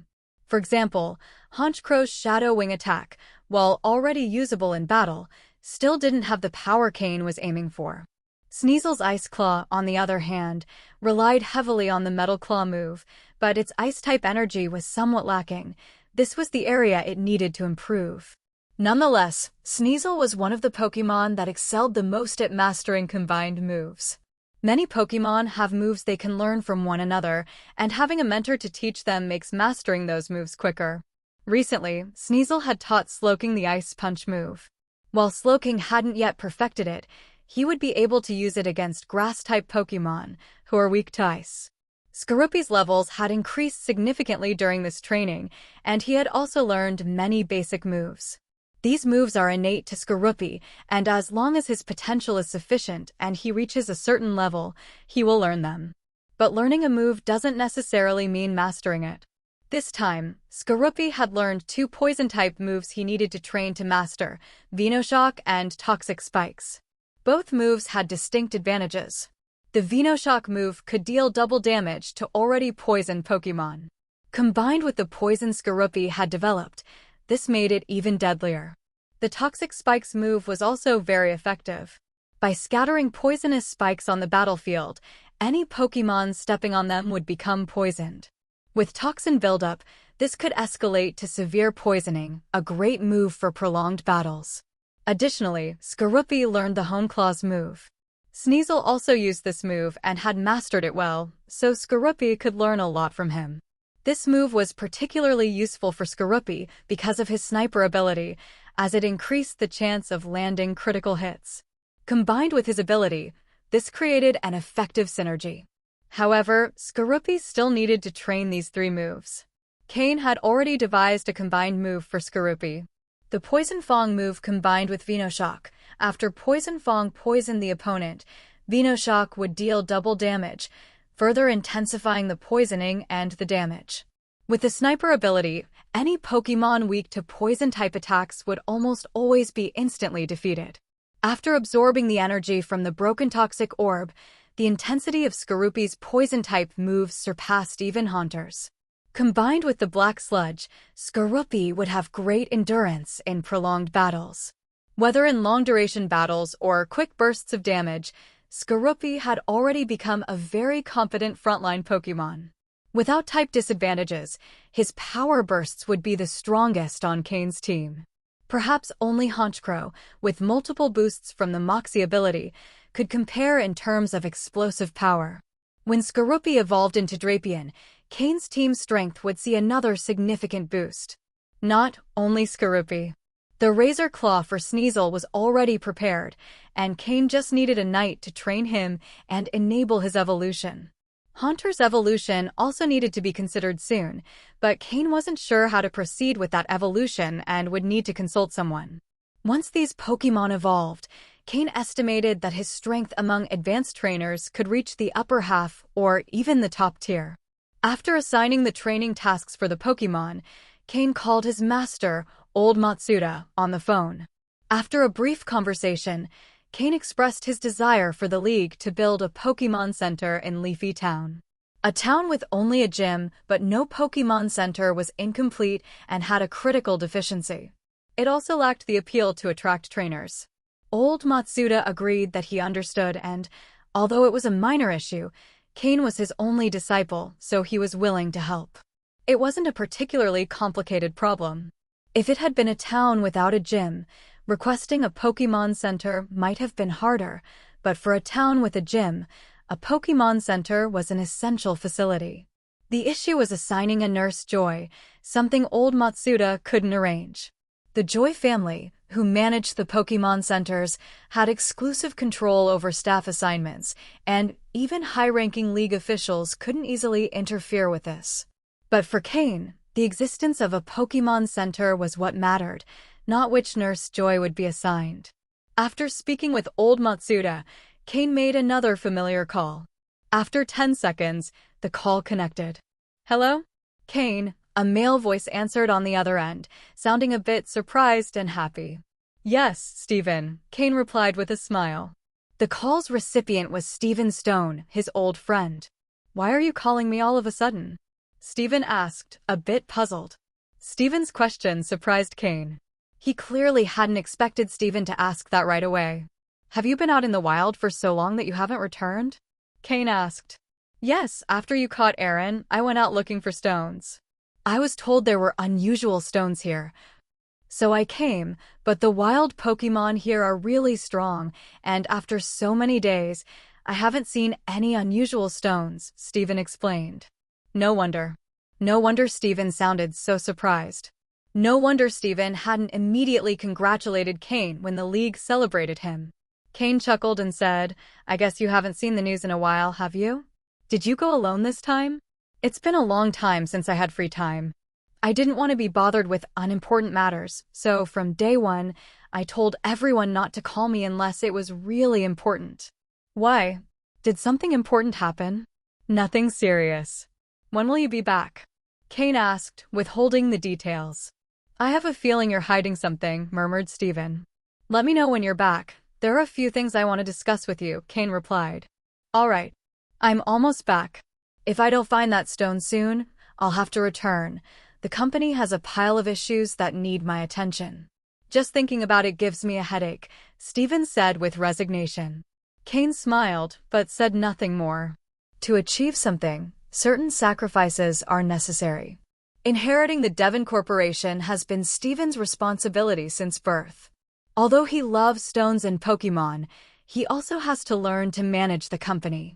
Stones and Pokémon can only serve as his solace while he hasn't fully taken on the company's legacy.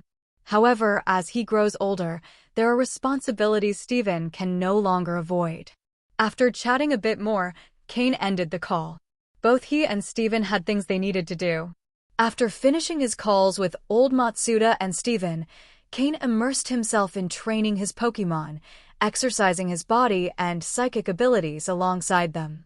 When the trainer participates in the training, the loyalty of the Pokémon toward him increases. The 5 little ones watched Cain and the others train with envious expressions. Larvitar didn't quite understand, but seeing his companions with that expression, he ended up catching on as well. Although Larvitar had just hatched, his robust body allowed him to play alongside Torchic and the others. However, Larvitar hadn't yet learned to control his strength, so after a while, the ground was riddled with holes and craters. Aaron, unable to ignore it, began teaching Larvitar how to control his strength. Both being heavyweights, Aaron had some experience in this regard. Cain kept a close eye on the 5 little ones, especially the newborn Larvitar, who, as a neonate, was usually more fragile. However, perhaps because he had spent so much time in his egg, Larvitar didn't exhibit the typical sleepiness of newborns. In fact, after eating, he stayed quite active. Cain could only attribute this to the effects of the evolution elixir. Larvitar had hatched thanks to the elixir. Although most of the side effects had been counteracted by the geocentric cleansing milk, Cain wasn't sure if there might be other lingering effects. Training is demanding, but if the focus is solely on leveling up without training, the growth of Pokémon is incomplete. Leveling up is like building the skeleton of a structure, while training is like adding bricks and cement. Only by combining both can a solid and tall building be constructed. The difference may not be apparent in the short term, but in the long term, the absence of either will undo all progress made. As Cain and his Pokémon trained, the 5 little ones also tried to mimic their movements, albeit clumsily. This, however, showed that their bodies were growing stronger and that they would soon be ready for training and battles. In reality, with Aaron's sturdy build, he could begin training and battling without any issues. Torchic and Larvitar, on the other hand, needed a bit more time.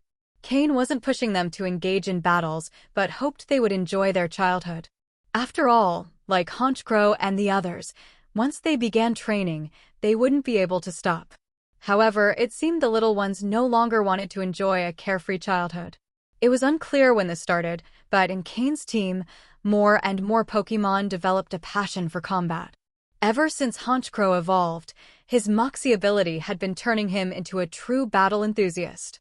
Skorupi had shown an unrestrained passion for combat since birth. Slowking and Sneasel were a bit more moderate, but still enjoyed battles greatly. The only neutral one was Haunter, who neither loved nor hated combat. He preferred to spend his time playing pranks, likely due to his childhood personality. However, he strictly followed the tasks and battles Cain assigned him, so Cain didn't push him further. In Cain's second team, under Aaron's influence, all the Pokémon, except for Poliwag, who had a naturally good-natured disposition, exhibited a strong desire to fight. Even Larvitar, just a day old, showed great enthusiasm for battle after Aaron explained what it entailed. Faced with this, Cain felt a bit helpless, but also satisfied. There isn't a trainer who wouldn't feel proud of having a team full of Pokémon passionate about combat. After an intense morning of training, all the Pokémon showed great appetites at noon, especially Aaron and the newborn Larvitar. Cain was considering whether he should prepare minerals for Aaron and Larvitar. While Pokeblocks provided enough energy, relying solely on them might be financially draining. Given their large appetites, the best option would be to combine minerals with Pokeblocks to meet their energy needs and ensure they had sufficient energy for training. Pokeblocks enriched with geocentric cleansing milk and energy crystals were excellent for these two Pokémon. After lunch, Cain decided not to continue with training. He recalled his Pokémon into their Pokeballs and headed toward the mountains. He left the newborn Larvitar in Miltank's care. Larvitar, who had played all morning, fell asleep after eating. Despite his sturdy body, he was still a newborn who needed plenty of rest. Miltank, who had volunteered to take care of him, was more than happy to do so. She loved looking after others and feeling useful. Cain wouldn't stray far, and Slowking could use the teleport move to return at any time. Additionally, there were plenty of other Pokémon in the backyard watching over and protecting the area, so there was no need to worry about potential intruders. The main purpose of Cain's trip was to capture some water-type Pokémon from the lake where he had previously encountered the Absol Mother. The water-type gym was about to open, and as its leader, Cain currently had only a few water-type Pokémon, none of which were native to Hoenn, which wasn't ideal. His goal was to capture some strong water-type Pokémon from the lake. He wasn't particularly concerned about their growth potential or future capabilities. He only needed immediate battle strength. These water-type Pokémon, with a bit of training, could serve as the gym's Pokémon. After all, in a small town like Leafy Town, the trainers coming to challenge the gym were unlikely to be very strong. Even with Cain's support, along with help from Devon Corporation and the League, it would take at least 6 months for Leafy Town to develop properly and start attracting stronger trainers. However, given how quickly Cain was progressing, his strength would be even greater by then. Additionally, these water-type Pokémon captured for immediate battle strength could also be entrusted to reliable people to manage the gym when Cain was away. These Pokémon could also serve as protectors of the gym. Thus, capturing some water-type Pokémon as immediate battle assets was necessary. Cain instructed Slowking to use teleport to take him to the lake. Slowking was familiar with the lake, as it was where he had evolved and become the king of his kind. Upon arriving at the lakeshore, Cain found a wide area and summoned his Pokémon: Honchkrow, Sneasel, Skorupi, and Haunter. In addition to Slowking, these were Cain's main battle Pokémon. Skorupi, Slowking, dig a deep pit here, Cain ordered. Cain had used this tactic before on Trial Island when capturing Shedder. He didn't want to bring Slowking into the lake, as fighting there would be difficult, and unforeseen complications could arise. Using Gyarados to attract attention wasn't an option this time. But Cain had a better idea, though it might have a larger impact. Once all the Pokémon were ready, Cain pulled out another Pokeball. He tossed it to the ground, and a Pokémon with a large flower on its head appeared. Vileplume. This was the Vileplume Cain had captured during his mountain journey at level 29 and of green quality. Cain hadn't sold it; instead, he spent several days taming it. For Cain, this Vileplume served only one purpose: its move, Sweet Scent. Vileplume, using grain, synthesis, and then Sweet Scent on the lake, Cain ordered coldly. Freshly released, Vileplume glanced around and saw all of Cain's Pokémon staring intently at it. It shuddered in fear. Back then, it could spar a bit with Skorupi, but now, seeing him felt like a mouse facing a cat. Obeying without hesitation, Vileplume rooted itself in the ground, slowly absorbing energy through its roots. The flower crown on its head, now healed, began performing synthesis under the sunlight. It felt revitalized. After so long in the Pokeball, it had missed the comforting sensation of the sun. If not for Cain and his Pokémon watching, it might have sighed in relief. Without hesitation, once it had finished using synthesis, Vileplume shook the large flower on its head. A fine powder, nearly invisible to the naked eye, began wafting from the flower center and spreading over the lake's surface. After releasing the first wave of sweet scent, Vileplume cautiously looked at Cain, seeing no change in his expression. "Continue," Cain ordered without changing his tone. Feeling a pang of fear, Vileplume continued releasing more powder from the flower's center. As sweet scent permeated the water, the lake's surface began to ripple. "You can stop," Cain said. Vileplume breathed a sigh of relief and ceased using sweet scent. It felt great fear toward Cain and his Pokémon. The ripples on the lake grew stronger, as if something was about to emerge from the water. "They're coming. Get ready." Honchkrow and the others focused their attention on the water's surface. Sneasel was already gathering Ice-type energy, anticipating Cain's next move. The other Pokémon were also prepared for action. The most impatient was Skorupi. The last time they captured water types using this method, he could only pick up leftovers. Now he could finally join the battle. After a few seconds, a large number of Pokémon emerged from the water. Most were common species like Magikarp and Goldeen. But there were also several typical Hoenn water types, such as Corphish and Barboach. The lake housed a wide variety of water-type Pokémon. Cain activated his system to scan for data and identify those with potential to be useful. As soon as the Pokémon leaped from the water, Sneasel used Icicle Crash, cutting off their retreat. Whether Cain captured them or not, all of them needed to be subdued first. Cain's Pokémon launched their attacks. The first wave didn't include any Pokémon that met Cain's standards. Vileplume, keep using Sweet Scent continuously. Sneasel, maintain control over the incoming Pokémon and use Icicle Crash only when I signal. Otherwise, join the battle, Cain instructed. The Pokémon in the first wave weren't very strong and couldn't withstand the initial attack, so there was no need to block their escape. Once unconscious, the Pokémon were placed in a nearby pit. When the capture operation was complete, Cain would select the most suitable Pokémon to bring to his backyard pond, enriching the variety of water types. Cain had specific expectations for the quality of these Pokémon, hoping their reproduction would improve the quality of water types in his pond. Thus began a continuous capture process, almost like a production line in a factory. After a while, the first Pokémon that met Cain's standards finally appeared. Before him stood a fierce Pokémon with a golden 5-pointed star on its head, clutching two massive, sharp pincers against its chest. Its two eyes, hidden beneath a red armor, gazed intently at Vileplume, which continued spreading the sweet scent move. Crawdaunt. Cain was quite familiar with this Pokémon. It is the evolution of Corphish, a fairly well-known water-type Pokémon in the Hoenn region. As Corphish, its type was solely water, but upon evolving into Crawdaunt, it gained the dark typing, becoming a water/dark Pokémon. Crawdaunt has good resistances. It is immune to psychic-type moves and has double resistance to ghost, steel, fire, water, ice, and dark-type moves. Although it is weak to fighting, bug, grass, electric, and fairy types with a double weakness overall, it is a Pokémon with solid resistances. Pokémon, Crawdaunt, green. Gender, male. Level, 38. Type, water plus dark. Ability, adaptability. Held item, none. Egg moves, ancient power, aqua jet, double edge. Basic moves, swift, bubble, harden, vice grip, leer, bubble beam, protect, double hit, knock off, night slash, razor shell, taunt. Learned moves, iron defense, liquidation, water pulse, snore. TM moves, none. Looking at Crawdaunt's data, its moves are quite good.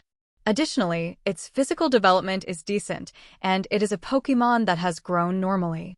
Its green quality might not suffice for the current Cain, but for the Cain of the past, a green quality Pokémon would have been exceptional. However, Crawdaunt's current level is already quite high. After surviving in the wild for so long, it seems to have exhausted most of its inner potential. While it could still level up further, whether it reaches a quasi-elite level will depend on its luck. Nevertheless, Cain wasn't concerned with Crawdaunt's future, but with its current state. The adaptability ability was the primary reason Cain set his sights on it. The adaptability ability increases the power of moves that match the Pokémon's types. This means a water/dark type Crawdaunt would see a power boost in its water and dark type moves. Normally, moves of the same type as the Pokémon receive a 50% power boost.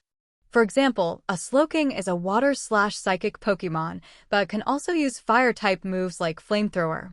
However, since it isn't a fire-type Pokémon, the power of this attack won't be as strong as its water or psychic moves. This is because moves matching the Pokémon's type receive a power boost, which is undeniable. The extent of this boost depends on how proficient the Pokémon is with that type of move. Generally, the boost doesn't exceed 50%. But with the adaptability ability, that 50% increases to 100%. In other words, a Crawdaunt with the adaptability ability will see its water and dark-type moves doubled in power due to the type match. It's safe to say it's an excellent ability. For this reason, Cain decided to capture Crawdaunt as the first Pokémon to defend his water-type gym. The battle went smoothly. As a wild Pokémon, and facing so many of Cain's Pokémon, Crawdaunt was quickly defeated by Sneasel, who then caught it in a Pokeball for Cain. Why did Sneasel defeat it? Cain intended to level Sneasel up and evolve it using the Razor Claw. Although it wasn't necessary for Sneasel to evolve just yet, it had already reached the level required for evolution, and delaying it further would be detrimental to its future growth. Not all Pokémon benefit from evolving later, especially those needing special items to evolve.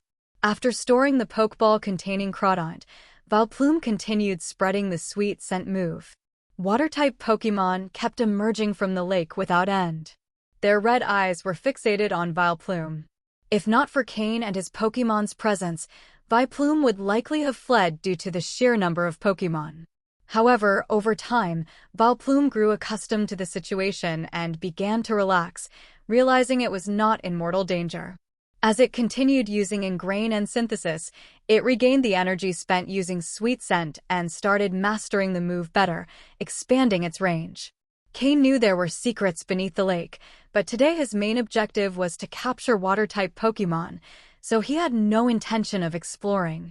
However, as Sweet Scent's range expanded, some well-hidden Pokémon began to appear. For example, Finneon, Lovedisc, and the very rare Relicanth emerged. Relicanth, in particular, was notable. Cain had seen it before when he dived into the lake, but failed to catch it because it quickly disappeared. Today, Vileplume's Sweet Scent attracted one. This Pokémon appears to have an ancient map drawn on its body, and many archaeologists have encountered Relicanth when investigating ancient ruins. It is known as a living fossil. Cain captured all the Finneon, Lovedisc, and Relicanth that appeared. Although their levels and aptitudes were ordinary, they were rare Pokémon, and showcasing them in the gym's aquarium could attract a lot of interest. Additionally, all three Pokémon had the swift swim ability, and if Cain could breed offspring with good aptitudes, he wouldn't rule out adding some of these Pokémon to his Rain team. It seemed Sweet Scent's powder was sinking to the lake's bottom, as Pokémon usually dwelling there began to appear. It was then that Cain found the second Pokémon that caught his interest. Pokémon, Whiscash, light green. Gender, female. Level, 40. Type, water plus ground. Ability, hydration. Held item, none. Egg moves, Whirlpool, Hydro Pump, Earth Power. Basic moves, Thrash, Belch, Zen Headbutt, Tickle, Mud Slap, Mud Sport, Water Sport, Water Gun, Mud Bomb, Amnesia, Water Pulse, Magnitude, Rest, Snore, Aqua Tail, Earthquake, Muddy Water. Learned moves, Icy Wind, Snore. TM moves, none. This level 40 Whiscash, which had just reached the advanced level, was the second Pokémon to catch Cain's attention. The first reason Cain took an interest in this Whiscash wasn't its level or abilities, but its type. The water and ground combination gives Whiscash a significant type advantage. Apart from its quadruple weakness to grass-type moves, no other type can deal more than normal damage to Whiscash. Moreover, it is immune to electric-type attacks and has double resistance to poison, rock, steel, and fire-type moves. It's an excellent type combination. Even Mudkip's final evolution, Swampert, which Cain greatly values, possesses this same combination. This Whiscash had clearly survived for a long time. Although whiskers are naturally long for this type of Pokémon, This particular Whiscash's whiskers were twice as long as its body, indicating its age. Although it only had a light green quality, its long life had allowed it to reach level 40, corresponding to the advanced level. It's quite a useful Pokémon. Given Cain's current situation, this Pokémon's utility far exceeds its value as a long-term project. Therefore, for a newly established Water-type gym, Whiscash will serve perfectly as one of the key Pokémon. Defeating this Whiscash was somewhat challenging, especially since there was no type advantage. Even so, Slowking, Sneasel, and Skorupi managed to subdue it. Meanwhile, Honchkrow and Haunter took care of the smaller Pokémon that kept swarming from the water. Whiscash's appearance indicated that Vileplume's sweet scent move had reached the lake's depths. Whiscash lives at the bottom, in the mud, and is not picky about food, eating whatever it finds.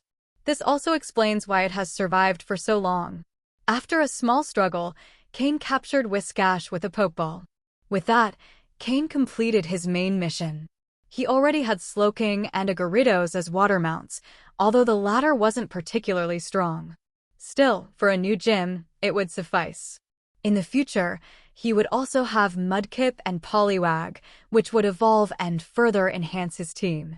With these 6 water-type Pokémon, he'd have what he needed for his gym, regardless of the battle format. That's enough, Vileplume, Cain said. Seeing that water-type Pokémon continued to emerge without stopping, Cain signaled Vileplume to stop using the sweet scent move. Although Vileplume had been replenishing energy through Ingrain and Synthesis moves, it was already at its limit. Fortunately, Cain stopped it just in time. After returning Vileplume to its Pokeball, Cain began searching among the Pokémon that had emerged from the water for ones he could take to his garden. He discarded low-quality Magikarp and Goldeen, but captured Spheal, Corphish, and some other rarer Pokémon. These could be useful for populating his garden pond. In total, Cain captured around 50 Pokémon, practically doubling the variety of species in his garden. Just as he was about to leave, he noticed something strange floating on the lake's surface. It was a kind of yellow shell that resembled a rock, but underneath it, Cain spotted 2 small red spheres that looked like eyes. If he wasn't mistaken, those were the eyes of this strange Pokémon. However, since Vileplume had already stopped using the sweet scent move, the Pokémon that had barely surfaced quickly dove back into the water. Even so, Cain managed to see it, and a name immediately came to mind: Kabuto. This lake seemed to hold more secrets than he'd thought, as it contained not only Relicanth but also Kabuto. However, considering that Relicanth was also present, Kabuto's presence didn't seem so out of place. With thoughts racing, Cain pulled out all his Pokeballs, recalling Honchkrow and the others. Then, using his telepathy, he communicated with Slowking. Slowking, did you see that Pokémon with the yellow helmet-like shell?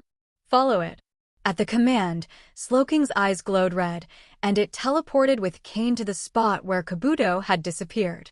Quickly, Slowking created a psychic barrier to envelop Cain, and they dove into the water together. Initially, Cain hadn't intended to dive again, but upon seeing Kabuto, a rare Pokémon from ancient times, he couldn't miss the chance to investigate it. Underwater, the previously turbulent lake began to calm. However, beneath the surface, things were changing. Cain and Slowking followed Kabuto to a great depth. The lake, which initially seemed shallow, began to show fissures, some small and others quite large. Kabuto slipped into one of the larger fissures. Slowking looked at Cain, awaiting instructions. After a moment of hesitation, Cain said, "Follow it, but be careful and keep your psychic abilities fully activated." With a slight nod, Slowking and Cain continued. The crevice was narrow, and they had to shrink the psychic barrier to pass through. Carefully, they crossed a long underwater canyon. As they descended, the light gradually faded until the surroundings became completely dark, like a moonless night. Fortunately, both Cain and Slowking could use their psychic abilities to perceive their surroundings. After crossing the canyon, the space widened. Suddenly, a light appeared in the distance, shining like a star in the darkness. Cautiously, they approached and discovered that the light came from a lantern living in the depths. Scanning it with his system, Cain discovered it was a level 30 lantern with light green quality. Cain ordered Slowking to weaken it, captured it with a Pokeball, and convinced it through telepathy and promises of food and freedom to help illuminate their path. Lantern, familiar with its surroundings, agreed to guide them. After Cain described Kabuto's appearance, Lantern pointed to the location where these Pokémon lived. Through Lantern's simple description, Cain discovered the position of power held by the Kabuto colony in this deep underwater canyon. It was the undisputed ruler of the area. According to Lantern, there was an extremely powerful Pokémon within the Kabuto colony, and its presence was the reason the Kabuto dominated this zone. Although Cain didn't fully grasp the details, he understood the essentials. Allowing Lantern to lead the way, Cain and Slowking slowly followed it toward the Kabuto's nest. After covering a certain distance, Lantern suddenly stopped. When Cain was about to ask, Lantern explained that they had reached Kabuto territory and that it couldn't go any farther, as it might be fiercely attacked by the Kabuto. If that happened, it would no longer be able to survive there. Cain sighed in resignation. Without Lantern's light, Cain would have to rely on Slowking's perception to vaguely sense his surroundings. So Lantern couldn't leave. With no other choice, Cain forced Lantern to move forward. However, he promised that if Lantern truly couldn't continue living there afterward, Cain would find it a quieter habitat that was no worse than this one. Lantern wanted to resist, but seeing the poke blocks in Cain's hand, it calmed down. Cautiously, it led Cain forward. It was evident that in such a dark place, a Pokémon like Lantern would be highly visible, no matter how much it tried to hide. After advancing a bit more, Cain began to see small red dots in the water. They were Kabuto's eyes. However, the Kabuto didn't attack. They simply watched silently as Lantern and Cain entered their territory. Suddenly, a massive rocky wall appeared in front of Cain. In the rock, there was a cave. Following Cain's instructions, Lantern, though very reluctantly, entered the cave. Like the cave where the Slowpokes lived, after advancing a bit, the interior opened into a large underground chamber. Cain and Slowking surfaced from the water. Lantern was quickly returned to its Pokeball. It was no longer needed, as the walls were covered in fluorescent moss that softly illuminated the entire area, allowing Cain to clearly see his surroundings. Who would have thought there'd be a place like this down here, Cain thought. If the Slowpoke's cave was the size of a basketball court, this was like 5 or 6 football fields. It was a vast space, and thanks to the fluorescent moss, even the darkest corners were visible. Slowking, can you still detect spatial coordinates? Cain asked telepathically. As long as Slowking could use teleport, the danger of this place would be halved. Slowking nodded, indicating no issues. Only then did Cain relax a bit. Set a coordinate here, just in case. We might come back in the future, Cain said. Hearing this, Slowking closed its eyes and began marking the coordinates in space. However, just then, a rattling sound like insect bones clashing echoed through the large cave. Cain frowned. From several small openings in the cave, yellow-colored Pokémon began to emerge. They were the Kabuto Cain had been searching for. There were many of them. But what surprised Cain even more was that from some larger holes, Kabutops began to appear. Cain, who was familiar with Kabutops, knew that for a Kabuto to evolve into a Kabutops, it had to reach at least level 40, the advanced level. Judging by the number of Kabutops emerging, there had to be at least 20 or 30 of them. That many Kabutops were something Cain couldn't handle at that moment. As Cain was about to retreat, a much larger Kabutops than the others appeared in the cave. With its arrival, all the Kabutops and Kabuto bowed in respect. It was the leader of the Kabutops. This must have been the powerful Pokémon Lantern had mentioned. The difference between Kabuto and Kabutops was immense. What was once Kabuto's armor now formed Kabutops' head, with its body, scythe-like arms, and long legs extending below. It now walked upright. Its sharp, triangular eyes locked onto Cain, observing this strange being it had never seen before. Under the leader Kabutops' command, the Kabuto and Kabutops began to approach slowly. Cain, frowning, placed his hand on Slowking's back, linking with its psychic power and preparing for Slowking to use teleport at any moment. But as the leader Kabutops approached, Cain saw something that left him stunned. On the leader Kabutop's head was a thumb-sized stone, somehow attached to it. It emitted a multicolored glow that, under the fluorescent moss's light, distorted the light and shimmered with various colors. Cain stared intently at the stone on the leader Kabutop's head, unable to hide his surprise. Although he wasn't entirely sure what kind of stone it was, there was one thing Cain knew for certain. That stone on the leader Kabutop's head was none other than a Megastone. Even though he didn't know which Pokémon it belonged to, it didn't matter. Cain had only one goal in mind. To get it. He had to obtain it, no matter what. Even if it wasn't a Mega Stone for his Pokémon, in the future, when Mega Evolutions became widely known, he could trade it for one he could use. In other words, whether it was compatible with one of his Pokémon or not, obtaining it meant that one of his Pokémon could potentially Mega Evolve in the future. Mega Evolution, while requiring both a Mega Stone and a Keystone, depends most critically on the Mega Stone. The Keystone has no restrictions on the type of Pokémon. Cain barely managed to suppress his astonishment, but his dark eyes gleamed with even greater ambition. That Mega Stone could be the key for Cain to reach Elite Four or even Champion level. He had to have it. Even if the leader Kabutops was extremely powerful, with Cain being the only one who knew of this place, he was determined to return if he couldn't succeed this time. Cain's eyes couldn't hide the desire for greed. Though he tried to resist the urge to act, he carefully watched the approaching leader Kabutops.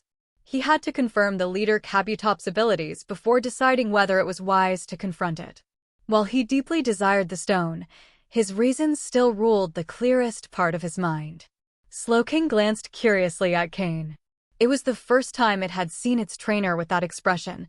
Never before had it sensed such an intense desire from Cain.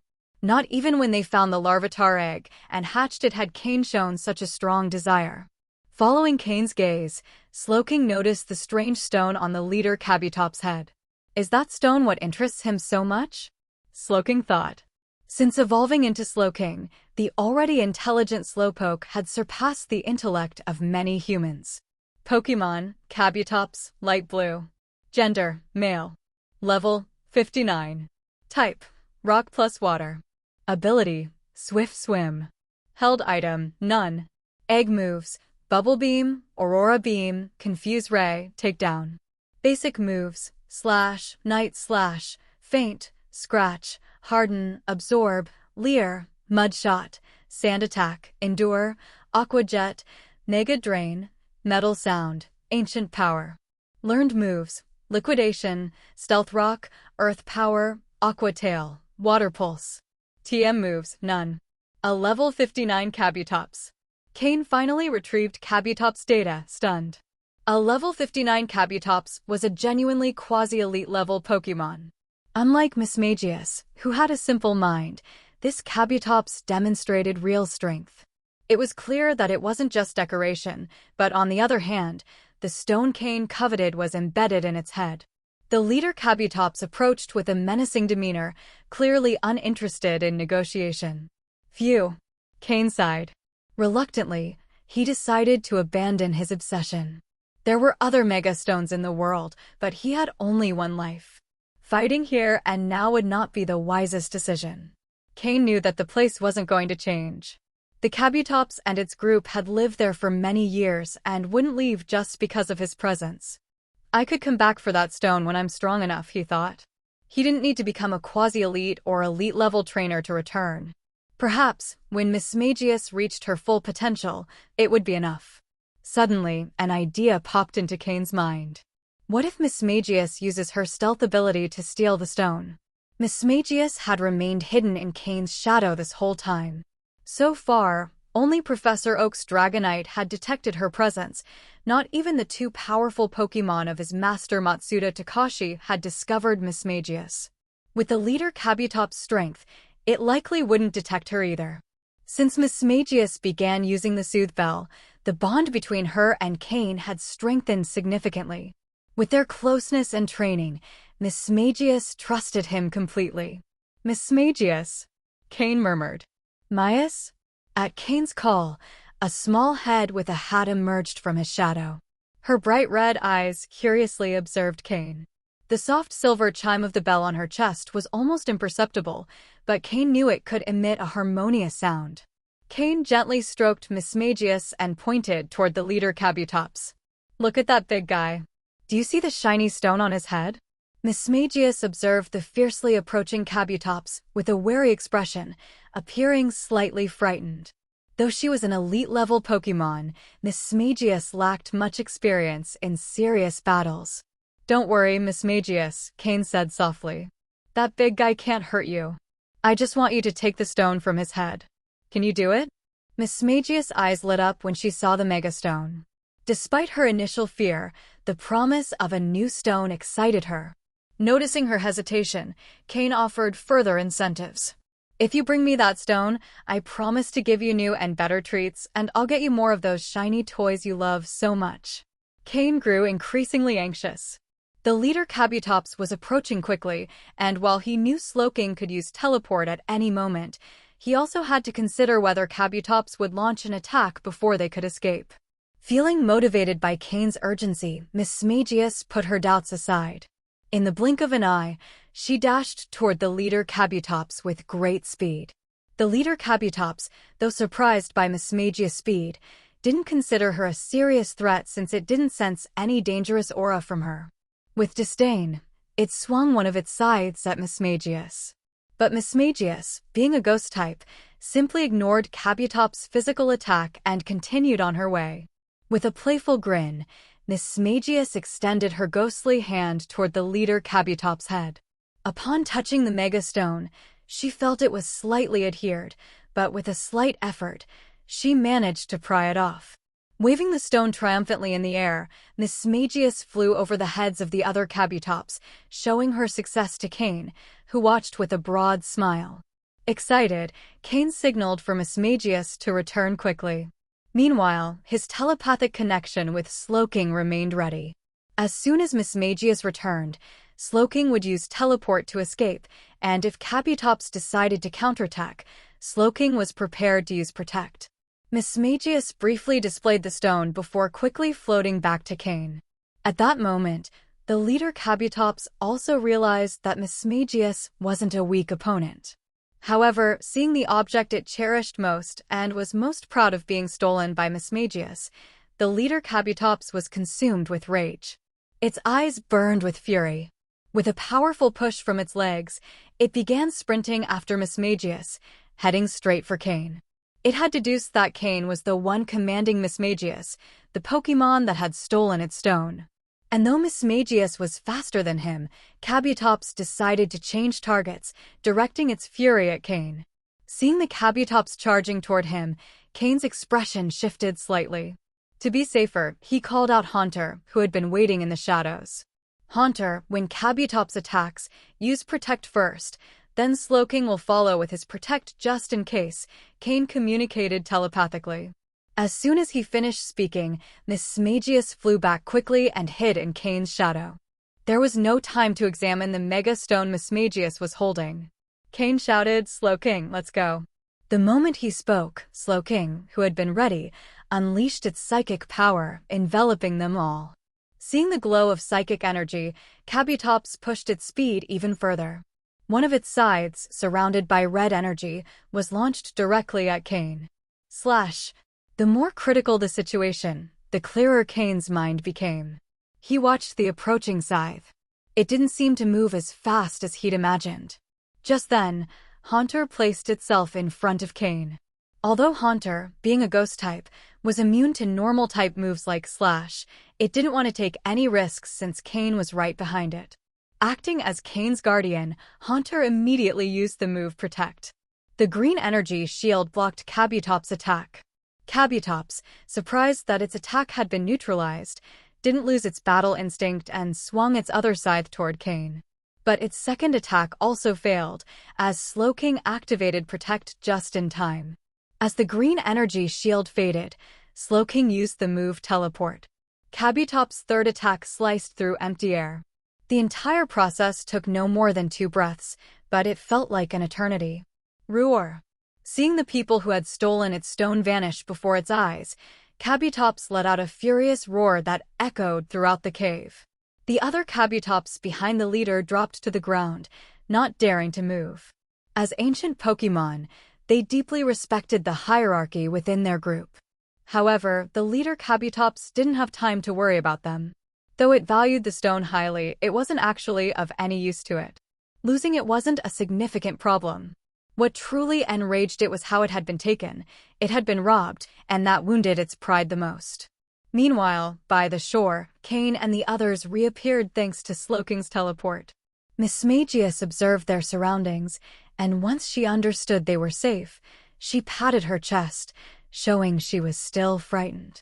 Cain also sighed in relief. Finally, he could feel joy filling his heart. He had obtained a Mega Stone.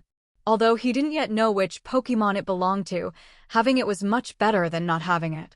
Cain pulled out a Pokeblock, Miss Magius' favorite treat, and as she smiled happily, he offered them to her one by one. Discreetly, he took the Mega Stone from Miss Magius' hands, filling hers with Pokeblocks instead. Afterward, he sent Miss Magius back into the shadows, happy and satisfied. The Soothe Bell was definitely working well. Cain knew that with more time, he could fully control Miss Magius. Holding the cold Mega Stone, Cain felt like everything was a dream. In his past life, he had put a lot of effort into searching for a Mega Stone, relying on vague memories from the anime. And he really had found one. However, back then, Cain didn't have enough strength, and as a result, he had to sell the Mega Stone and use the money to obtain several high-quality Pokémon. Thanks to those Pokémon, Cain had managed to reach quasi-elite level. Even so, in his past life, he never knew which Pokémon could use that stone, but he clearly remembered where he had found it. Despite not having had the chance to return to that place, Cain knew it wasn't urgent. In his past life, it had taken him several years to find it, but in this life, less than 4 months had passed. Moreover, he already had a Mega Stone. When Mega Evolution was discovered, with Team Rocket's influence and the power of the Stone family, trading it for a stone compatible with one of his Pokémon wouldn't be a problem. Of course, the ideal scenario would be obtaining a stone that Cain could use directly. That way, once the requirements were met, he could Mega Evolve his Pokémon. Perhaps he could even use the discovery of Mega Evolution to advance in the Pokémon League. System, record the information about this Mega Stone and start building a Mega Evolution database. Organize all related information, Cain mentally ordered. The Mega Stone had not yet been discovered, so the system didn't have much information about it. Even the system couldn't analyze which Pokémon it belonged to, so Cain decided to store it for now. Beep. Task created, insufficient data. It is recommended that the host complete the database as soon as possible, the system responded mechanically. Cain sighed. Venturing into an unknown field, the system wasn't as useful. In his past life, when he first activated the system, there was no information stored, and he had to gather it all himself. It was thanks to his rebirth that the system retained data from his previous life. Otherwise, Cain would probably be barely better off than before, and wasn't even sure he would have been the first to pass the trials. What's more, he still wouldn't have discovered how to hatch Larvitar. Not to mention obtaining an evolution elixir. Item name, Mega Stone. Compatible Pokémon, unknown. Description: a stone that allows a Pokémon to undergo a special transformation. It is said to combine with a stone called the Keystone to unlock its true power. Effect: temporarily allows certain Pokémon to Mega Evolve. This was the description the system had generated, based on the limited information Cain had about Mega Evolutions. Cain stored the Mega Stone in a corner of his storage space. No matter what, at least I already have a Mega Stone, Cain murmured to himself. Obtaining an unknown Mega Stone made Cain very happy. At the moment, he didn't have any Pokémon capable of Mega Evolving, but he knew that once his Pokémon grew, several would be able to do so. The closest to achieving it would be Haunter, once it evolved into Gengar, making it Cain's first Pokémon to meet the minimum requirements for Mega Evolution. Next in line would be the Pokémon from his secondary team, Blaziken, the final form of Torchic, Aggron, Aaron's final evolution, Swampert, Mudkip's final evolution, and Tyranitar, Larvitar's final form. 5 Pokémon in total capable of Mega Evolving, representing a significant leap in his power. Although there are generally few Pokémon capable of Mega Evolution, Cain already had quite a high proportion of them. Cain could only hope that the Mega Stone he had found would be usable. After leaving the lake, Cain realized that there were still secrets left to uncover there. He had only explored the cave where Kabutops lived, not other areas that could hold valuable discoveries. Still, the Kabutops tribe alone was fascinating to him. Kabutops is a water/rock-type Pokémon with good resistances, being 4 times weak to grass and twice weak to fighting, ground, and electric, but with reasonable defensive capabilities. It also had a quadruple resistance to fire and resisted normal, flying, poison, and ice types. With the ability Swift Swim, Kabutops fit perfectly into the rain team Cain was building. With a physical attack stat of 115 and a speed stat of 80, Kabutops could serve as the perfect physical attacker, a kind of spearhead for his team. For this reason, if he ever returned to Kabutops territory, whether to continue exploring or capture one, it would undoubtedly be worth it. As he moved away from the lake, the day began to darken, but Cain had no intention of returning. Slowking, what's the farthest coordinate you can sense with your psychic powers? Cain asked. After a moment of concentration, Slowking indicated to Cain that it could sense a distant point. The two then vanished from their current location, reappearing deep in the forest. As night fell, the daytime Pokémon retreated to their dens, and the forest grew more dangerous. However, Cain was here for a reason: Sneasel. Sneasel's evolution only occurs at night, and Cain wanted to take advantage of this opportunity. During the day, Cain had made Sneasel participate in numerous battles, acting as the main attacker against Crawdaunt and Whiscash. Additionally, he had given Sneasel a Razor Claw some time ago, so now it only needed to battle and gain enough experience to evolve. Sneasel understood that its trainer was doing all this for its benefit, though it didn't entirely grasp the reason. However, it had an intuition that it was related to its evolution, something that puzzled it, as it had always believed its species couldn't evolve. During its life in the mountains, it had heard others of its kind say they were born and died without changing. Despite this, Cain hadn't said anything and Sneasel didn't ask.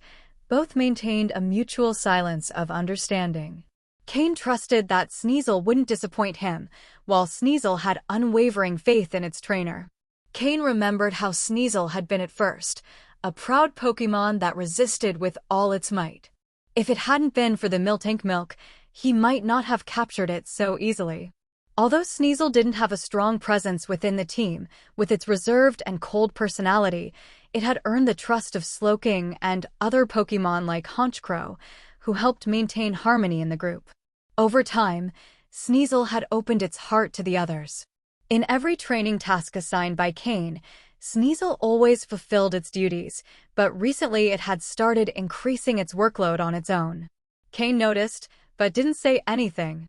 Despite being one of the Pokémon with the highest potential on the team, Sneasel felt it was no longer as important as before, and therefore trained harder to prove its worth. Sneasel, who thought it couldn't evolve, had been working intensely on mastering Ice-type energy. During breaks or while Cain prepared meals, Sneasel practiced creating small ice spheres, manipulating them to change their shape and control them with precision. This type of training required absolute mastery of ice energy, demanding efficient energy charge and recovery. Despite its rapid level growth, Sneasel remained the best on the team in terms of body and energy control. Though it couldn't grow physically, Sneasel focused on maximizing its body's development, determined to contribute in the best way possible. In fact, besides Slowking, Sneasel was the first Pokémon to master a combination move. While Honchkrow, Haunter, and Skorupi had yet to achieve this, Sneasel was the first to combine the moves Metal Claw and Ice Punch to create a powerful combined technique. Cain gently stroked Sneasel's head, feeling its soft fur. His expression was complex. Everything Sneasel had done, Cain had noticed, it was so similar to how Murkrow had been before. Cain felt fortunate. Every Pokémon on his team was highly competitive. Despite this, there was no dissatisfaction or complaints among them. They simply worked harder, learned to grow stronger, and put in immense effort. Perhaps this had much to do with Honchcrow's presence. Although Murkrow had always been the team leader in terms of aptitude, it wasn't one of the most talented. But its hard work hadn't gone unnoticed by the other Pokémon. Now that Sneasel was one of the less apt Pokémon on the team, the first thing it did was increase its effort, learning from the former Murkrow. "I see everything you've done," Cain said, kneeling down and looking into Sneasel's eyes. Sneasel stared at him for a moment before turning its head with a slight hint of embarrassment. This little one was a bit stubborn. Cain smiled as he patted its head again. "So from now on, I'll try to understand you better, help you more, and together we'll keep growing." Sneasel, which had seemed a bit shy earlier, now looked at him intently. Its eyes revealed determination and fervor, something it couldn't hide. Cain smiled, satisfied. In this life, he'd been lucky to have a team of Pokémon that never disappointed him. As their trainer, he wouldn't let them down either. "Are you ready to evolve, Sneasel?" Cain led Sneasel straight into the dangerous nighttime forest. Sneasel stayed alert, fully aware of the lurking dangers. Entering the forest at night as Cain and Sneasel did would likely be seen as a provocation by the wild Pokémon. It wasn't long before a Persian attacked them. It was a nocturnal hunter Persian of the forest. As soon as it appeared, Cain used his system to gather its data. A light green-grade Persian, level 36, considered a formidable hunter in this forest. Many Pokémon had already fallen prey to this Persian. Cain didn't appear nervous or attempt to dodge the attack.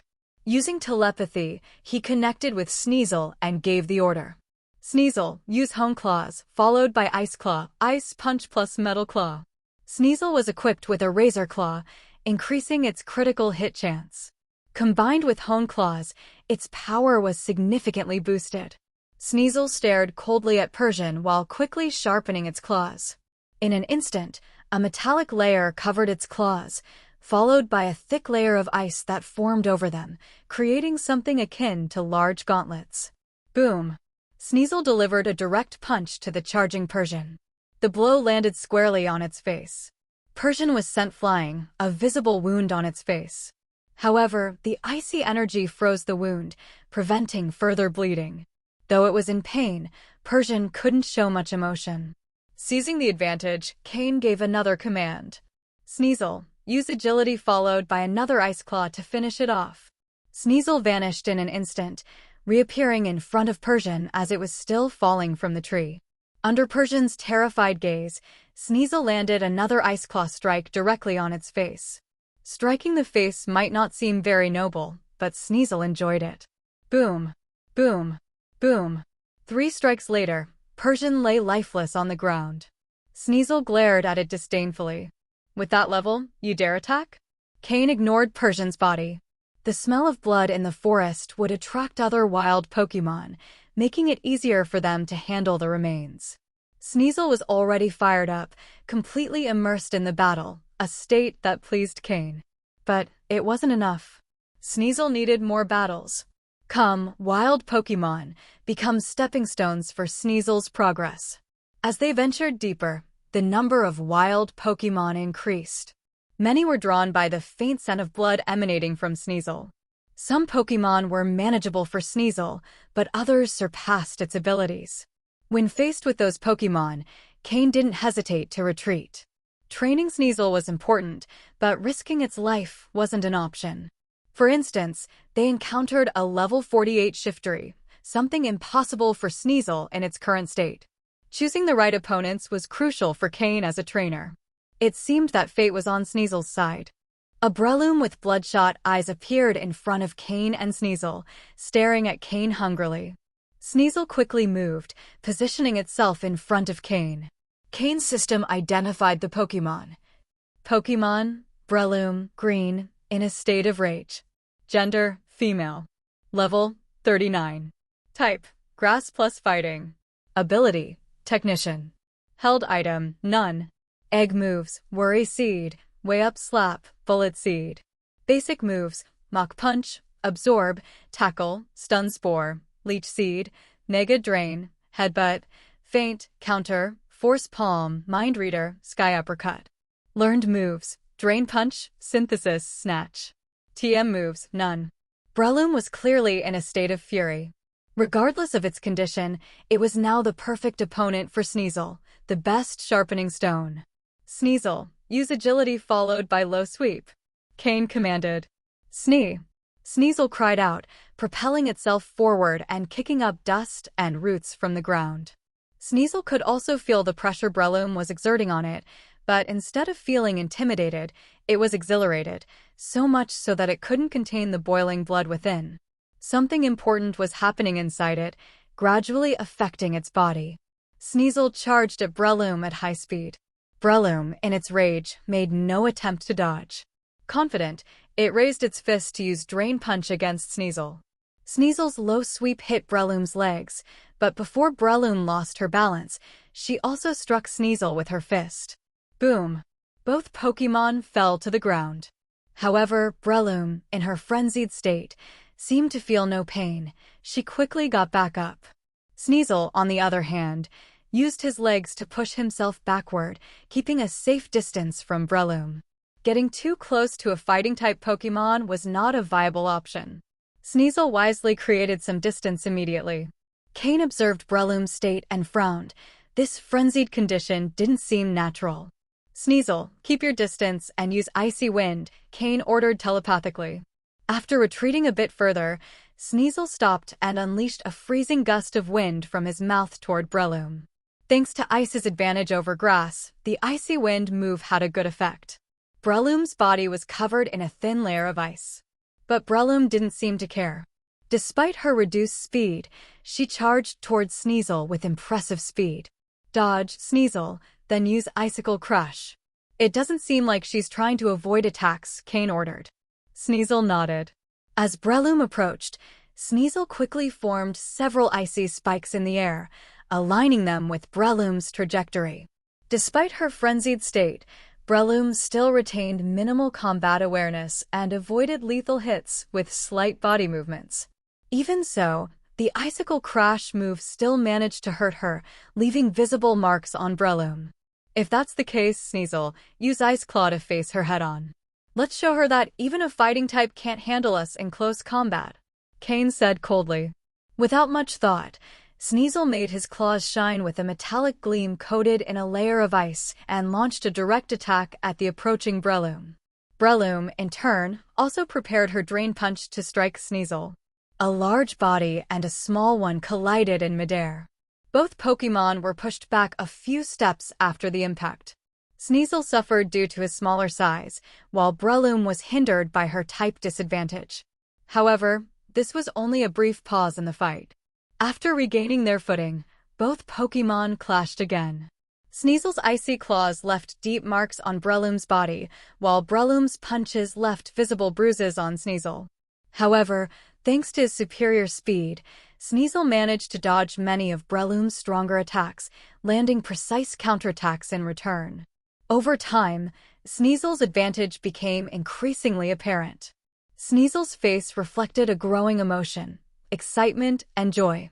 It had been a long time since he enjoyed a battle this much. Sneasel, she's a great opponent. Finish her now, Cain exclaimed with a smile, seeing how much Sneasel was enjoying himself. Sneasel nodded with determination and launched himself at Breloom once more, who was now covered in wounds. This time, Breloom didn't have enough energy to resist the final attack. Breloom's frenzy had faded, and now she looked confused, with a lost expression in her eyes, as if she couldn't understand how she had ended up in this state, why her body hurt so much, or why a Pokémon was about to attack her. However, her body was so exhausted that she couldn't react. Sneasel didn't stop. One final lethal attack struck Breloom. She had been a fierce rival, but the outcome was inevitable. Breloom slowly collapsed to the ground, completely defeated. At the moment Breloom fell, a white light began to envelop Sneasel. It was as if it wanted to compete with the moonlight. After defeating a level 39 Breloom, Sneasel had reached a new level, and the accumulation of experience erupted within him. Then, what was destined to happen occurred. Sneasel, equipped with a razor claw, began to evolve under the night sky. The light surrounding Sneasel grew brighter and brighter. Cain quickly threw several Pokeballs. Slowking, Honchkrow, Skorupi, and Haunter emerged and gathered around Sneasel. They all noticed what was happening. Sneasel was evolving. Each Pokémon took a strategic position around Sneasel and Cain. They wanted to protect their companion during this important moment, preventing any wild Pokémon from interrupting the evolution. Their precautions proved wise. The light surrounding Sneasel had begun to attract several wild Pokémon, curious about the glow. Fortunately, they were low-level and were easily repelled by Honchkrow and the others. Meanwhile, Sneasel's stats were rapidly changing under Cain's continuous system scan, with the numbers rising quickly. Sneasel's body was also transforming, growing in size. Although the changes weren't drastic, they were noticeable. 3 minutes later, the white light began to fade. A completely new Pokémon appeared before Cain and his companions. Weevil. Weevil let out a long howl toward the sky, releasing all his excitement and joy. He had finally evolved. After defeating the last wild Pokémon, Honchkrow, Slowking, Skorupi, and Haunter approached to surround their companion. Sneasel had become the third Pokémon in Cain's team to complete his evolution. Now, they should call his Weevil. The red adornment that was once just a feather now covered Weevil's head completely, with 2 large red ears hanging down the sides of his head. The fur on his tail hadn't changed much. From Sneasel to Weevil, the transformation wasn't drastic. Even his size had only slightly increased, unlike Honchkrow, who nearly doubled in size after evolving. Both Sneasel and Weevil specialized in speed. His body couldn't change too much, as that might affect his agility. Only by maintaining his maximum speed could he unleash his full power. Now, with a base speed of 125 and a physical attack of 120, Weevil had become a top-tier physical attacker. He was undoubtedly the team's best assassin Pokémon. And Weevil was already more than familiar with this combat style. Cain smiled as he patted Weevil's head. It had finally evolved, reaching level 39, just like Honchkrow, only 1 step away from becoming an advanced-level Pokémon. At the same time, the system scanned and displayed Weevil's data. Pokémon, Weevil, Dark Blue. Gender, male. Level, 39. Type, Dark plus Ice. Ability, Pressure. Held item, none. Egg moves, Bite, Ice Punch, Ice Shard, Icicle Crush. Basic moves, Scratch, Leer, Taunt, Quick Attack, Feint Attack, Icy Wind, Fury Swipes, Agility, Metal Claw, Hone Claws, Beat Up, Screech, Slash, Embargo, Revenge, Assurance, Nasty Plot, Fling, Night Slash. Learned moves, Knock Off, Snatch, Low Kick. Combined moves, Ice Claw, Ice Punch plus Metal Claw, 449. TM moves, Protect, Hidden Power, Flying, Low Sweep, Dark Pulse, Ice Beam. Sneasel had finally completed its evolution and become Weevil.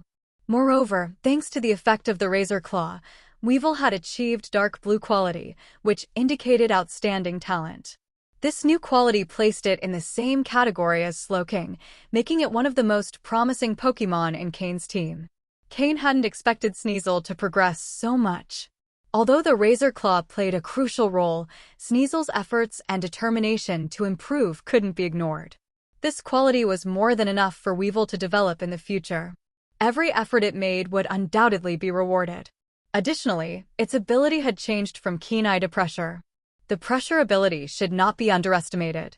Look at the Pokémon that possess it: the legendary birds, the legendary dogs, Mutwo, Lugia, Ho-Oh, Deoxys, Dialga, Palkia, Giratina, and Kyurem. All of them are legendary Pokémon. Apart from the legendaries, only a few like Aerodactyl, Wailord, Dusknoir, Absol, Vespiquen, Spiritomb, Weevil, and Bisharp can have this ability.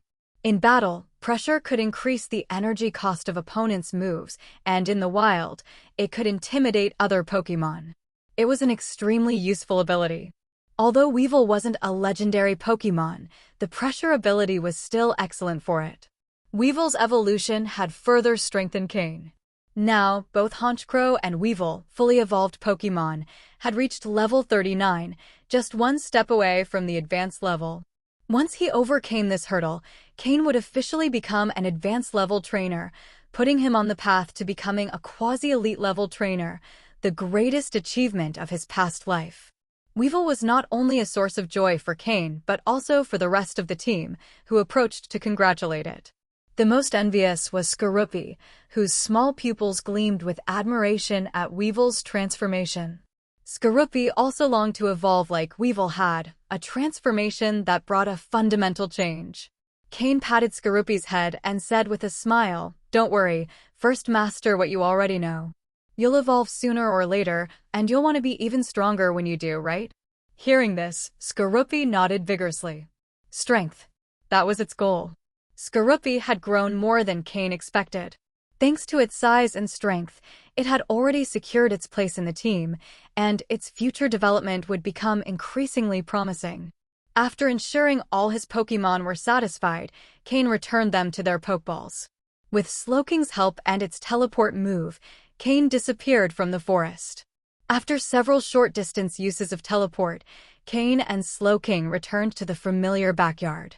Upon seeing Cain appear, Larvitar, who was playing on the ground, immediately jumped up. It ran toward him with clumsy steps, leaving deep footprints in the ground as it moved. Cain watched with an awkward smile. What could he do? He couldn't carry it. But he didn't want to hurt Larvitar's feelings either. With no other option, Cain used his psychic powers to lift Larvitar, whose weight was significantly greater than that of an average Larvitar. Though it was still growing, it already weighed more than twice the usual amount. However, it showed no difficulty in moving. Could Larvitar simply be an overweight Pokémon?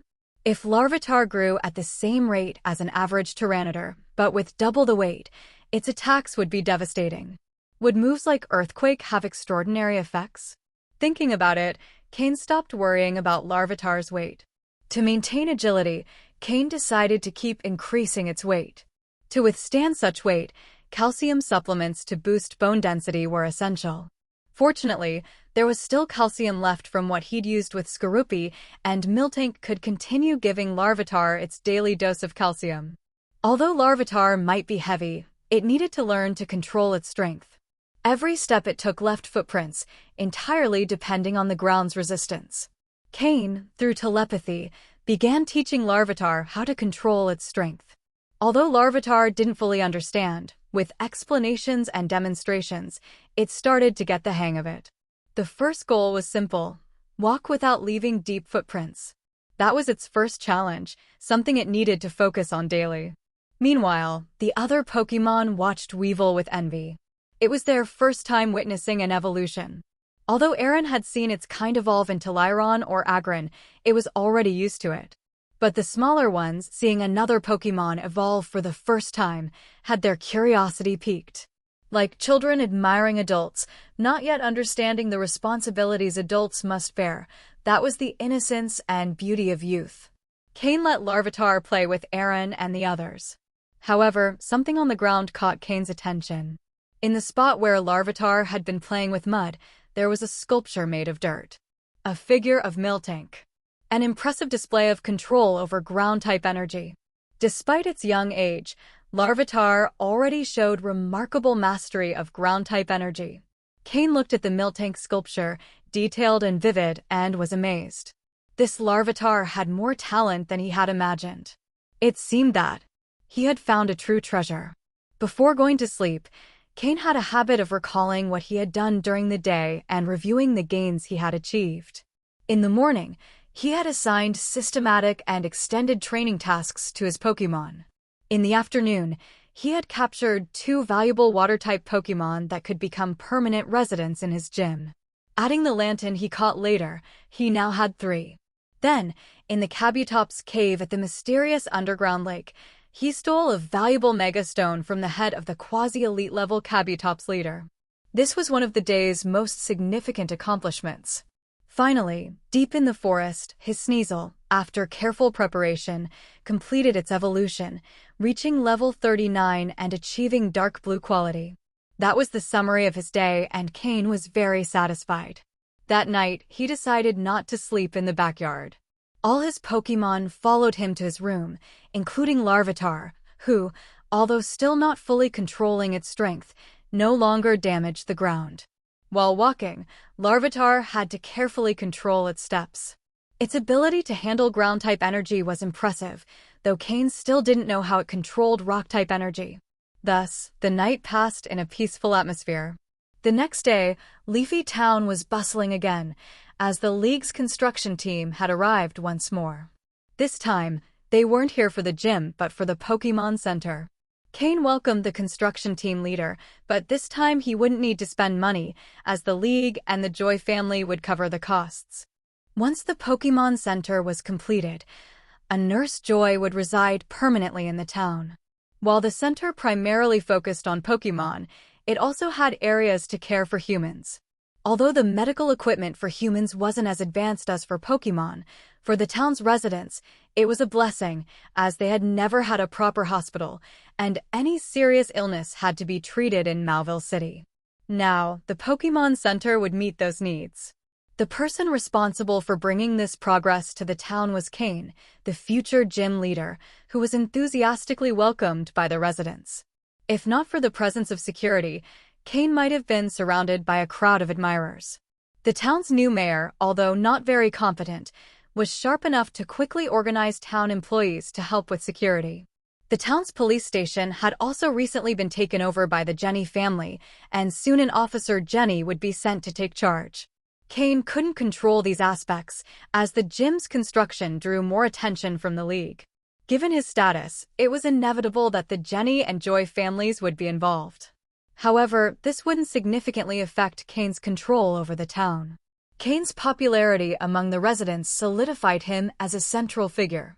Even the mayor followed his lead. When the gym officially opened and Cain attracted investments from major companies and families, his reputation would grow even further. This was something other Team Rocket members, like Sabrina, Koga, or Lieutenant Surge, hadn't achieved. Perhaps Giovanni, once considered the League's greatest genius, had earned such respect in Viridian City. However, after being exposed by the League, his reputation fell under Lance's control, the League's current protege. Cain's thoughts wandered for a moment, but soon refocused.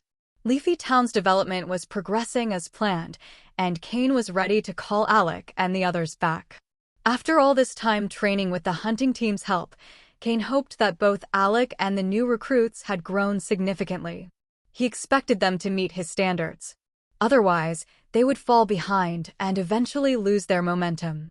The hunting team was on a mission that day, but Cain had already contacted Miyamoto, asking them to rest after their current task and return to the town, as he had important matters to discuss with them. Miyamoto, of course, wouldn't dare disobey Cain, and after consulting with the team, they decided to speed up their mission to avoid keeping Cain waiting. Cain, meanwhile, simply gave orders and didn't concern himself with how his subordinates carried them out. After calming the residents and speaking with the construction team, Cain left the town without returning to the gym or his residence. Riding his Tropius, he enjoyed the warm breeze. Despite having a car assigned to him by Steven as an advisor, Cain preferred flying on his Pokémon, as driving was a hassle. No matter how expensive the car was, flying was far more comfortable. This time, his destination was Rustboro City, with two main objectives. The first was to wait for Steven, who had informed Cain that after failing to find the stones he was seeking in his last expedition, he had decided to return. The second objective was to sell several valuable Pokémon he had captured, including those belonging to the Void Organization trio. Additionally, he planned to spend the Pokedollars he had earned from Team Rocket on TMs that his Pokémon could learn to improve their movesets. The weather was mild, with some clouds slowing Tropius's flight. Cain considered releasing Yamega, captured during a previous mission, to speed up the journey but decided to enjoy the ride. Yamega would become a flying tool in the future or an ally for his subordinates once his team grew strong enough. After arriving in Rustboro City, Cain changed his appearance and headed straight to the city's black market. Although Leafy Town also had a black market, compared to the large cities in the Hoenn region like Rustboro City, Leafy Town's black market was merely a shadow of what it could be. Before leaving Leafy Town, Cain released the Pokémon he had captured in the mysterious lake, letting them stay in the pond in his backyard. With the Slowpoke herd watching over them, the backyard security was ensured. He didn't take Larvitar with him, leaving it under Miltank's supervision to help it better control its strength. Aaron also assisted Larvitar in training, hoping it would learn more effectively. Dressed in a black cloak, Cain made his way to the Pokémon sales area. He first sold the Pokémon obtained from the Void Organization team and some captured from the Shadow Unit captain, Ray, keeping only those he deemed valuable. Among them were Breloom with the Poison Heal ability, Zangus with the Toxic Boost ability, Yanmega, and Ray's Ariados, all Pokémon that could strengthen his team. He sold the remaining Pokémon for a total of 3.5 million Pokédollars, a fairly respectable sum. Next, he went to the Hunters Guild, completed a few missions that matched the Pokémon he had captured, and sold those that didn't align with any task. Since all were green quality or light green quality Pokémon, they didn't hold significant value but still earned him 2 million points and 2.5 million Pokédollars. In reality, the hunting missions Cain had organized for his team had generated even more money, but those funds were in the shared account of the hunter team, managed by his trusted subordinate, Sky. Cain had no plans to touch that money yet, as it was earmarked for the development of both the hunting team and the heaven team. Once both were fully established, Cain would start reaping the real benefits.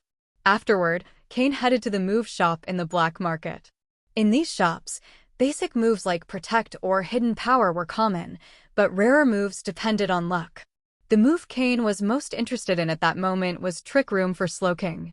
Although it wasn't an attack, this move was crucial for a slow Pokémon like Slowking in one-on-one battles. Perhaps for fast Pokémon like Weevil or Honchkrow, this move would be a hindrance, but for Slowking, who was destined to be one of the gym's Pokémon, Trick Room was indispensable. Rustboro City was large enough for Cain to find a Trick Room TM in the black market, but it came at an exorbitant price, 3 million Pokédollars, with no room for negotiation. Given the rarity of Psychic-type TMs, especially spatial moves, Cain bought it without hesitation. After all, he had plenty of money to spare. Cain also acquired several other moves for his Pokémon to diversify his battle strategies. He bought the Shadow Ball TM for Honchkrow, Skorupi, and Weevil. Although the move's power was moderate, it was a fairly useful ranged option. Additionally, Haunter, who was skilled with Shadow Ball, could help his teammates master the move faster. Cain also purchased specific moves for each of his Pokémon. He gave Honchkrow the move Double Team, which could increase its chances of evading attacks, especially while charging up powerful moves. For Slowking, he acquired Safeguard, an expensive but vital move to protect Slowking from status conditions while it launched its powerful special attacks from a distance. For Skorupi, in addition to Shadow Ball, Cain purchased Poison Jab, a move that maximizes its poison type. Combined with its pincers and tail as attack points, the move Poison Jab is perfect for boosting its offense. For Haunter, Cain decided on Thunderbolt. This wasn't initially planned, but when Cain saw the TM, he couldn't resist buying it, given the rarity of the move and the lack of electric-type moves in his team. Although Haunter wasn't an electric type, Cain trusted its high special attack to make good use of the move. He also bought the Venoshock move for Haunter, which perfectly complemented Haunter's poison type, and Blizzard for Weevil, a move Cain found by sheer luck in the shop. He couldn't resist and bought it without hesitation. In total, Cain spent 13 million Pokédollars, but the moves he acquired would significantly enhance his Pokémon, making the investment well worth it. He still had 45.8 million Pokédollars left, more than enough to cover his expenses for a while. Just as he was leaving the black market, he received a call from Steven. In the Devon Corporation building, inside Steven's office on the top floor. Steven, busy and seated behind piles of papers and documents, was reviewing everything as his secretary handed him more to sign. Meanwhile, Cain was comfortably seated on the sofa in front of him, legs crossed. Although Steven had not yet fully taken control of Devon Corporation, many of the internal affairs were already being transferred to him. Several company veterans were also eager to develop their skills under his leadership. After being away for a while, Steven now faced an endless amount of documents. Cain, after leaving the black market, received a message that Stephen had returned to Devon Corporation, so he went to his office. From the moment he entered, Stephen hadn't stopped going through paperwork. Cain couldn't help but think about how busy Stephen would be once he officially assumed the role of company president. It was no wonder he resigned from the position of Hoenn champion. If not for the need to manage Devon Corporation, no one could have taken the champion title from him. Though the next in line, Wallace, was no match for Stephen. Cain had a steaming cup of tea in front of him, specially prepared for him. After all, Cain held the position of an advisor at Devon Corporation, a role that, while lacking real power, was above many mid-level positions in the company. Stephen was working tirelessly while Cain relaxed, which seemed somewhat unfair, but Cain had no way to help. Out of boredom, Cain picked up 3 stones that Stephen had collected on his recent trip. To Cain, they looked like ordinary stones with strange patterns, and even after scanning them with the system, they didn't show anything special. But to Stephen, these stones were the greatest achievement of his journey. Cain couldn't understand the mindset of the wealthy. After placing the stones back on the table, Cain, still bored, brought out his Torchic. The small Pokémon didn't cause any disturbance in Stephen's large office. Torchic remained still on Cain's lap, observing its surroundings, while Cain stroked its soft feathers, eliciting a look of pleasure from the little Pokémon. The information about Torchic was already quite stable. Its potential had reached a 90% chance of retaining the dark blue color. Cain's efforts were paying off, and the little Pokémon now trusted him deeply. After 2 hours, Stephen finally pulled away from his mountain of documents. He exhaled deeply and collapsed onto the sofa next to Cain. Well, Cain, said Stephen, eyeing the Torchic. Is this the Pokémon you recently caught? Cain nodded silently. Good Pokémon. It's in excellent condition, Stephen continued. Suddenly, Stephen seemed to recall something and stared intently at Cain. What's with that look? Cain asked, feeling uneasy. I can't believe it! You're amazing, Cain, Stephen exclaimed. You didn't tell me you participated in the breeder exam. The youngest in history to become an intermediate breeder. The future star of the Breeders' Guild and now the almost gym leader of Leafy Town. You've kept all this under wraps. Cain frowned but then relaxed, shrugging as he replied. Those titles are nothing compared to being the heir to Devon Corporation, the firstborn of the Stone family. Stephen was left speechless. That's true, Stephen murmured. That's true supremacy of titles. The truth was, while Cain had many impressive titles, none were as powerful as being the heir to Devon Corporation, which wielded real authority. Unlike Cain, who could barely access the resources of the Breeders' Guild, Stephen controlled a significant portion of Devon Corporation's resources.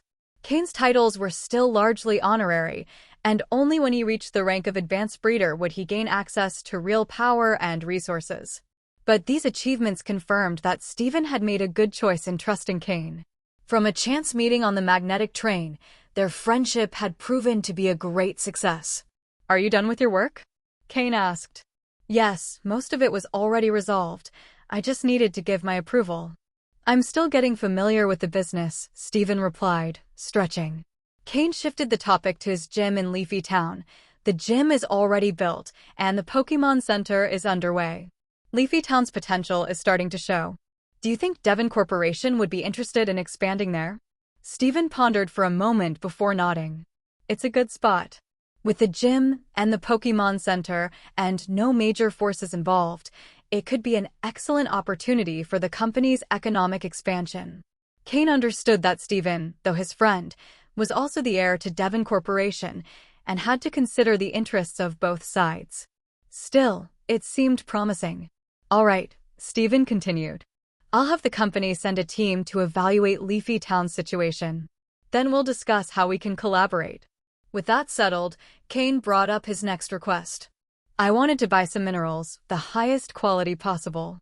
Not only did Aaron need them, but Larvitar as well, as these minerals were essential for their growth.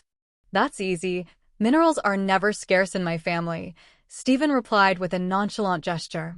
Having your own mine was definitely an advantage. How great it would be to find my own mine, Cain thought to himself. He didn't need to keep everything, half would be more than enough. How has Aaron been lately? Steven asked, showing concern for the Pokémon that had come from his family. He's been fine. I haven't trained him much yet since he endured a lot of pressure before, something unusual for a Pokémon his age. After spending time playing with other Pokémon of similar levels, his mood has improved significantly, though his combative nature hasn't changed, Cain replied with a smile, recalling Aaron. Being able to follow an excellent trainer and breeder like you is a great stroke of luck for him. Maybe one day he'll surpass his grandfather. No, actually, I'm sure he will, Steven said admiringly. Steven had come to respect Cain for his dedication and responsibility toward his Pokémon. I'd like to visit Leafy Town with you someday, Steven said suddenly, completely unrelated to their prior conversation. Cain looked at him in surprise, his eyes clearly saying, "Do you really have time for that?" Steven had just returned, and now he wanted to leave again. Steven understood Cain's look and smiled, saying, "It's not that I want to go out for fun, but to inspect the Leafy Town area. Plus, we could take a little detour to visit Empty Chimney. It's said there are some very valuable volcanic stones there, and last time, I didn't get the chance to explore it properly. There are also some pretty powerful wild Pokémon on the mountain, and having a companion would make everything much easier. Your real goal is Empty Chimney, and Leafy Town is just an excuse," Cain thought incredulously. However, the idea was also tempting to him. Empty Chimney was the largest active volcano in the Hoenn region, attracting numerous visitors each year. Most people couldn't go beyond the midsection of the mountain. Climbing higher was dangerous, and only the strongest trainers dared to venture further. The higher areas housed powerful wild Pokémon that remained unexplored. Additionally, an active volcano like that surely contained valuable minerals. If he was lucky, he might even find a firestone, which he could sell for some good money. Since Aaron and Larvitar needed to consume large quantities of minerals to grow, obtaining a good amount of high-quality minerals would be beneficial. "Don't you need to inform your family?" Cain asked. Steven's smile widened at the question. He knew Cain had agreed. As long as Cain agreed, everything would be much simpler. The truth was that, although the two knew each other well, neither had complete certainty about the other's true strength. Cain was sure Steven was hiding his true power, and likewise, Steven suspected Cain was also concealing part of his abilities. "For now, I still have the freedom to manage my time. In a few years, who knows?" Steven replied with an expression Cain couldn't decipher. Such was the life of heirs to powerful families, what they gained always came with sacrifices. This reflection led Cain to think of James, another member of a great clan, who had chosen to join Team Rocket. Unlike Steven, James had fled his family to do what he truly wanted, even if it meant enduring hunger and facing all sorts of hardships. But that was the life he had chosen and loved. Steven, on the other hand, had accepted the responsibilities of his family, but only after doing everything he wanted. That was why neither the Stone family nor Devon Corporation had ever limited his decisions. He had fulfilled his desires before taking on his role. James and Steven were completely different people. Though they shared a similar background, their decisions had led them down distinct paths. Cain nodded, understanding that Steven had his choices, just as he had his own. In his case, he was caught between the Pokémon League and Team Rocket. If he wanted to benefit from both sides, he'd also have to be prepared to be exposed at any moment. If that happened, he would have to choose between fully allying with one side or becoming strong enough not to depend on either. Though Cain knew that if forced to choose, he would likely end up siding with Team Rocket, it didn't stop him from admiring Steven. Steven was someone with great charisma as well. The two left the Devon Corporation building, and although Steven's secretary tried to stop him, Steven decided to leave with Cain. "I'm going home first to get ready and bring the minerals you asked for. You can use the time to prepare, and we'll meet in Verdanturf Town tomorrow at noon, in front of the Pokémon Center," Steven said. "All right, here's the money for the minerals," Cain said, handing him an unmarked card with 1,000,000 Pokédollars. "Buy whatever you think is appropriate. The better the quality of the minerals, the better." Steven accepted the card without hesitation. In the past, when Cain didn't have much, Steven had helped him.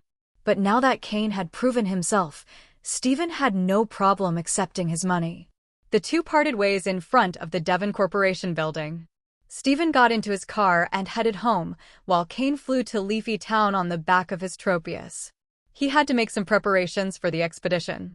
Primarily, he needed to organize training for his Pokémon, especially Aaron, Mudkip, Poliwag, and Torchic, who would benefit from the practice.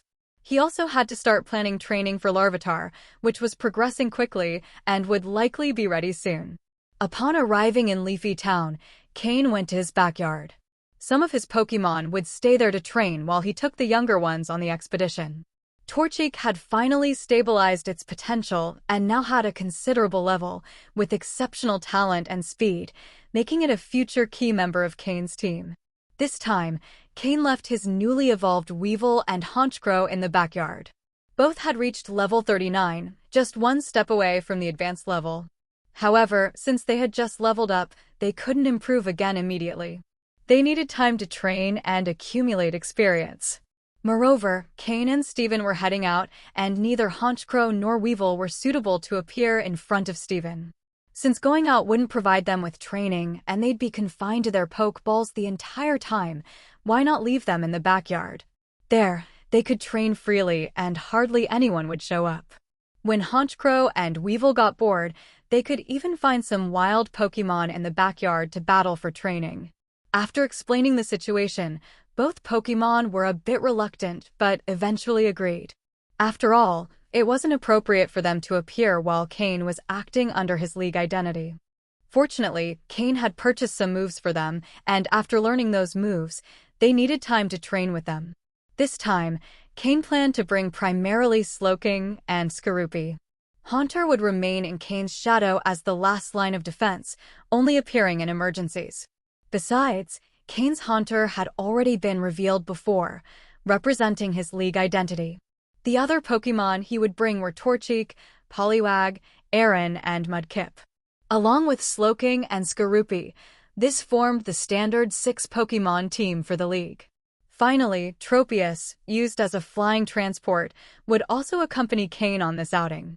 As for Larvitar, it would stay in the backyard for now, with Cain leaving plenty of food.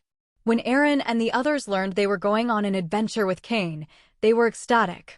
Finally, it was time to start battling. This was the first step in their growth under Cain's care. The next day, after organizing his gear, Cain mounted Tropius and left Leafy Town. While flying, he noticed from afar that the Pokémon Center was nearly completed. The league's construction team was remarkably efficient. Cain also spotted a group of people in black suits carrying various instruments and notebooks entering Leafy Town. They wore Devon Corporation badges on their chests.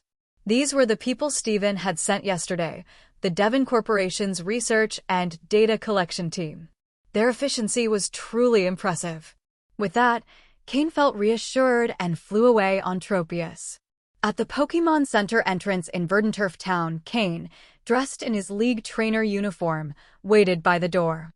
Although their meeting was scheduled for 12 noon, Cain arrived about 20 minutes early. Fortunately, Steven didn't keep him waiting long.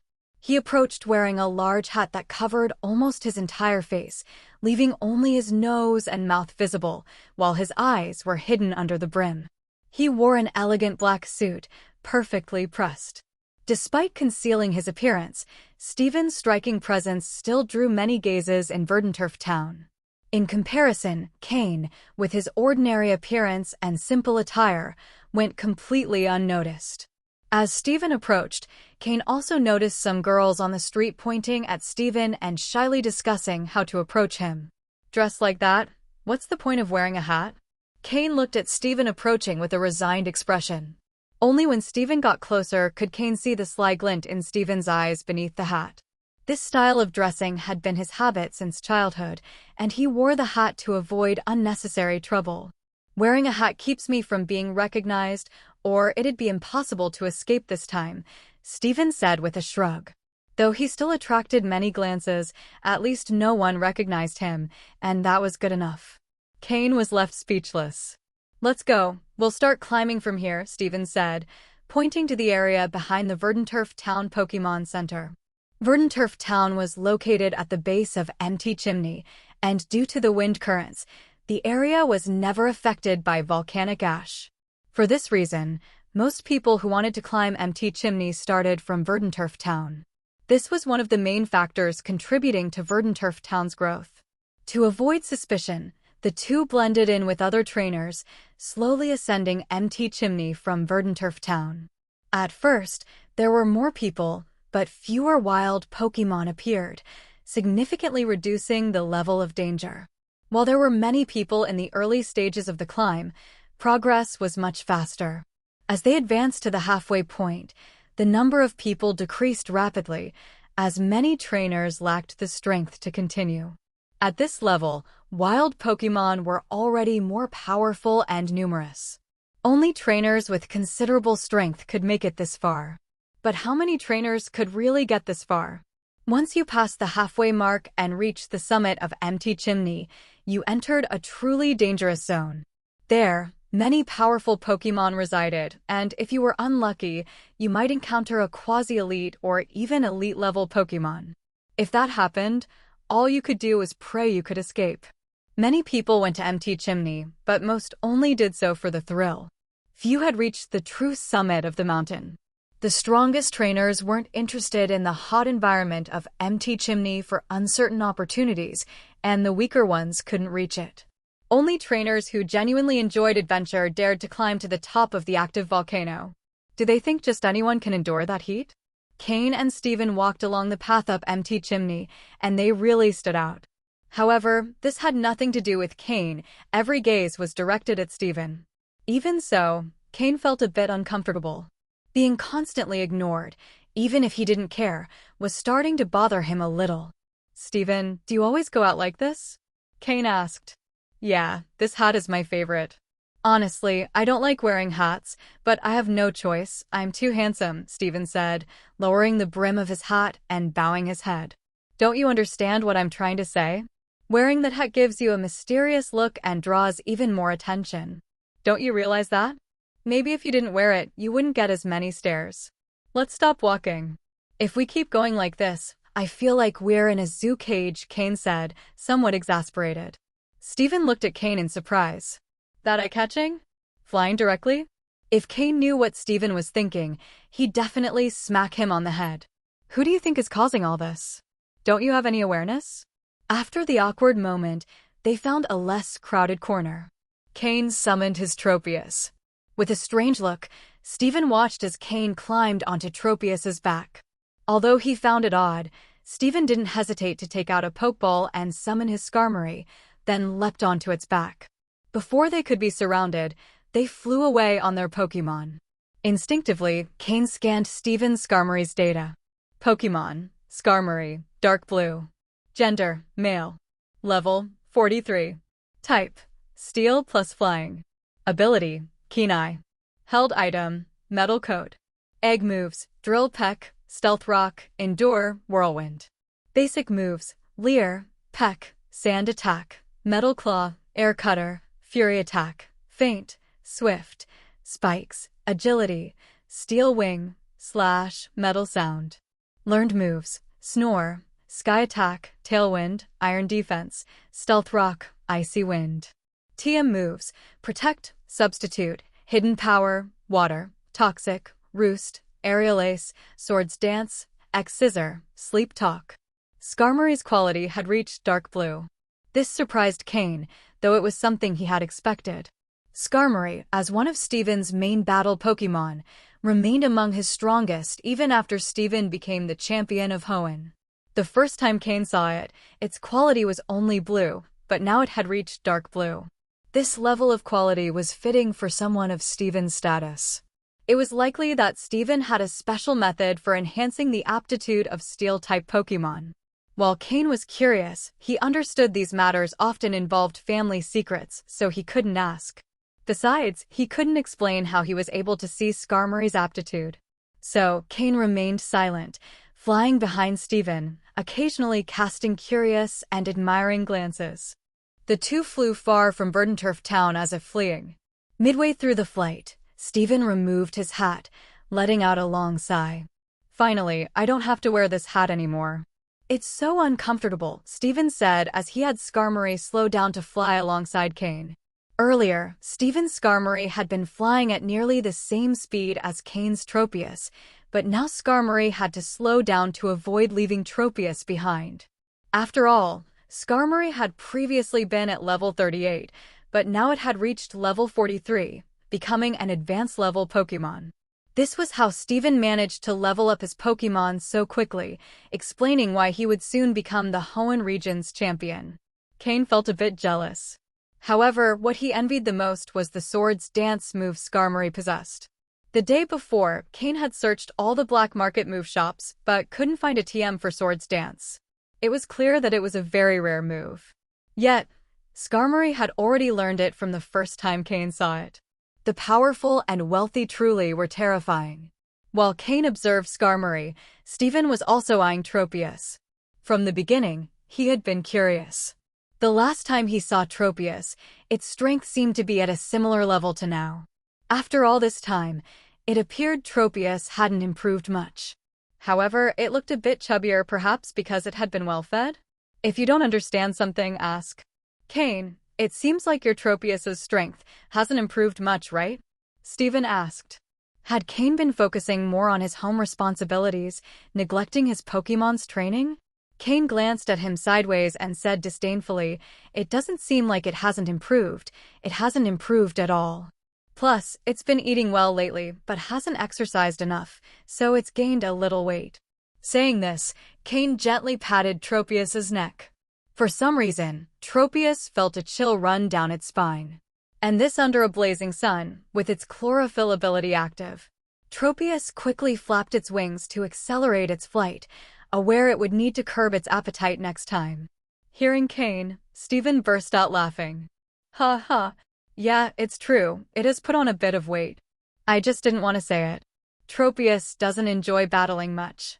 When I captured it, we agreed it would only serve as a flying mount. When it becomes stronger, it'll decide whether to stay or leave, though I'll still provide for its food at Leafy Town regardless. That was what Cain had promised. Though he didn't mention that he initially captured Tropius by overpowering it with brute force. Steven, hearing this, understood better. Not all Pokémon enjoy battling. Once, when Cain accompanied him to his family's mines, they noticed that within the group of Aaron, several preferred spending their days eating and sleeping, living extremely comfortable lives. If not for Agron's supervision, half the Aaron might have succumbed to laziness. The belligerent Aaron Cain had captured was already a unique case within its group. After understanding Tropius's situation, Steven didn't dwell on it further and had Skarmory slow its pace. At the same time, Steven began considering whether he should have a flying Pokémon exclusively as a mount. Skarmory was good and fast, but its armor made traveling very uncomfortable. The flight wasn't exactly pleasant. Additionally, being a steel type, Skarmory's metallic armor absorbed heat under the sun, becoming increasingly hot. Skarmory didn't feel it as much, but Steven felt it clearly.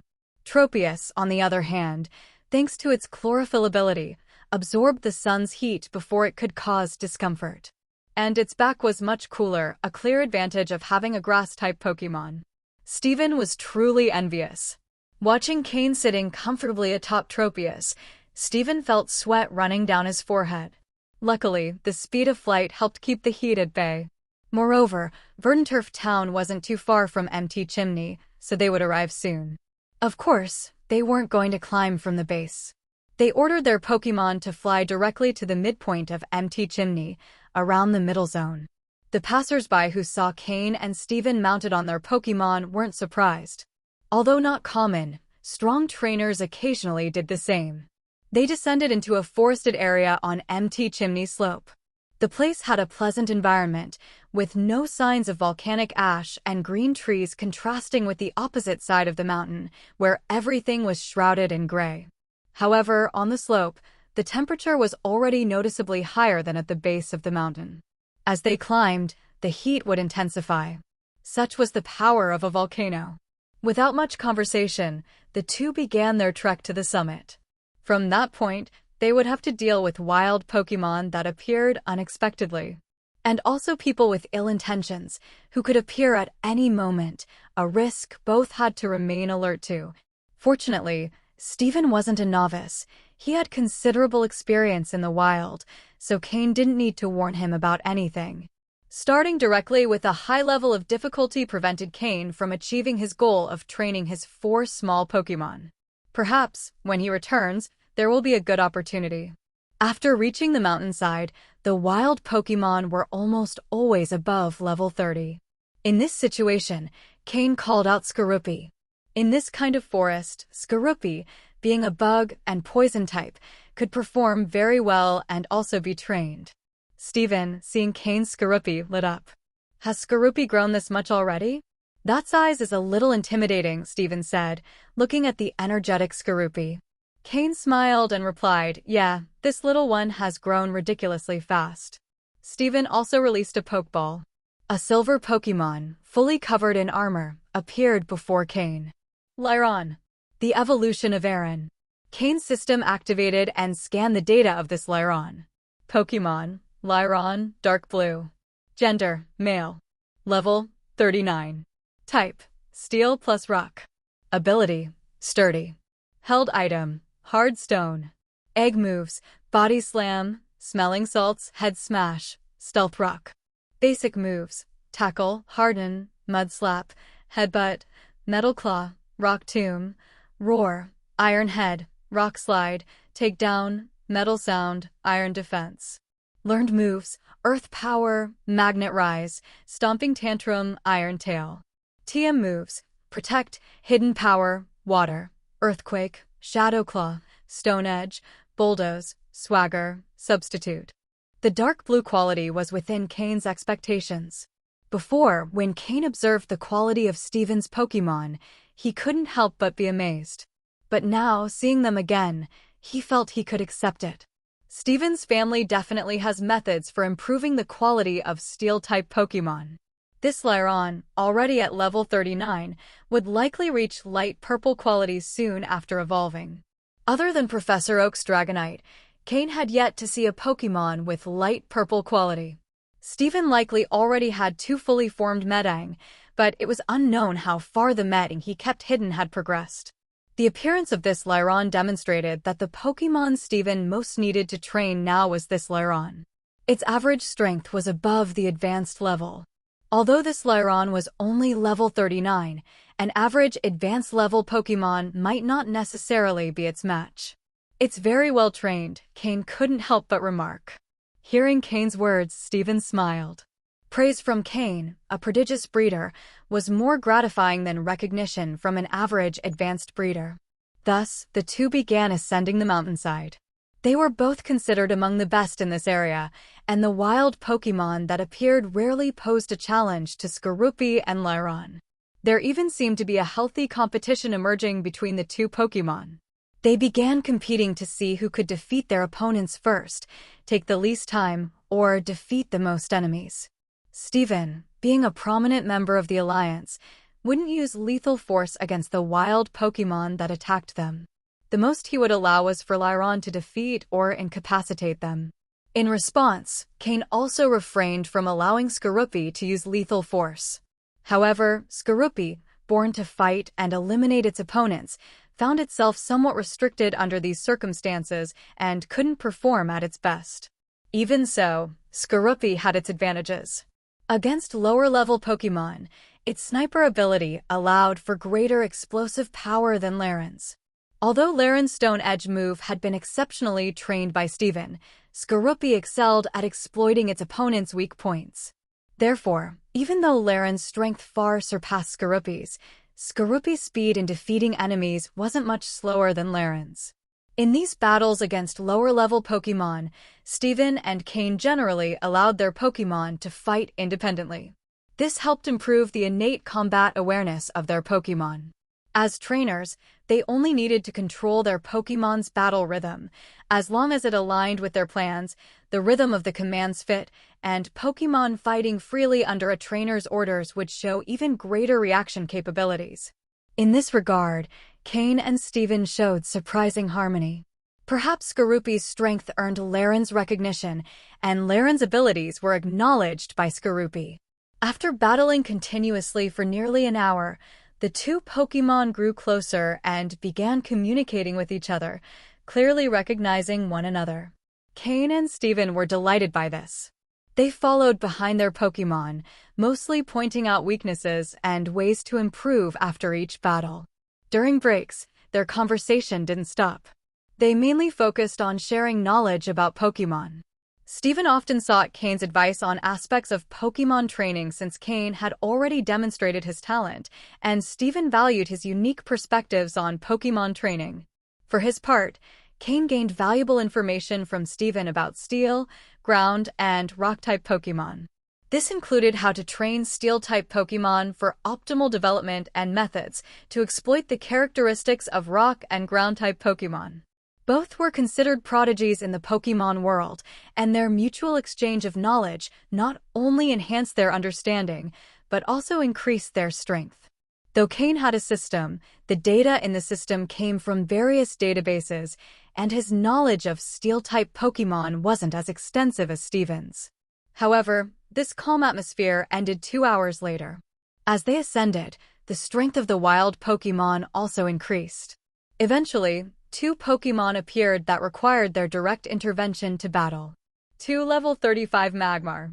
Although their quality was only light green, this level was quite formidable in this area. After all, Fire-type Pokémon were evidently more dominant against Grass and Bug types. For Bug-type Skorupi and Steel-type Lairon, they also posed a considerable threat. Cain and Steven's expressions were somewhat serious, not so much because of the Magmar's strength, but because of the reason these 2 Pokémon appeared here. Magmar is a pure Fire-type Pokémon, and its main habitat is volcanoes. However, this was still just the mountainside. They hadn't yet reached the volcano's peak. Magmar shouldn't leave its habitat so easily. Why are those Magmar here? Steven asked, looking at the 2 Magmar approaching from the distance. This wasn't Steven's first time climbing Empty Chimney. He was a frequent visitor in search of oddly shaped volcanic rocks. He was quite familiar with Magmar, who preferred high-temperature environments. Although the temperature on the mountain slope was high, it wasn't an ideal place for them. Moreover, Magmar typically fed on magma minerals in volcanoes or other volcanic creatures, so they rarely descended the mountain to hunt. They have a strange expression on their faces. They look a bit frightened and somewhat irritated, Cain observed, keeping his gaze fixed on the 2 approaching Magmar. While Cain and Steven pondered the situation, Skorupi and Lairon seemed excited. Although they had fought a lot on their way up, their opponents hadn't been challenging. Finally, 2 Pokémon appeared who seemed worthy of a fight. Let's first control the situation. You take one and I'll handle the other, Steven suggested. Cain nodded. Skorupi, use Hone Claws and Toxic Spikes. 2 of the moves Skorupi had recently learned were put to real combat use after just 1 night of training. The move Hone Claws was simpler, as Skorupi had received tips from Weevil the night before. By rubbing its pincers together, their shine increased slightly. Hone Claws is a move that boosts attack power and accuracy. However, mastering the Toxic Spikes move wasn't as advanced. Skorupi scattered some poisonous spikes sporadically along the path the Magmar would traverse. Although there weren't many, given the Magmar's current state, they were unlikely to notice the spikes. Lairon, use Stealth Rock and Hidden Power, Steven commanded. Several invisible rocks appeared along the Magmar's path. Whether intentional or not, the invisible rocks complemented Skorupi's toxic spikes, exposing the latter. If the Magmar continued moving forward, they were bound to step on the spikes. Noticing the smile on Steven's face, Cain knew it was intentional. Although the 2 had never fought together before, they already displayed seamless coordination. A perfect coordination. Next, a blue energy orb materialized in front of Lairon. Lairon's hidden power move was Water-type. Having a Water-type hidden power greatly compensated for Lairon's weakness against Fire-type Pokémon. The 2 Magmar still wore panicked expressions, but noticing Skorupi and Lairon blocking their path, their temperament, typical of Fire types, flared up. Having been driven away elsewhere, they thought they could vent their frustration on this slope. How could they not handle these two Pokémon? It was evident the two Magmar had been together for a long time. Even in their panicked state, their coordination remained intact. Two large bursts of flame shot out from the Magmar's mouths, aimed at Skorupi and Lyron. It was the move Flame Burst, an attack with a wide range that caused fiery splashes, damaging nearby Pokémon. However, before the flames could reach Skorupi and Lyron, Lyron raised its water-type energy orb to meet the flames. Boom! SSSSS. The clash between the flames and the water energy produced a hissing sound. The surrounding temperature noticeably increased. Seeing their attack fail, the Magmar pressed forward. Boom! But the result was that they collided directly with Lyron's invisible rocks. Although they broke through some of them, they couldn't pass completely. Staggering, the Magmar didn't understand what had happened. After adjusting themselves slightly, they tried to maneuver around the rocks, but to avoid colliding with more invisible rocks, they slowed down. In doing so, they stepped on Skorupi's toxic spikes. The poisoning effect activated, and although they were fire types, the poison was still quite potent. Eventually, they noticed the spikes on the ground and slowed down even further to avoid them. At this speed, they no longer posed a threat to Skorupi and Lyron. Skorupi, use Shadow Ball, Cain ordered. In this situation, Skorupi's newly acquired ranged attack proved useful. At such a slow pace, the Magmar were easy targets. Lyron, use Stone Edge, Steven added. Both orders were given almost simultaneously. Compared to the Ghost-type move Shadow Ball, the Rock-type move Stone Edge was not only stronger in power, but also super effective against fire types. Moreover, Stone Edge was the same type as Lyron, further boosting its power. Here, the advantage of a well-resourced trainer became apparent.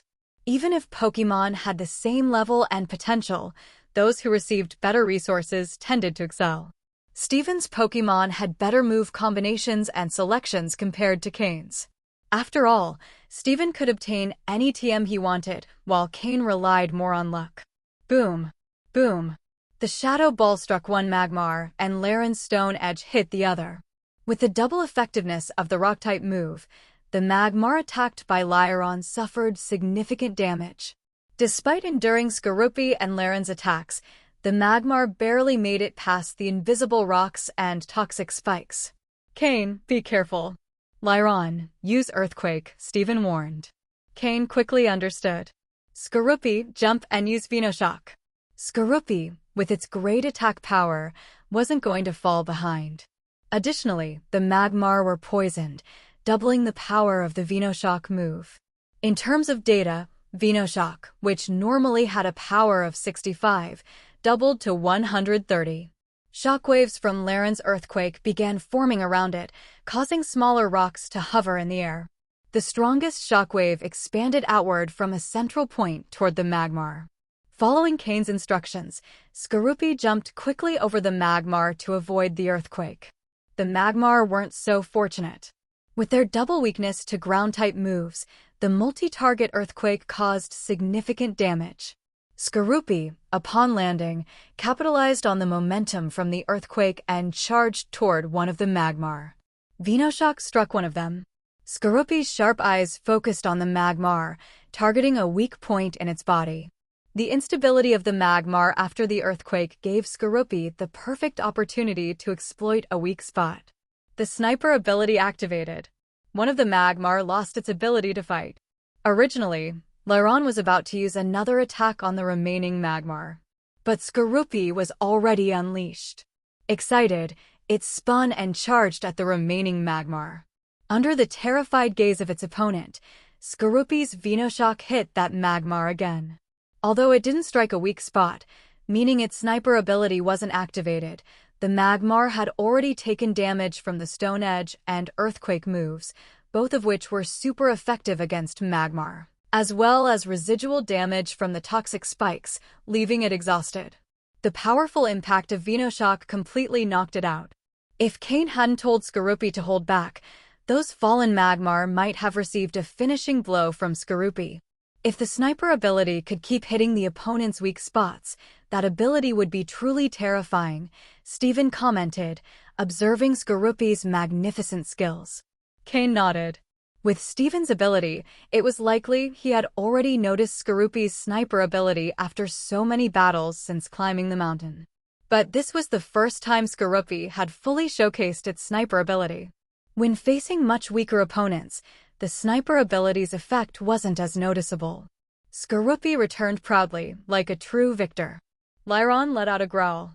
Its complaint seemed to be that Skorupi had stolen its opponent. In response, Skorupi also growled. Who knows what they were saying to each other, but in the end, Skorupi wrapped its pincers around Lyron's neck in camaraderie. The state of these two Magmar doesn't seem normal. Cain and Steven ignored Skorupi and Lyron. Steven agreed. I've been to MT Chimney many times, and I've seen lots of Magmar, but they all lived near the volcanic crater. They wouldn't come down without reason. Besides, their usual prey isn't found down here. The body temperature of a Magmar can reach 1,200 degrees. They usually live in high-temperature areas. The edge of a volcanic crater is ideal for them. The hotter the environment, the more energetic they are, Cain explained, sharing some of his knowledge about Magmar. He then added, a Magmar wouldn't leave its habitat without reason. In this situation, either there's been a change in the volcano, or a powerful enemy has appeared in their habitat, one so strong they can't face it. Hearing this, Steven looked somewhat serious. Either scenario seemed unfavorable. MT Chimney is an active volcano, but it's generally in a stable state. Normally, it only emits volcanic ash, something the residents of Hoenn are accustomed to. In fact, volcanic ash is a distinctive feature of the Hoenn region. If MT Chimney has changed and is about to erupt, the consequences would be unimaginable. On the other hand, if the second scenario is true and an enemy has appeared in the Magmar's habitat, it would be slightly better by comparison. After all, we don't know if the Magmar's enemy is part of the League or some other organization. I think the second possibility is more likely. MT Chimney hasn't erupted in nearly 100 years. If there were any changes, we wouldn't be the first to know. The League has had people investigating here all the time. Those experts wouldn't ignore it, Cain added after a brief silence. After a pause, Cain said, in any case, it seems like this time things won't be so simple.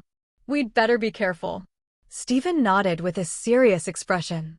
Hopefully, it's nothing serious. After all, we just wanted to enjoy a trip. Just as Steven was ready to move forward, he noticed that Cain wasn't moving. Steven, puzzled, turned to look at Cain, who stood still with a frown, eyes closed. Cain, what's wrong? Steven asked. Cain sighed silently. If he could avoid it, he really didn't want to reveal that he was psychic. But if he wanted to hold a high position in the League in the future, he would inevitably encounter psychics already part of it. At that point, it would only be a matter of time before his psychic ability was discovered. Moreover, wouldn't he use his psychic abilities when facing a strong opponent in the future? Impossible. He worked hard to become a novice psychic and learn telepathy to gain an edge in battles. Lies. One is enough. The more things you try to hide, the more lies you'll need to cover them. When one small lie is discovered, all the others covering it will mercilessly crumble. So Cain thought that if he was going to hide something, it should only be one thing. Besides, Steven was one of the few people in the League he trusted, almost on par with his mentor, Matsuda Takashi. Since the topic of his psychic abilities would eventually come to light, why not prepare his friend in advance? That way, when it's discovered, at least he'd have someone to back him up. Cain closed his eyes just for show. In the second he defeated the Magmar, he had already considered all these possibilities. Wait a moment, I think I can find out what's going on, Cain said, walking toward the less injured Magmar. Magmar's head and tail are pure fire. When it lost consciousness, the flames on its head extinguished. Cain pulled out some heat-resistant gloves, put them on, and took some healing sprays from his storage space to quickly treat the Magmar's surface wounds. With Cain's skill as a breeder and by combining medicines, Magmar soon regained consciousness. Skorupi stayed close to Cain, ready to prevent any outburst from the Magmar. However, upon waking, Magmar seemed less frantic and less aggressive than before. It looked at Cain, who who was treating its wounds, and at the Skorupi beside him, the same one that had defeated it. Magmar remained calm. Cain sprayed the last bit of medicine on the damaged scales, treating the final bleeding wound. Given Magmar's constitution, these injuries weren't severe. After Skorupi had extracted the poison, there was no real danger. A few hours of rest would be enough for recovery. But Magmar also knew that its previous aggression was the cause of its injuries, so it was quite grateful for Cain's treatment. "This is for you. I've removed the poison from your partner. There shouldn't be any problem. It will wake up soon." Cain placed some high-quality Poke Blocks in front of the Magmar. Smelling the fragrance of the Poke Blocks, Magmar's eyes lit up immediately. Steven stood behind Cain, observing everything he did. Although he didn't fully understand his intentions, he decided not to interrupt or stop him and watched patiently. Magmar accepted the advanced Poke Blocks that Cain offered. Cautiously, it took one and put it in its mouth, savoring it like a delicacy. After eating one, it paused and cleverly hid the rest in a spot so ingenious that even Cain couldn't clearly see where it went. Then came the moment to witness a miracle. A characteristic psychic glow appeared in Cain's eyes. The eyes are the window to the soul, and psychic abilities are a combination of the mind and heart's capabilities, so the most visible part of using a psychic skill is, precisely, the eyes. Cain's eyes shone with a blue light, and a thin thread of light blue psychic energy connected his mind to Magmar's. Telepathy. Or, more precisely, an advanced use of telepathy that allows one to directly perceive the intentions of the other party through psychic energy. In other words, Cain could communicate with Magmar and understand its thoughts, just as Magmar could comprehend Cain's words. Steven, standing to the side, looked at Cain with wide eyes, as if he had seen a ghost. "What am I seeing? Psychic powers? No, a psychic? Cain is a psychic? Is this what Cain had been hiding? A genius breeder and also a psychic. This is incredible." Steven's amazement was exactly what Cain had anticipated, but at that moment, he had no time to worry about it. The advanced telepathy he was using was a skill he had only recently learned. It requires extremely precise control of psychic abilities, something Cain was still perfecting. So for him, using this skill was quite challenging. Patiently, Cain began connecting with Magmar's thoughts. "Magmar, can you hear me?" Cain asked mentally. Hearing Cain's voice in its head, Magmar jumped, looking around for someone else, but it didn't see anyone. "Stop looking around. It's me, the person in front of you, the one who gave you that delicious food," Cain said with resignation. When Cain said these words, Magmar, with some doubt, focused on him. It had never seen anything so incredible before. It took 5 minutes before Magmar finally accepted Cain's special ability. Then came the crucial moment of communication. Magmar really struggled to articulate its thoughts, likely because wild Pokémon generally aren't skilled at organizing and expressing their ideas. Cain could only understand it with difficulty. After 15 minutes, Cain withdrew his psychic ability and wiped the sweat from his forehead. He felt slightly dizzy, as that specific use of telepathy had pushed him to his limit. Phew! He exhaled deeply. At that moment, a handkerchief appeared in front of Cain. Steven had already regained his usual calm demeanor. Cain had revealed his psychic ability, which had shocked Steven greatly. However, Cain had also shown him trust by doing so. "Thanks," Cain said with a simple word of gratitude as he took the handkerchief and wiped the sweat from his forehead. He then added, "I just communicated with Magmar, but it's true that wild Pokémon have serious difficulty organizing their thoughts and expressing them clearly." Cain couldn't help but complain a little. If it had been Honchkrow, it could have explained the entire situation in under 3 minutes, but with Magmar, it was another matter. Not to mention Slowking, a Pokémon whose intelligence rivals that of humans. No comparison, no harm. Cain had mentally prepared himself for a complicated process, but he hadn't expected it to be this troublesome. From what I could understand from Magmar, it seems that some creatures similar to us have appeared at the top of the mountain, which should mean humans. Moreover, they brought Pokémon that Magmar had never seen before. Although they didn't attack directly, they caused damage to its habitat. The Magmar tried to resist, but were easily repelled, Cain explained briefly. Such a simple situation, how could it become so complicated? Cain sighed. Hearing Cain, Stephen placed a hand on his chin, adopting a thoughtful expression. Based on what Cain had explained, it meant that a group of unknown humans had appeared at the top of Empty Chimney, causing environmental damage that significantly affected the Pokémon living there. The reason the two Magmar they encountered were so desperate might have been because of those humans. With Stephen's ability, he didn't need more explanations. In truth, for Stephen, the most surprising thing at that moment was the fact that Cain turned out to be a psychic. Seeing Stephen's expression, Cain let out a small, bitter laugh. He knew this conversation wouldn't be easy. After organizing his thoughts a bit, he said, "I know you're probably surprised that I'm a psychic. Yes, I'm a psychic, but one of the most basic ones, the most inexperienced type that only knows how to use telepathy and a few elementary techniques. With my talent, I'll probably never be able to advance beyond this level."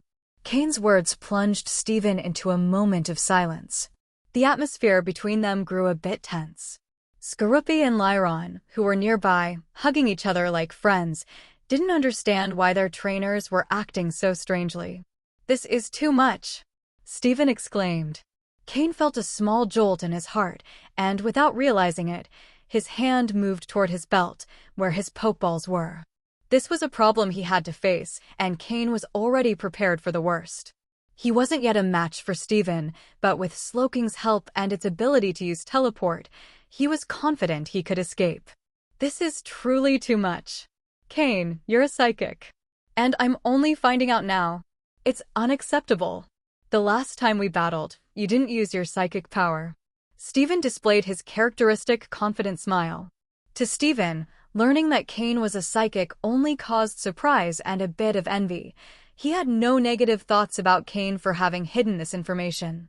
Hidden isn't the right word, is it? Cain is a prodigy, and revealing that he had psychic abilities wouldn't have brought him any benefit. In fact, it could only have brought danger. So this was Cain's trump card. No wonder I admire him. He really is a genius. Seeing Stephen's confident smile, Cain let out a sigh of relief. Almost. Cain almost thought he would have to break away from the league. "I'm just a beginner-level psychic, which isn't very helpful in everyday life. Only in battles where I can use telepathy can I gain a slight advantage," Cain said with a shrug. However, hearing this, Stephen felt like Cain was saying something akin to, "It's just like winning 5 million in the lottery, an insignificant amount of money." While Stephen didn't care much about such sums of money, the sentiment was clear. As one of the wealthiest in the Hoenn region, don't I have my own pride? So Stephen simply nodded calmly, extinguishing the last trace of envy in his heart. "I can only say, Cain, you truly have an exceptional talent," Stephen said in an even tone. "It's just a matter of luck. Do you remember my Slowpoke?" "It's already evolved," Cain replied. He then took out a Pokeball and released Slowking. "This is..." Upon seeing the Pokémon Cain summoned, though it stood upright like a Slowpoke, it was over 2 meters tall. Could this really be that clumsy Slowpoke? "Is this Slowking?" Though it was phrased as a question, the meaning was clear. Cain nodded and said, "Yes. Do you remember the last time I asked for your help to find a King's Rock? By chance, when Slowpoke was holding the King's Rock and was bitten on the head by a shelter, it was able to evolve into Slowking. So Slowking really is the evolution of Slowpoke.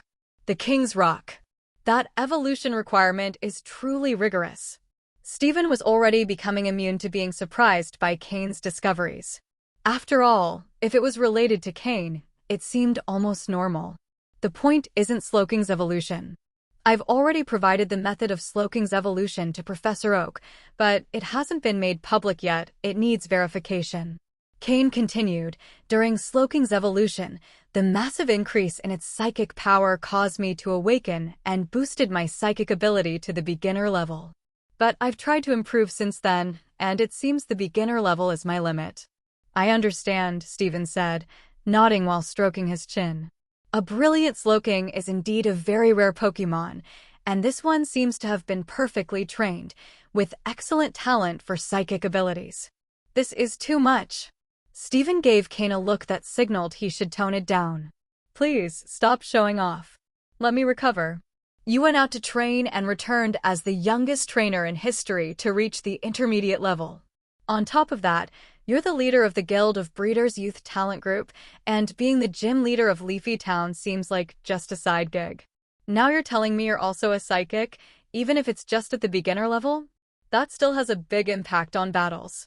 Do I, Stephen, the absolute genius and affluent magnate, have no pride?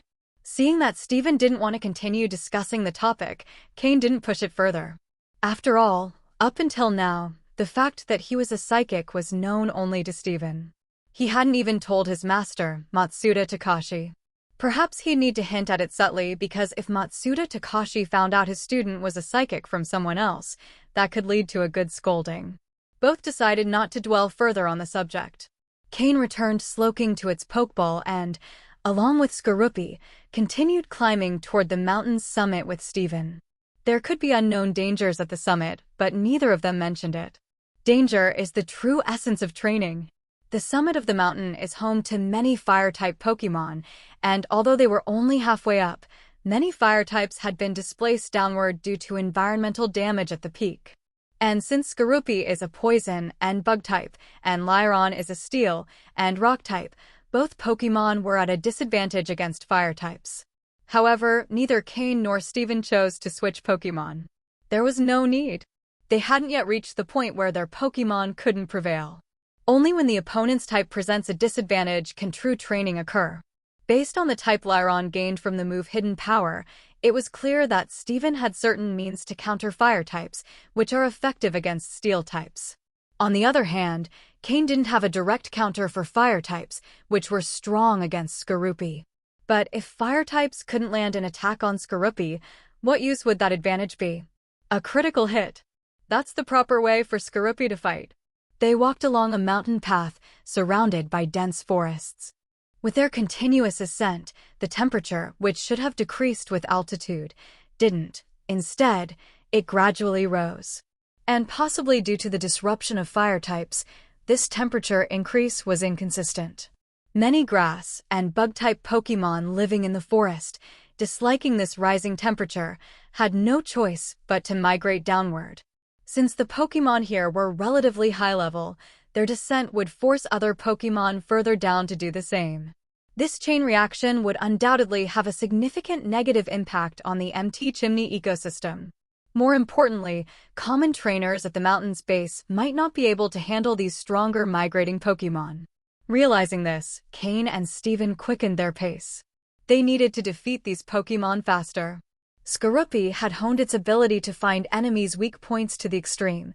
Now, with each attack, its critical hit probability had increased to 30%. A terrifying probability. This meant that, out of every 3 attacks by Skorupi, one would inevitably be a critical hit. And with Skorupi's sniper ability, it would deal tremendous damage to its opponent. It didn't matter if the type was a disadvantage. That was astonishing explosive strength. Additionally, with Skorupi's inherent physical strength, its combat talent was being maximized. Skorupi's power was increasing at a visible rate. Stephen, observing Skorupi's progress, felt even more surprised and impressed by Cain. Truly, Cain was exceptional at training Pokémon. After this time in battle, Stephen could tell that while Skorupi had incredible fighting instincts, its overall capability wasn't the best. It should have been slightly weaker than Lyron. Yet in facing enemies, Skorupi wasn't falling behind in the speed at which it defeated opponents. That was impressive. One must remember that Lyron's quality was dark blue, with a level of 39, nearing the advanced level. Stephen might not have as precise an understanding of Pokémon levels and quality as Cain, but he could discern certain differences. This Skorupi is no ordinary Pokémon. If Skorupi evolves into Drapion in the future, its explosiveness and strength, coupled with its large size, would undoubtedly make it an excellent frontline attacker. Its 2 pincers, along with its tail and mouth, provide 4 attack points, making it extremely difficult for any Pokémon to defend against all of them at once. Empty Chimney is very tall. Although both had quickened their pace, they were still far from the summit. After all, it sometimes seems close, but walking there is much farther than it appears. Additionally, as they progressed, wild Pokémon would frequently appear to block their path. Cain and Steven didn't have a clear solution for this. They couldn't simply ride their Skarmory and Tropius and fly to the top. Not to mention, flying at that altitude would be exhausting for their Pokémon, and the wild flying Pokémon inhabiting such heights are quite strong. Cain and Steven wouldn't have many means to defend themselves in the air. After all, they each only had one flying Pokémon, and if they carried them, who would handle the attacking? When night was about to fall, they barely managed to traverse the mountain slope and arrived at an arid area near the summit. Here, due to the high temperatures, neither flowers, grass, nor trees could survive. Cain and Steven already knew what the environment would be like, so before coming to Empty Chimney, they had prepared breathing devices. These were gadgets similar to masks that covered the mouth and nose, capable of filtering hot air and preventing oxygen deprivation caused by the altitude, a rather useful accessory. Steven had been to Empty Chimney several times before, so he had prepared these devices in advance. Although the sun had already set and night was beginning to fall, the temperature remained high. Upon reaching the summit, wild Pokémon became much less frequent. The area was covered with bare rocks and volcanic stones formed by heat, an ideal habitat for rock and fire-type Pokémon. It was also a favorite place for rock enthusiasts like Steven. However, Steven wasn't very interested in searching for stones this time, as the people who had suddenly appeared at the mountain's peak made both him and Cain uneasy. Under the last rays of the sun, they continued climbing. After a day of intense battles, Skorupi's level had increased by 1, reaching level 35. The level gap between it and Honchkrow and the others was narrowing.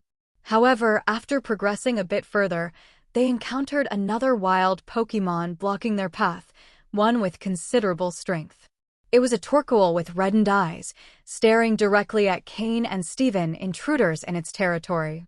Instinctively, Cain used his system to scan this Torkoal's data. Pokémon, Torkoal, green, in a state of rage. Gender, female. Level, 39. Type, fire. Ability, white smoke. Held item, none. Egg moves, endure, fissure, flame burst. Basic moves, ember, smog, withdraw, rapid spin, fire spin, smoke screen, flame wheel, curse, lava plume, body slam, protect, flamethrower, iron defense. Learned moves, heat wave, earth power, stomping tantrum. TM moves, none. Upon seeing the data for this Torkoal, Cain frowned. State of rage. This reminded him of the Breloom his Sneasel had defeated during its evolution, which was also in a state of rage. Torkoal's condition was almost identical to Breloom's back then. Could there be a connection? Or had they simply been unlucky enough to encounter another enraged Pokémon? Steven, be careful. This Torkoal seems to be in an abnormal state, Cain warned. Steven nodded. Seeing this Torkoal, he also felt something was off. It was the strongest Pokémon they had encountered so far. A quasi-advanced level Pokémon, matching the level of Steven's Lyron. We'll subdue it first, Steven suggested. Regardless of why Torkoal was in this state, it was best to control it first.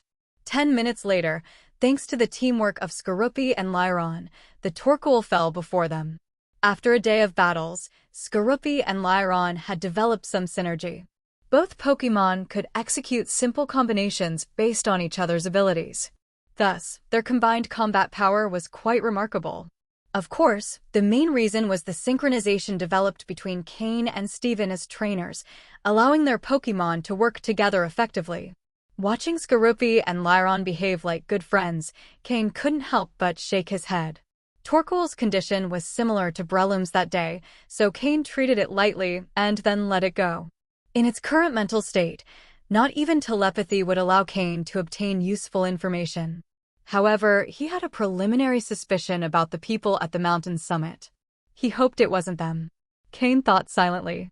If it really was that group, with the current strength he and Steven had, they would likely only be able to escape. Placing Torkoal in a discreet corner, Cain and Steven didn't linger. But both wore grim expressions, clearly thinking the same thing. As they advanced, A brief silence fell between them. Finally, Stephen was the first to speak. "Cain, have you heard of Team Magma?" Hearing Stephen's words, Cain paused briefly and then replied, "I have a general idea." This surprised Stephen a bit. Not many people knew about Team Magma, as they kept themselves quite hidden. Only a few high-ranking League members knew about them. That Cain knew surprised him. "The last time I was at sea with my mentor, we were attacked by Team Aqua. I didn't know at first, but after investigating a bit, I learned about Team Aqua and Team Magma," Cain explained briefly. With this explanation, Stephen understood better. "I see. You encountered Team Aqua." Team Aqua and Team Magma are not well known in the Hoenn region, but that doesn't mean they lack power. These two factions have existed for a long time, but they've mostly remained hidden, as if waiting for something. The League has sent people to investigate them thoroughly, but so far no one has returned alive. At this point, Stephen's expression grew very serious. One of the people sent to investigate Team Magma was from the Stone family. To this day, they had not returned. Team Aqua and Team Magma haven't caused significant trouble yet, but their strength is a concern for the League, so we've always investigated them. "I suspect the people at Empty Chimney Summit are members of Team Magma," Stephen said seriously. It was the first time Cain had seen Stephen with such a grave expression. Team Magma doesn't appear frequently, but when they do, it's usually at active or inactive volcanoes. Their whereabouts are uncertain, so the League hasn't been very successful in capturing them. But this incident at Empty Chimney has an 80% chance of being their doing. In reality, what Stephen was thinking wasn't too far from what Cain had guessed. As for Team Magma, Stephen had learned more about them primarily through some League reports. When it came to who knew more, it would definitely be Cain. After all, in his previous life, Cain had experienced firsthand the emergence of both Team Magma and Team Aqua.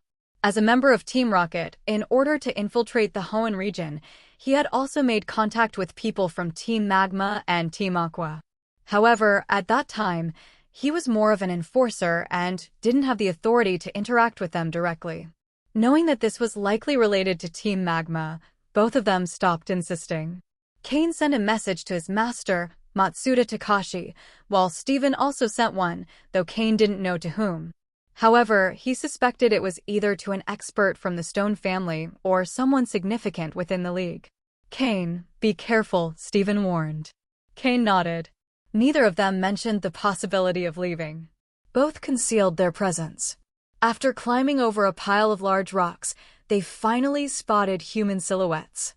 Hidden behind a large rock, Cain and Stephen observed several people dressed entirely in red in the distance. They wore red hooded vests with hoods over their heads. On the vests, there was a black emblem. At first glance, it looked like a small mountain. Team Magma. Both Cain and Stephen wore grim expressions. If it were another underground group in the Hoenn region, even if they couldn't defeat them with their current strength, they wouldn't feel as much pressure.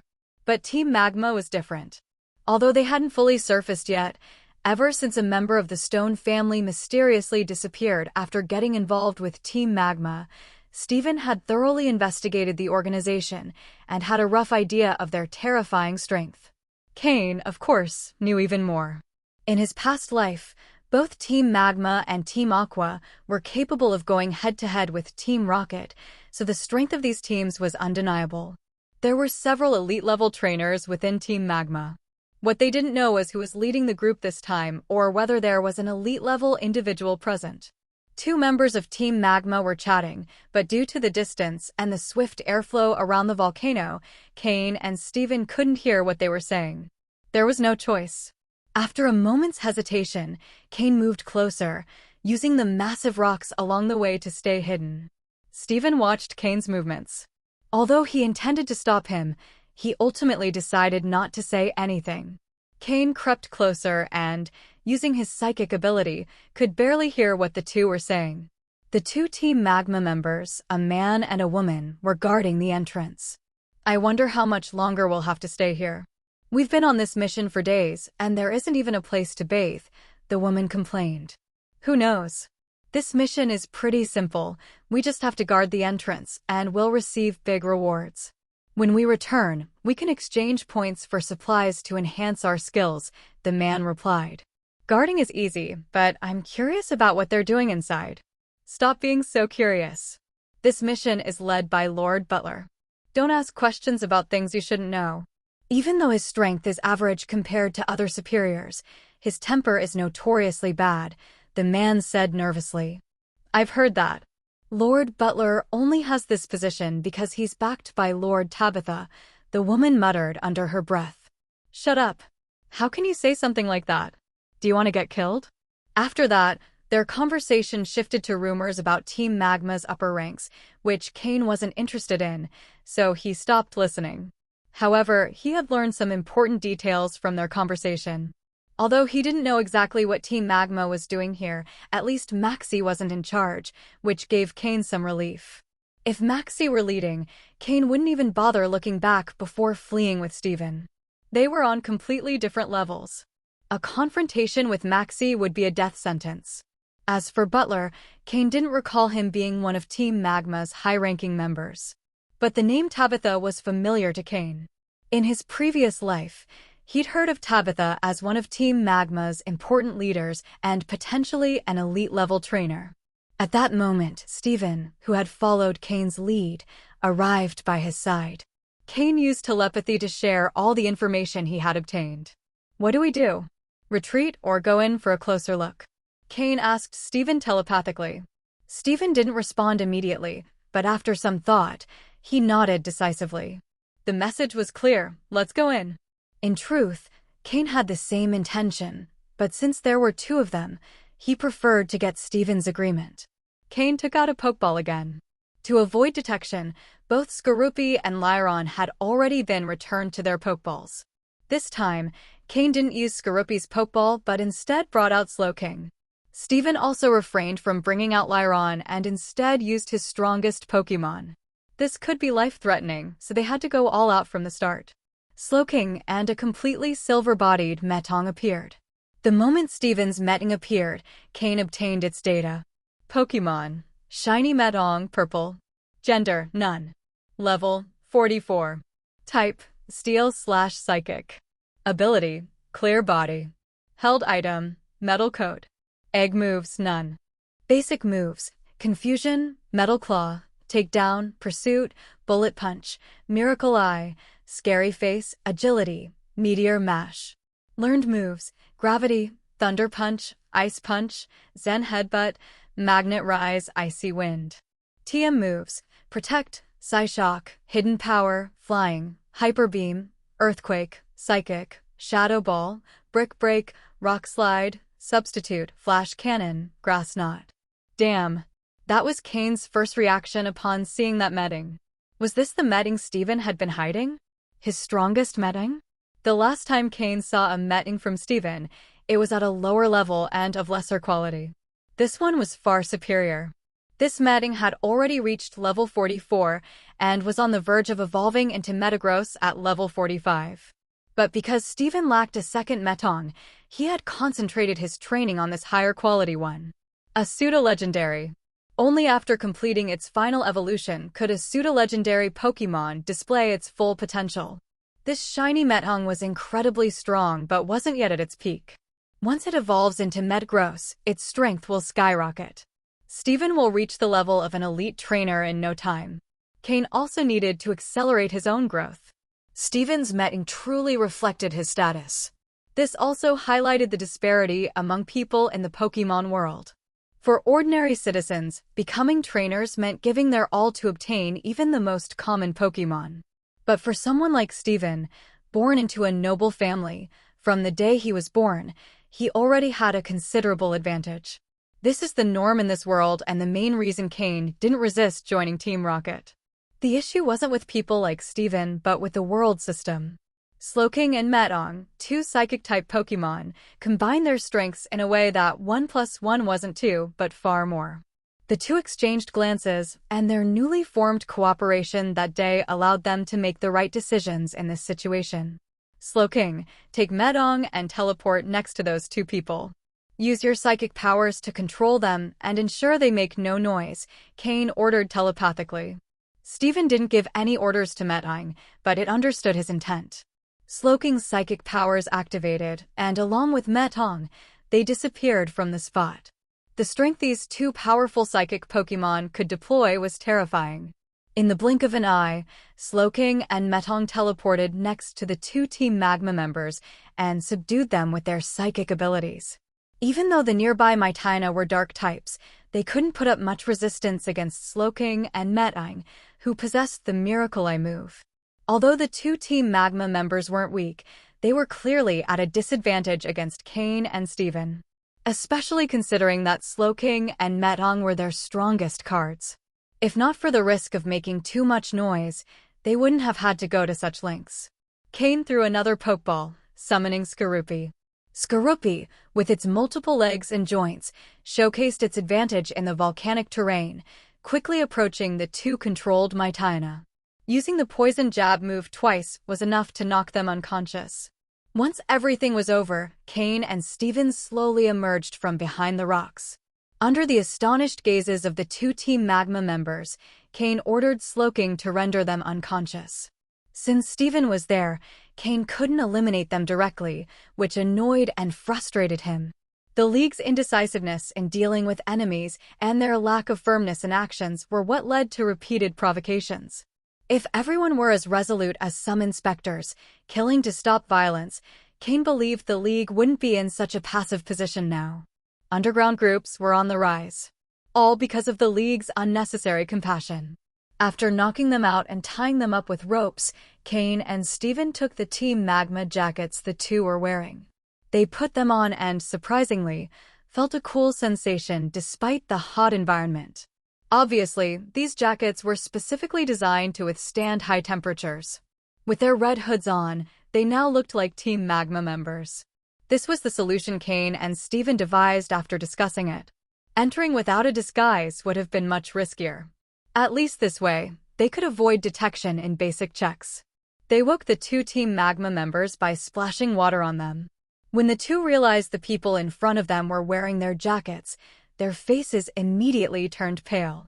They knew they'd been attacked and wanted to raise the alarm, but their bodies wouldn't respond. Upon waking up and realizing their Team Magma jackets had been stolen, they knew they were finished. If the intruders didn't kill them, Team Magma's higher-ups would. Their faces quickly filled with despair. Seeing their expressions, Cain understood what they were thinking. Looking down at them, he said, "We're from the League. If you answer our questions, we might let you live, otherwise." Hearing this, the two Team Magma members regained some hope. Although they knew being discovered by the League posed a significant risk to their team, they also knew the League didn't kill indiscriminately. If they cooperated, the worst that could happen was being imprisoned. Anything was better than dying. There was always the possibility of being released in the future.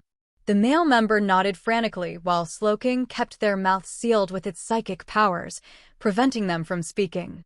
"Now I'll release the control over your mouths. Answer my questions, and if I'm satisfied, we'll let you live," Cain said. With a signal, Slowking released the control, but was ready to block them again if they tried to raise the alarm. However, that precaution turned out to be unnecessary. The two wanted to survive, and Team Magma was no longer their concern. After all, they were just pawns. Team Magma's ideals didn't matter to them. They only wanted a better life, which was why they joined the team in the first place. They didn't scream, and Cain nodded in satisfaction. "What is Team Magma's goal here?" Cain asked. The male member responded, "Sir, I don't know all the details, but the one leading this operation is Butler from Team Magma.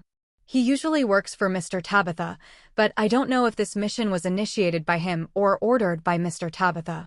We're just pawns following orders." "How strong is Butler?" Cain asked. For Cain and Steven, the most important thing wasn't Team Magma's objective but Butler's strength as the operations leader. If he was too strong, they would prefer to withdraw, as League reinforcements would soon arrive. However, if he wasn't too strong, they'd be willing to investigate what was inside. The male member responded, "As for Butler's strength, I'm not sure about the details, but within Team Magma, it said he got his position because of his relationship with Mr. Tabitha. In terms of rank, He's just below the executives, at the level of the strongest officers. Team Magma's ranks were similar to Team Rocket's, but Cain wasn't sure if their power classification was also similar. If it was, a high-ranking officer could be at the level of an advanced trainer nearing elite status. But since Team Magma wasn't yet as strong as Team Rocket, he might only be an early-stage advanced trainer. Cain relaxed upon hearing Butler's described strength. As long as Butler wasn't elite level, everything would be fine. After knocking the two Team Magma members unconscious again and hiding them in a corner, Cain and Steven ventured deeper into the cave behind them. A blast of hot air immediately hit them. This cave likely connected directly to the inside of the volcano or might even lead to volcanic lava. They disappeared into the depths of the cave. "Cain, I want to discuss something," Steven said softly as they cautiously moved forward. "What is it?" Cain looked at him curiously. "Well, can we switch jackets?" "This one's a bit small for me," Steven said resignedly, tugging at the Team Magma jacket he was wearing. The two Team Magma members they had knocked out were a man and a woman. Though both were adults, the woman's clothing was naturally smaller. Cain couldn't help but twitch slightly at the eye. No way. Why had he been the first to rush out from behind the rocks? Wasn't it precisely so he could pick the man's jacket? Even though Team Magma uniforms were standard, it was obvious that the woman's jacket was much smaller. Cain and Steven were still wearing their clothes underneath the jackets, so it was natural for it to feel snug. There was no way he was switching. Hearing Cain's reply, Steven felt like an idiot for not being the first to rush out. Cain barely managed to hold back a laugh. If Steven hadn't mentioned it, Cain wouldn't have even noticed that Steven's jacket didn't fit.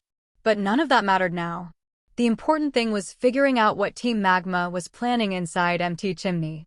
Elsewhere, after receiving messages from Cain and Steven, the Pokémon Trainer Alliance, which had already been monitoring Team Magma, convened an emergency meeting primarily involving the Hoenn division.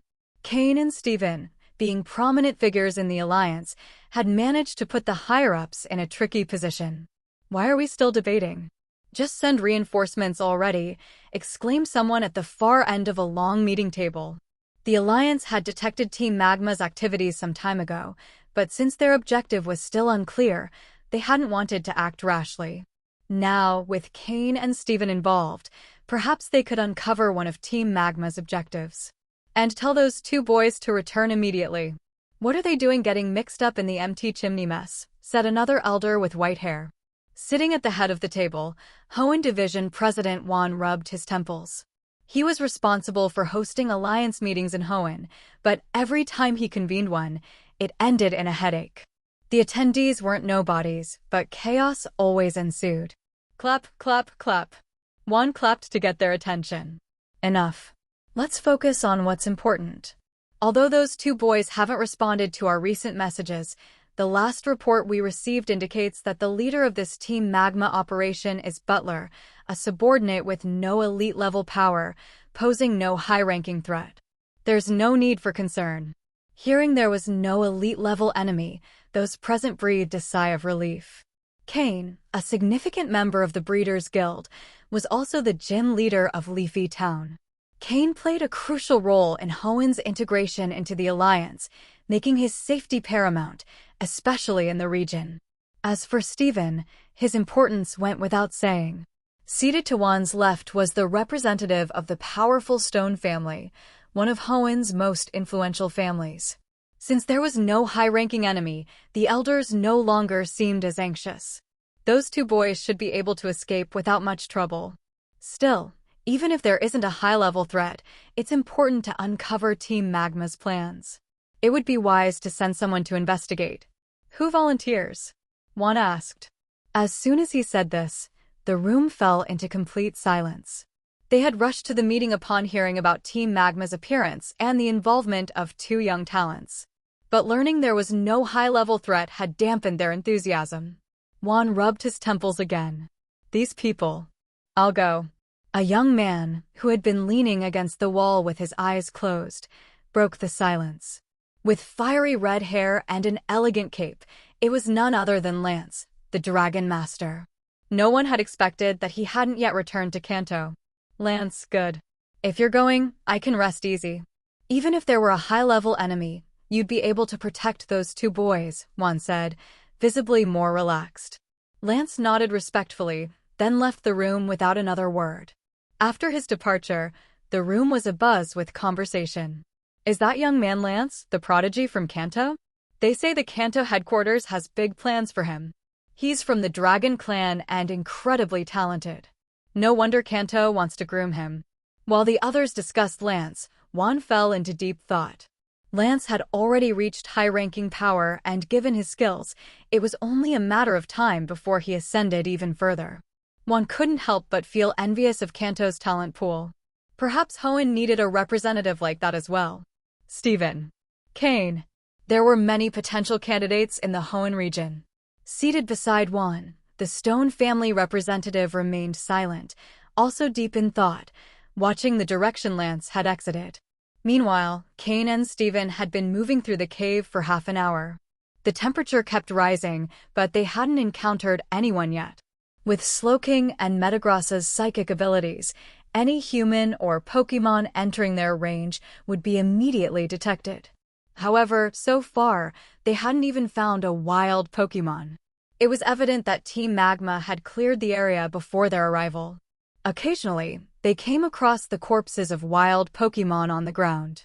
Cain wasn't surprised, having been in similar situations before, but for Stephen, who had grown up in a much more sheltered environment, the sight visibly unsettled him. Even when attacked by wild Pokémon, Stephen had always spared their lives after each battle. That was the mindset instilled in him from a young age. Lance, riding on his trusty Charizard, was speeding toward Empty Chimney. However, Cain and Stephen were unaware of this. And, in truth, even if they knew, they wouldn't have stopped their advance.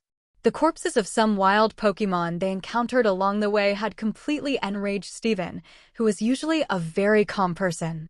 After advancing for another half-hour in the cave, the passage began to widen. There are excavation marks on the walls, Cain observed, noticing some traces on the cave's walls. Let's go in and see what's happening, but cautiously, Stephen suggested. Understood. The two crossed the last corridor and entered what appeared to be the interior of Empty Chimney.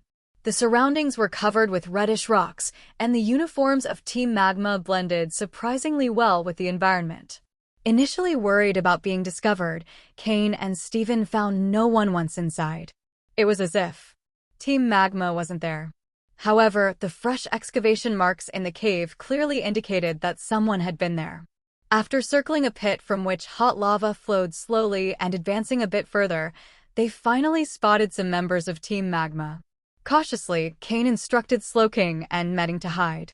In this warm environment, both Slowking, a water type, and Methong, a steel type, felt somewhat uncomfortable. Before them was an altar that seemed to have been built by humans, upon which rested some strange stones. In the center was a hand-sized red stone, which at first glance looked like a mineral formed from solidified lava. On either side were two gray stones with peculiar patterns. Viewed individually, they didn't reveal much, but placed on the altar, they were clearly no ordinary objects. In front of the altar stood three people. Two of them wore outfits similar to the Team Magma members they had encountered earlier, but the person in the center wore a darker red robe. Butler. Why were there only 3 members of Team Magma left? Based on the 2 guards at the entrance, Cain had estimated that at least 20 or 30 people had entered, but now only 3 remained. Although Butler was the strongest among them, something didn't seem right. They were too far to hear what was being said. Cain dared not move closer. The Mytina next to Butler was clearly far superior to the ones the guards outside had. Any suspicious movement would be detected immediately. Cain used telepathy to communicate with Stephen, asking if they should act. Stephen was visibly furious. The corpses of the wild Pokémon they had seen on their way were undoubtedly the work of Team Magma. Stephen nodded without hesitation and took out another Pokeball from his belt.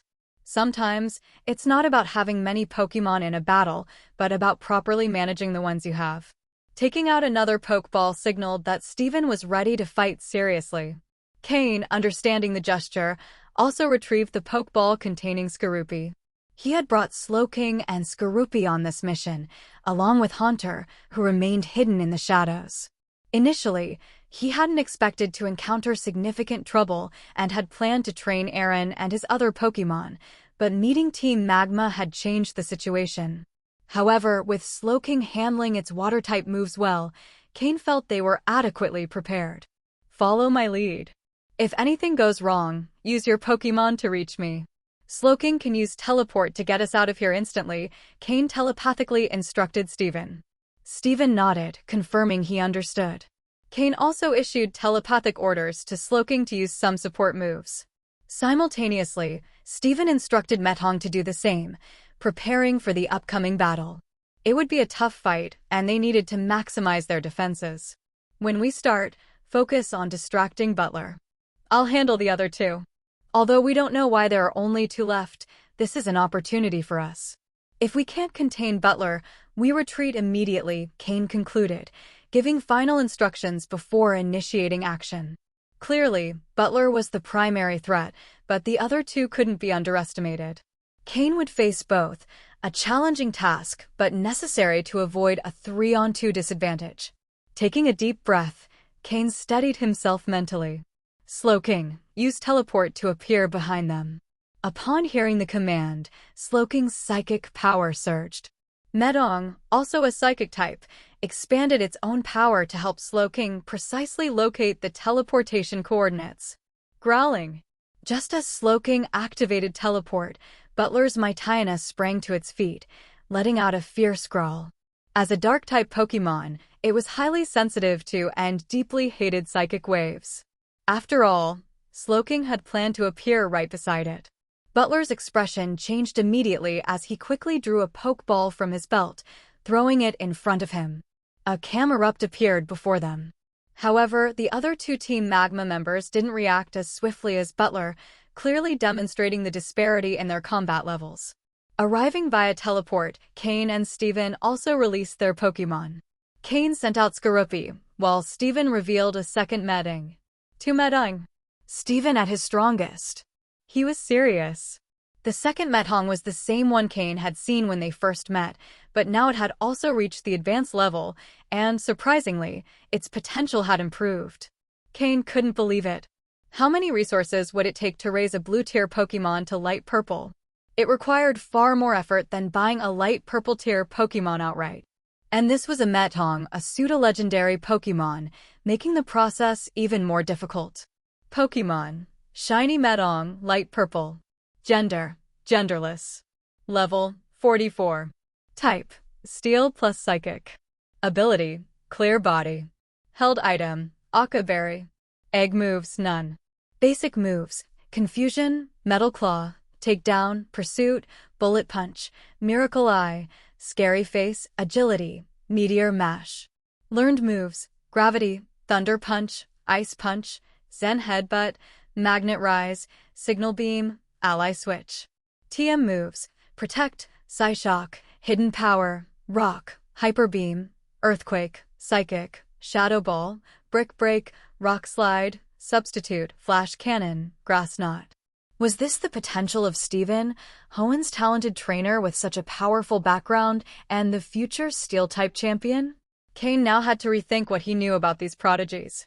Now was not the time to think about such things. While the two Team Magma members hadn't reacted, every effort had to be made. Skorupi, use Toxic Spikes. Slowking, Psychic. Each Team Magma member had a Mytiana at their side.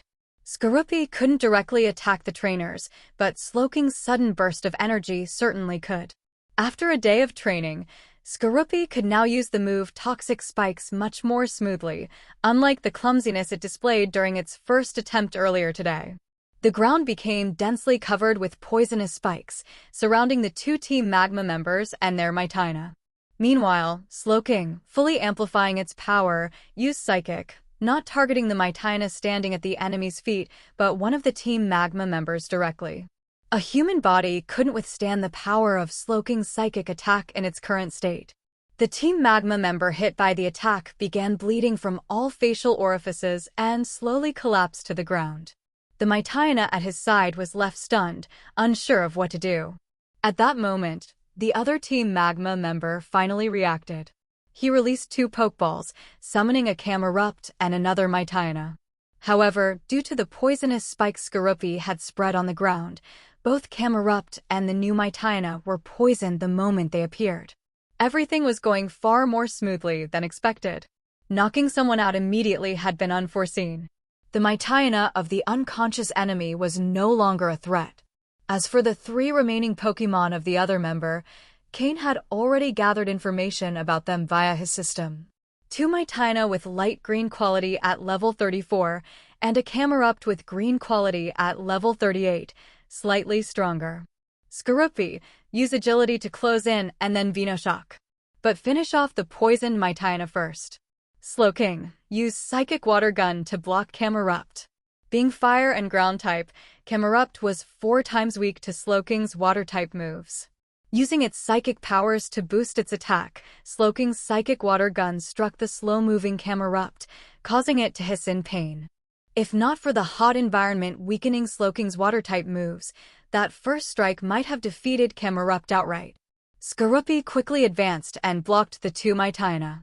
Normally, Mightyena were of a similar size to Skorupi, but with Skorupi's current strength, one of its pincers could easily grab hold of a Mightyena. Having battled many Mightyena before, Skorupi had a clear understanding of their weak points. Skorupi spat a glob of corrosive venom, hitting the poisoned Mightyena square in the face, causing it to howl in pain as the poison burned its skin. The venom sac within Skorupi's body was now fully developed, and after absorbing the special poison-type energy from the shattered toxic orb, the poison it released was even more potent. Skorupi didn't stop its attack. Let's not forget that it could strike from 4 different parts of its body. Besides its pincers and mouth, the sharp stinger hanging from its back was its strongest weapon. Skorupi, use Poison Tail. Cain commanded telepathically. Wham! The stinger moved like lightning, striking Mightyena's side and hitting a vital spot. With Skorupi's sniper ability, combined with the damage Mightyena had already taken, it slowly collapsed to the ground. This all happened in just 2 to 3 seconds. Even in a fast-paced battle, it usually takes 5 or 6 seconds because of the delay between the trainer's command and the Pokémon's execution. However, Cain, thanks to telepathy, didn't face this delay. Camerupt, use Flame Burst on Skorupi. Mightyena, use Bite. The Team Magma member was always a few seconds behind Cain in reacting. Only after one of his Mightyena was defeated did he realize what was happening and issue commands. Although he gave his orders before Cain's next set, the synergy between him and his Pokémon wasn't as strong. Cain, on the other hand, had excellent rapport with his Pokémon and, with telepathy enabling instantaneous commands, wasted no time. Slowking, use Psychic Water Gun and finish off Camerupt. Skorupi, don't hold back, use Poison Tail Impact, Poison Tail plus Venoshock. This time, Cain and his Pokémon demonstrated what it means to react later, but strike first. Slowking quickly formed its Psychic Water Gun, enveloped in psychic energy, and fired at Camerupt just as it began gathering fire energy to unleash a flame burst. However, as Camerupt opened its mouth, Slowking's Psychic Water Gun struck it directly. Not only was Camerupt unable to launch its attack, but it also suffered 4 times the damage from the water-type energy. Additionally, having its move interrupted caused even greater damage. As for the remaining Mightyena, Skorupi didn't hesitate to pounce. With both pincers, it grabbed hold of Mightyena's body. The Mightyena struggled with all its might, but Skorupi's pincers were the strongest part of its body. The difference in strength was clear. Once caught by Skorupi, escape was nearly impossible. The trick to the Poison Tail Impact combo lay in using Poison Tail to poison the target first, then following up with Venoshock for double the damage. Skorupi had practiced this combo all day and could now execute it with both speed and precision. Of course, the combo's effectiveness depended on Poison Tail successfully poisoning the target. For an ordinary poison-type Pokémon, this might be challenging, but with Skorupi's fully developed venom sac, it was a non-issue. Injecting venom through its stinger into the opponent's body made poisoning almost certain unless the target had high poison resistance. Skorupi's tail, the fastest striking part of its body, moved swiftly, hitting Maitina's side in one motion. It then spat another glob of venom, which hit Maitina directly. This combo also required Skorupi to have enough strength to restrain its opponent while performing the attack. In summary, this combo was perfect for Skorupi in its current state, and not easily replicable by other Pokémon. Too many factors had to align: sufficient strength, multiple attack points, high poison infliction probability, and precise skill synergy. Meeting all these conditions, Skorupi defeated the last Maitina as well. Cain needed to finish this battle quickly so he could go assist Steven. Sloking's Psychic Water Gun had no trouble defeating Camerupt. The remaining Team Magma member tried to resist, but seeing the toxic spikes covering the area and his 3 defeated Pokémon on the ground, he decided to surrender. He knelt down, placed his hands on his head, and made it clear he wouldn't resist further. Earlier, in his efforts to help Butler achieve his goals, he had exhausted too many resources and had several Pokémon seriously injured. Cain signaled Slowking to immobilize him and then tied him up with rope, leaving his Pokeballs and equipment on the ground. There was no time to worry about him. The battle between Steven and Butler had already started a while ago. Although Cain had quickly resolved the fight with the 2 Team Magma members, both Steven and Butler were skilled trainers who had surely exchanged several moves by now. In general terms, Steven was at a disadvantage. Even so, he wasn't in a desperate situation. Despite having 2 Pokémon of such high quality, Steven couldn't compensate for the level difference. Moreover, Butler's Camerupt was his ace, and the advantage fire types had over Steven's steel types was glaringly evident. If it weren't for the 2 Metong combining their psychic power to block some of the fire-type moves, reducing the damage, they probably wouldn't have lasted as long. Cain used his system to scan Camerupt's data. Pokémon: Camerupt, light blue, anomaly. Gender: male. Level: 50. Types: fire plus ground. Ability: Magma Armor. Held item: none. Egg moves: Body Slam, Rollout, Mud Bomb, Yawn. Basic moves: Rock Slide, Fissure, Eruption, Growl, Tackle, Ember, Focus Energy, Magnitude, Flame Burst, Amnesia, Lava Plume, Curse, Takedown, Yawn, Earthquake. Learned moves: Earth Power, Stomping Tantrum, Snore. TM moves: Protect, Hidden Power, Flying, Flamethrower, Stone Edge, Bulldoze, Sleep Talk. This Camerupt had the typical moves a normal trainer's Pokémon would have, while the moves Steven had taught his Pokémon via TM seemed like cheating in comparison. However, seeing Camerupt's data made Cain's face darken. No, in fact, his expression turned extremely grim. A level 50 Camerupt, a near-elite level Pokémon. In his past life, the strongest Pokémon Cain had ever trained had barely reached level 52. Only when you reach near elite level do you understand how terrifyingly powerful such a Pokémon can be. Even though this Camerupt had only just reached near elite level, it was still extremely formidable. But what worried Cain most was the anomaly status in its data. Could it be related to the 2 Pokémon he had previously encountered in a frenzy state? Aside from Camerupt, Butler also had a Maitina by his side, ready to strike at any moment. However, Maitina had not moved, as Butler, having grown up in the underworld, was always on guard for potential surprise attacks. When Cain defeated the 2 Team Magma members, Butler merely frowned, neither intervening nor speaking. He watched as Cain defeated them, while Camerupt continued to pressure Steven's 2 Metang. Cain approached Steven, who maintained a serious expression while issuing precise orders to his Metang. If it weren't for Steven's excellent skills in directing his Pokémon, the Metang wouldn't have been able to withstand Camerupt's powerful flames. Both Pokémon, being steel types and relatively slow, allowed Camerupt to maximize its strength. When Steven noticed Cain beside him, his expression relaxed slightly. Cain's arrival meant the other 2 members had been dealt with, allowing Steven to fully concentrate on the battle. However, the power of this Camerupt was truly overwhelming. Unfortunately, the fire typing countered the steel types. Otherwise, Steven believed that, even against a near-elite level Pokémon, his two Medon could stand a chance if they combined their efforts. Fire and ground-typed, Camerupt boasted impressive resistances. Apart from its quadruple weakness to water-type moves and double weakness to ground-type moves, its other resistances were exceptional. It was resistant to poison, bug, steel, fire, and fairy types, and it was also immune to electric-type attacks. In short, it had very few weaknesses. No wonder Camerupt was one of Team Magma's signature Pokémon. You too. Could it be that one of you is the heir to the Stone family and the other is the famous prodigy who recently made the news? What was the name again? Cal something? Butler said, trying to recall the identities of the people standing in his way.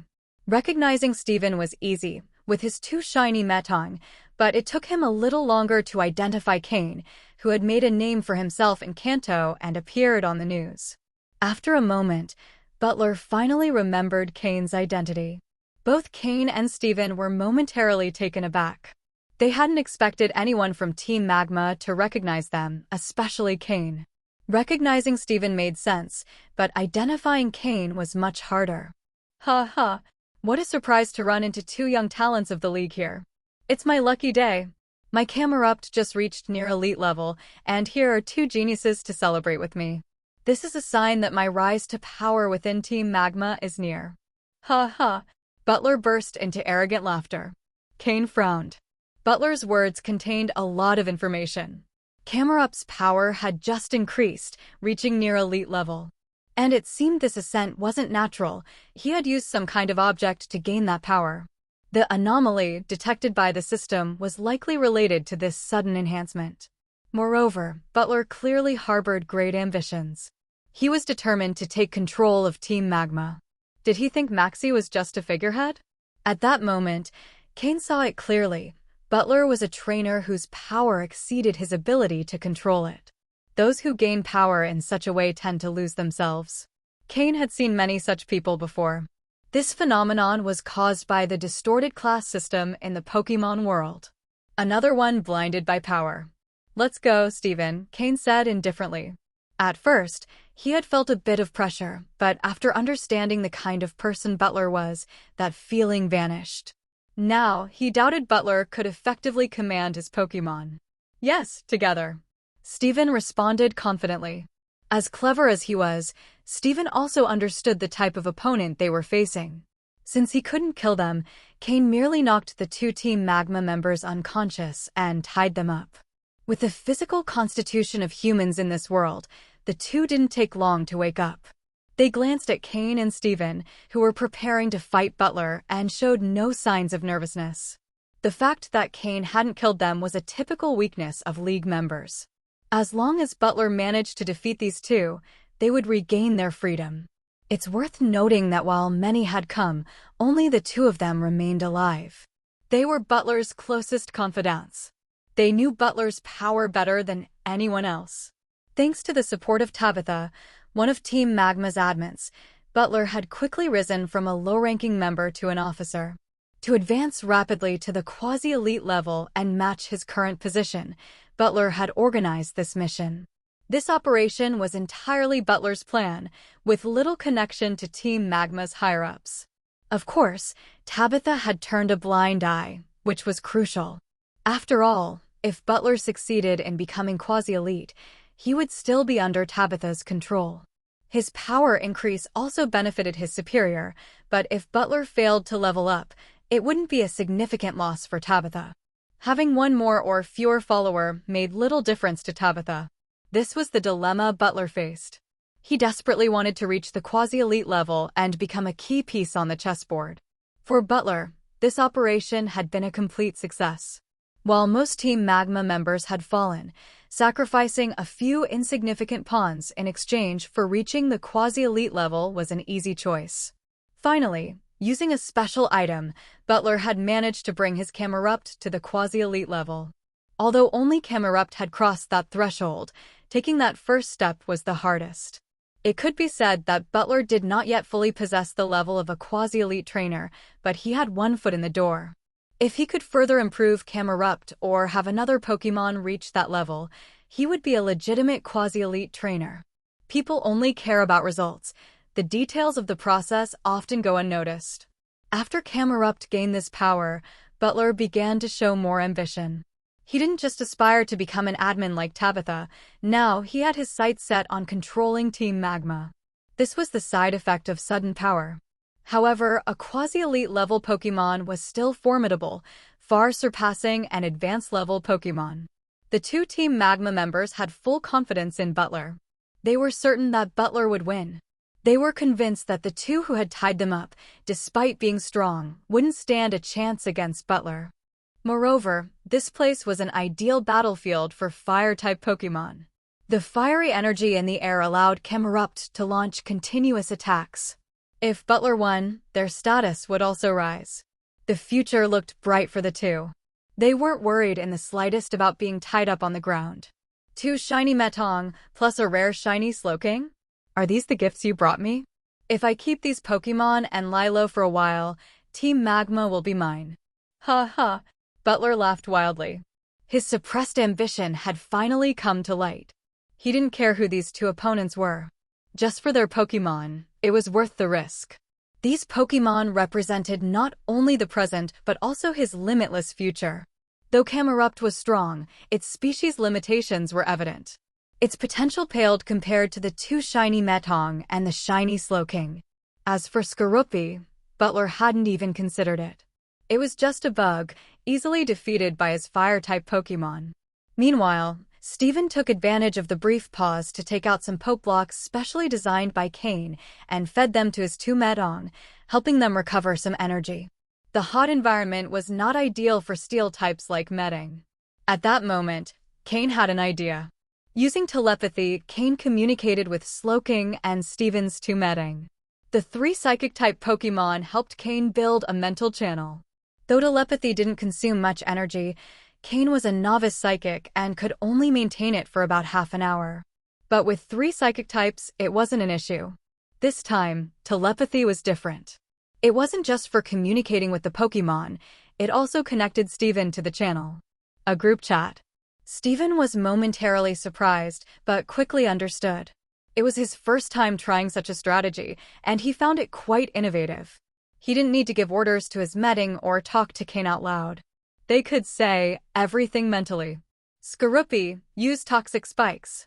Slowking, heal the Metang with heal pulse. Cain gave the commands. Butler, who had been boasting a moment ago, was ready to attack Steven's Metang but froze when he saw his opponents unmoving. However, Skorupi and Slowking acted without hesitation. Skorupi scattered toxic spikes around Camerupt, especially near Butler, covering the ground. Meanwhile, Slowking used Heal Pulse to restore the Metang's energy. Butler couldn't believe it. He had barely managed to weaken the Metong, and now they were recovering. A cold, icy rage appeared in Butler's eyes. If he wanted to take their Pokémon, these two had to die, no matter who they were. Camerupt, Earthquake. Butler ordered coldly, suppressing his growing ambition. After Butler gave the order, Camerupt's actions were a bit slow, but only by half a second. A shockwave from Earthquake spread from Camerupt toward the 2 Metong, Slowking, and Skorupi. The toxic spikes Skorupi had scattered on the ground were shaken and scattered by the earthquake. Once the shockwave passed, only a few remnants remained. Metong, being a steel and psychic-type Pokémon, as well as a pseudo-legendary, had remarkable resistance due to its attributes. But Butler clearly understood Metang's type matchups. Ground-type moves dealt double damage, as did Ghost, Fire, and Dark types. Metong had double resistance to normal, flying, rock, steel, grass, ice, dragon, and fairy types, 8 types in total. Not to mention, Metong was immune to poison-type moves and had quadruple resistance to psychic types. But could Butler's knowledge of Metong rival Steven's? Steven understood Metang's weaknesses better than anyone. Magnet Rise. Steven telepathically commanded the 2 Metang after hearing Butler's instruction. The move Magnet Rise allows a Pokémon to levitate for a time. Due to their weight, Metang already had reduced movement speed, so they had trained extensively with Magnet Rise. Upon receiving Steven's command, they immediately floated into the air using electromagnetism. Slowking used psychic to levitate. Skorupi climbed to the top of the cave. Cain reacted quickly as well. Slowking used a thin layer of psychic energy to lift itself 5 centimeters off the ground. Skorupi, on the other hand, made a strong leap and used its 4 legs to cling to the cave's ceiling, leaving its tail dangling. Against a quasi-elite level Camerupt, Skorupi had very little utility. However, Slowking, being a water type, could be a key factor. Slowking might be the key to defeating Butler's Camerupt. Steven, help me keep Camerupt occupied and prevent Butler from using another Pokémon. I'm preparing Slowking for an all-out attack, Cain said telepathically. Steven's expression was serious. He knew that in this environment, Metong could only serve as distractions. Victory would depend on the quadruple damage Slowking's water-type attacks could deal. However, when Slowking attacked with full power, it might not be able to focus on defense simultaneously. Leave it to me. Steven responded with determination. As long as he was there, he wouldn't let anyone interfere with Cain's attack. All right. Slowking, do you remember the move you learned from Haunter? Use Skill Swap on Skorupi. Skorupi, stay up there. Use Toxic Spikes and Venoshock to keep Camerupt busy. If you can attack Butler directly, don't hold back, but make sure you stay safe. Since their last return from training, Cain had been working with Slowking to learn the move Skill Swap from Haunter. Though the Grumpig Cain had forcibly captured last time still had no clear purpose, Slowking had already mastered the use of Skill Swap. Slowking's psychic energy emitted a strange frequency as it exchanged its ability with Skorupi's.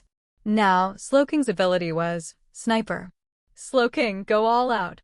Use Psychic Water Gun continuously.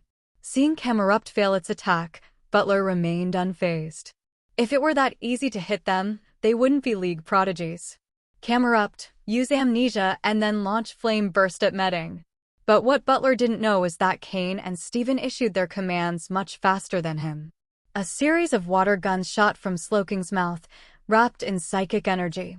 It was as if Slowking had turned into a cannon tower, and the psychic water guns were its ammunition. Swoosh! Swoosh! Swoosh! With the help of psychic energy, the speed of the water guns reached its peak. Under Butler's command, Camerupt used Amnesia, boosting its special defense. Against 3 psychic types, boosting special defense made sense. But just as Camerupt was about to use another move, it was bombarded by a downpour of water guns. Butler's face hardened. He clearly hadn't heard Cain give any orders, yet Slowking's attacks were relentless. With Camerupt's speed, there was no way it could dodge. If evasion was impossible, it had to face the attack head-on. Camerupt continued charging its flame burst. Despite enduring Slowking's continuous attacks, and although the environment gave it an advantage, Camerupt's attack speed was slightly delayed. However, as a quasi-elite level Pokémon, Camerupt launched a blazing fireball directly at Slowking. This hateful Pokémon kept attacking it with water, the type it despised most. But when Butler saw Camerupt targeting Slowking, his expression abruptly changed. Camerupt, I ordered you to attack Metong, not Slowking. Rug. Camerupt roared in frustration, largely ignoring its trainer. It felt its trainer was becoming increasingly annoying. If it was going to attack an enemy, of course, it should target the one posing the greatest threat. The side effects of Camerupt's forced power boost by Butler were starting to show. But Cain and Steven began to smile. In that case, things would be much easier.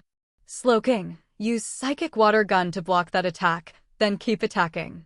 Metong, move in front of Slowking and use your psychic power to weaken the fireball.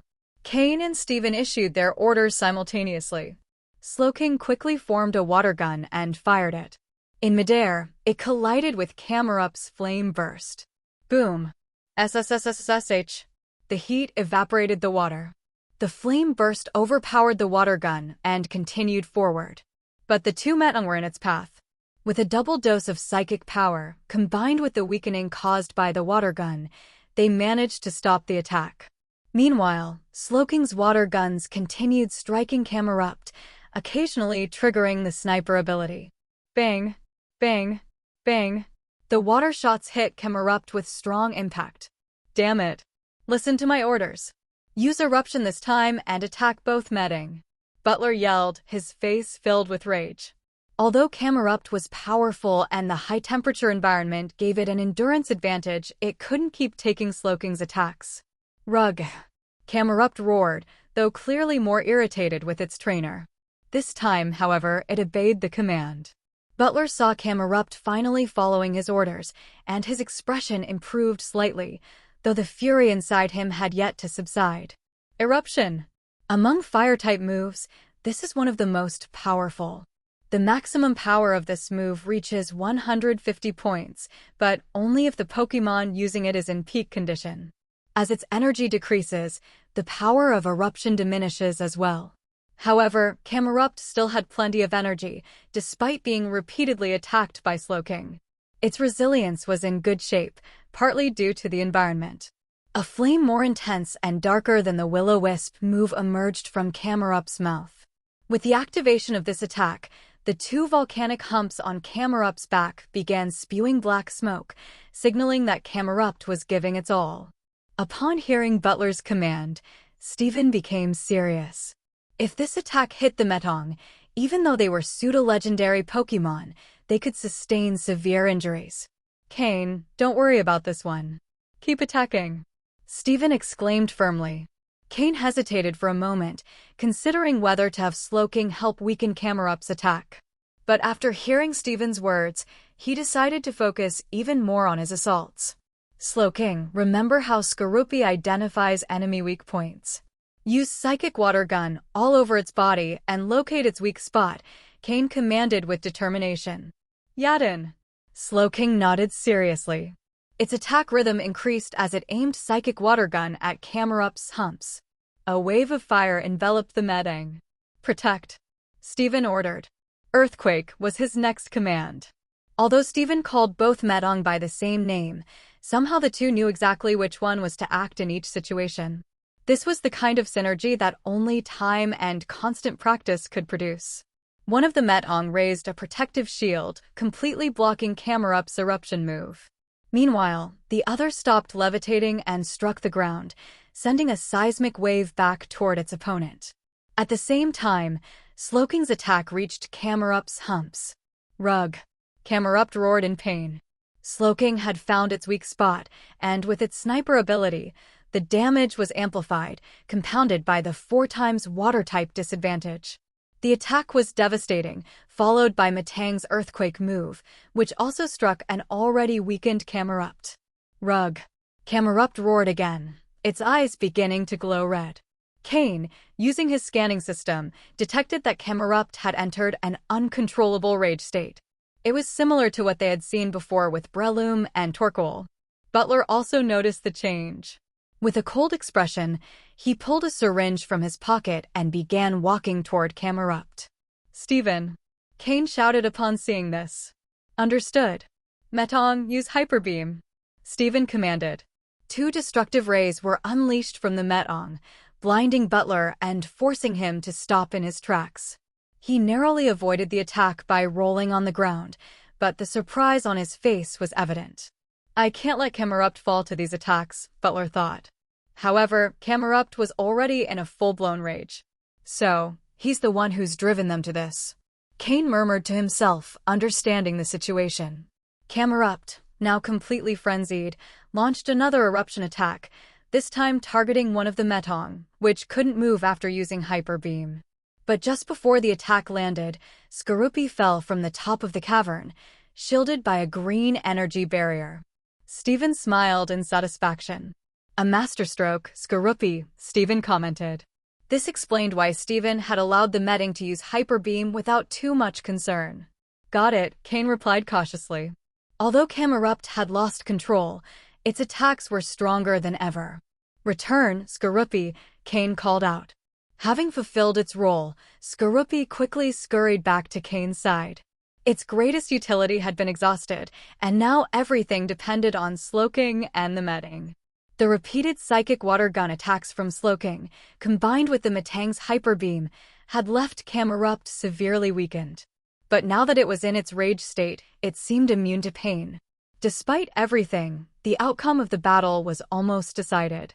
If Butler had no other Pokémon, Cain and Steven were on the verge of victory. But did Butler have more Pokémon? Cain and Steven didn't know. However, Butler knew all too well. He had sacrificed everything for this encounter, including all his Team Magma companions. All he had left were his Mytiana and Camerupt. He had severely underestimated Cain and Steven. These two didn't need to speak to command their Pokémon, which meant at least one of them had to be a psychic. Finally, Camerupt, like Butler's other Pokémon, succumbed to its own rage. This is the final blow. Slowking, use your most powerful psychic water gun. Metong, another Hyper Beam. Cain and Steven commanded in unison. Slowking and the Metang's attack struck Camerupt simultaneously. The psychic water gun hit Camerupt's humps again, activating the sniper ability once more and causing devastating damage. At the same time, the Metang's Hyper Beam struck it head-on. Despite Camerupt's resilience and the environmental advantages, the outcome was inevitable. Boom! After a deafening explosion, as the smoke cleared, Camerupt lay on the ground, defeated. Cain and Steven had successfully defeated a quasi-elite Pokémon in a joint battle. Although this Camerupt wasn't a typical quasi-elite Pokémon and had stopped listening to its trainer, it was still a remarkable achievement. Both Slowking and the Metong gained significant benefits. Slowking leveled up, reaching level 41. Meanwhile, the two Metong under Cain's watchful gaze also leveled up, reaching level 45. What does it mean for two Metong to reach level 45? They both began to shine intensely. They were evolving. Just like that, all of a sudden, two Metong began emitting a bright white glow. It was the light of evolution. Steven's expression lit up with joy. He had invested so much in training these two Metong. With the resources of the Stone family and Devon Corporation, anything Steven could acquire, he immediately provided to his Metong. As his first Pokémon, Steven shared a deep bond with them. He had always worked hard to train them, even asking Cain to prepare special Poke Blocks tailored for Metong to help them grow better. In truth, one of the Metong had reached the level necessary for evolution long ago, but it lacked its other half, which prevented its evolution. That's why Steven focused on training the second Metong. Not long ago, both Metong reached the same level, but for some reason, the anticipated evolution didn't occur. The last time Cain called him, Steven had been out searching for special stones, hoping to trigger the evolution, but he hadn't shared those details with Cain. Despite his earlier efforts, the evolution didn't happen. Now, however, after defeating the quasi-elite level Camerupt, the two Metong began to emit the light of evolution. Naturally, the two Metong moved closer together, and their auras evolved in unison. This was the second time Cain had witnessed a fusion evolution. The first was with Slowpoke and Shelter, who evolved into Slowking. But Slowking's evolution was different, as Slowpoke dominated the fusion while Shelter played a supporting role. In contrast, Metong evolved as equals, merging completely in a balanced manner. Metagross. When the brilliant light of evolution faded, a new silver Pokémon appeared in the cave. Unlike Metong, which had only 2 claws and 2 eyes, Metagross had 4 claws, allowing it to maintain better balance. At the center of its forehead, a large white X gave it an even more imposing appearance. The fully realized form of the pseudo-legendary Pokémon. Shiny Metagross. Steven's ace, the future champion of the Hoenn region, had successfully evolved before Cain's eyes. Cain's system immediately scanned the Metagross, providing detailed information. Pokémon. Shiny Metagross, purple. Gender, genderless. Level, 45. Type, Steel plus Psychic. Ability, Clear Body. Held item, Metal Coat, Aka Berry. Egg moves, none. Basic moves, Confusion, Metal Claw, Takedown, Pursuit, Bullet Punch, Miracle Eye, Scary Face, Agility, Meteor Mash, Hammer Arm. Learned moves, Gravity, Thunder Punch, Ice Punch, Zen Headbutt, Magnet Rise, Icy Wind, Signal Beam, Ally Switch.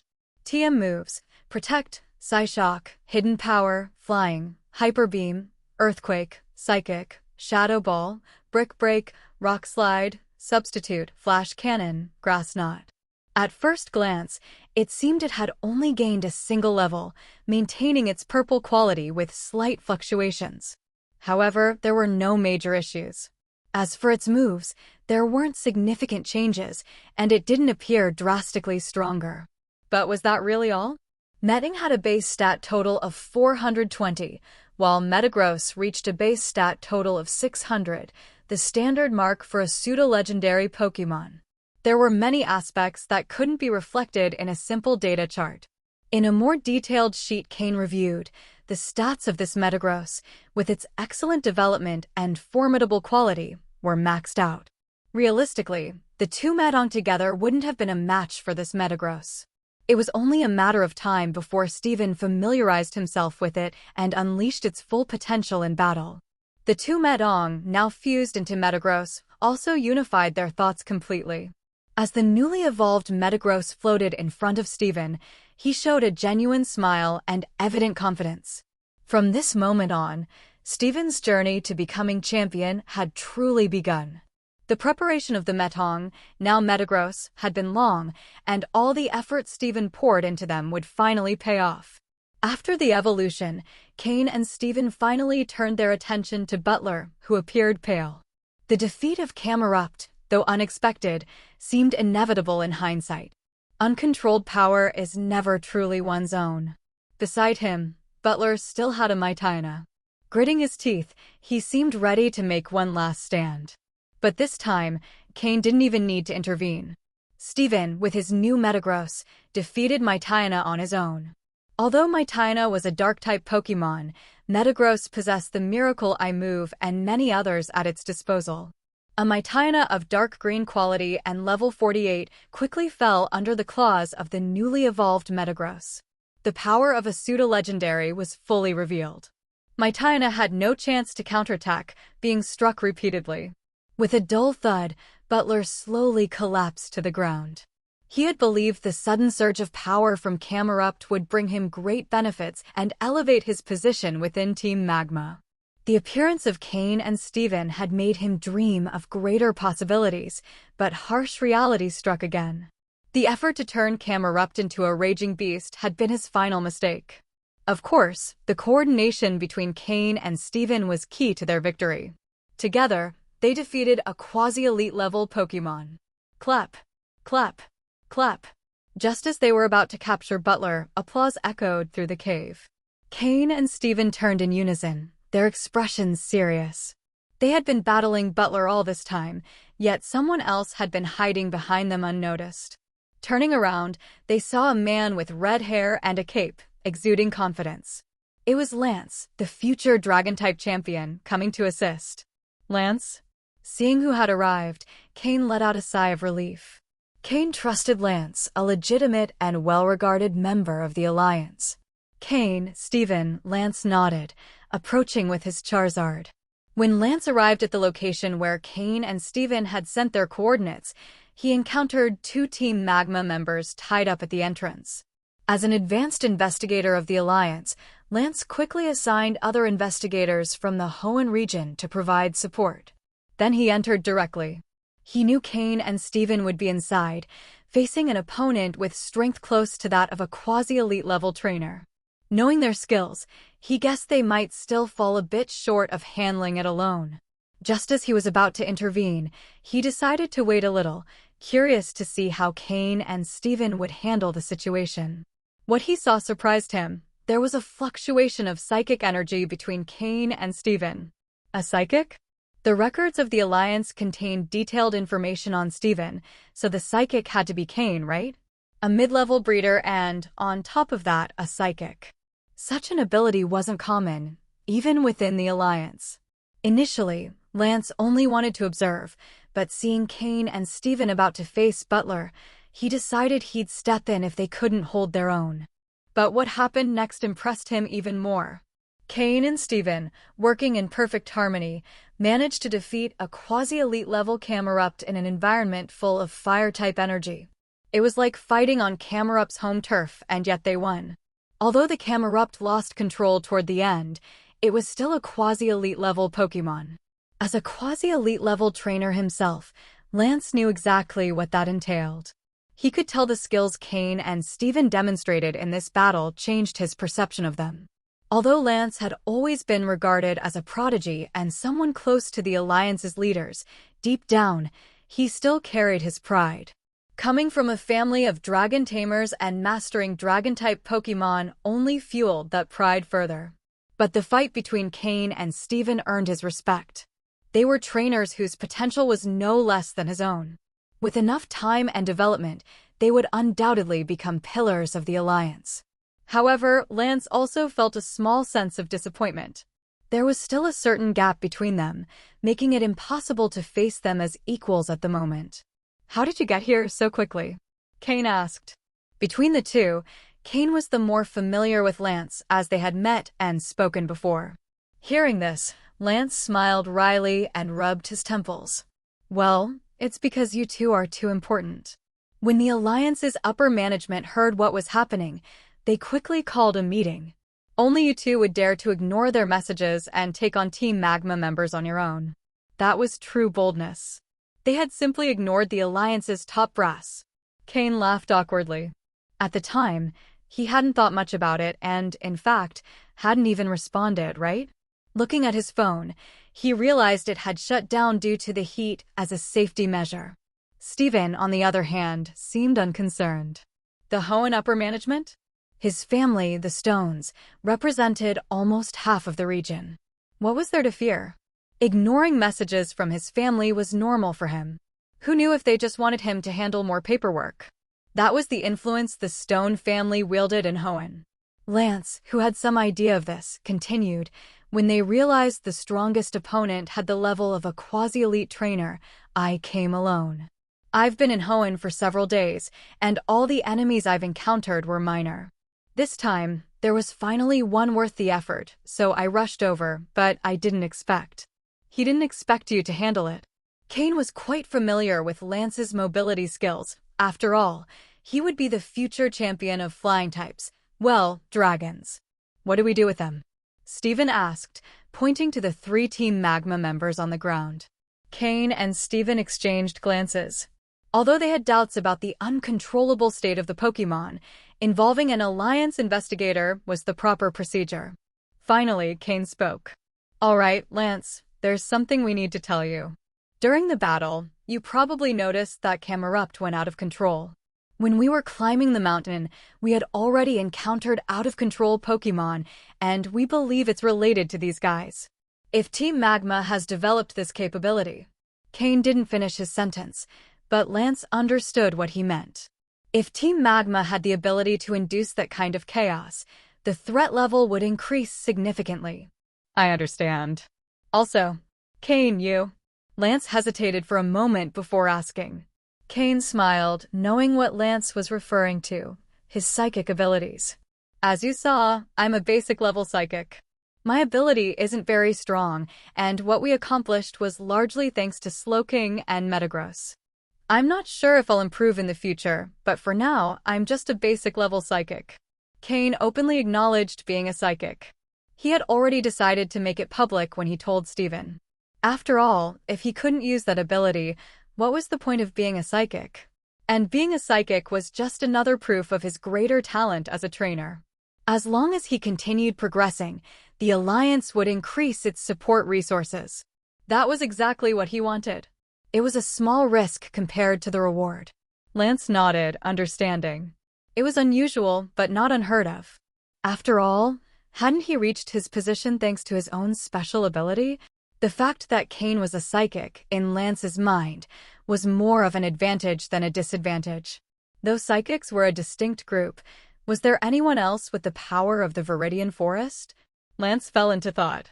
Finally, Lance took the 3 Team Magma members away, along with the investigators who had arrived later.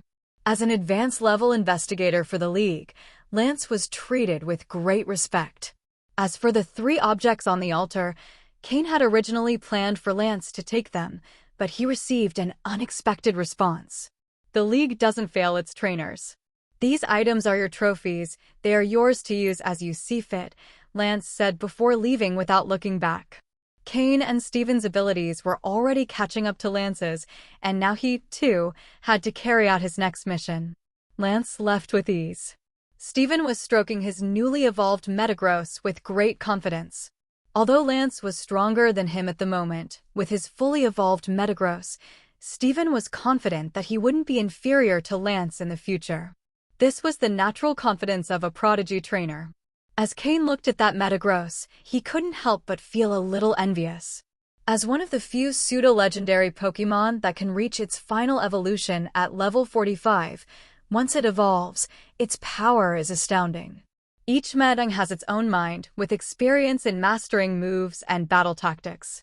However, upon evolution, those two minds fuse into one. What happens then to the accumulated experience of each?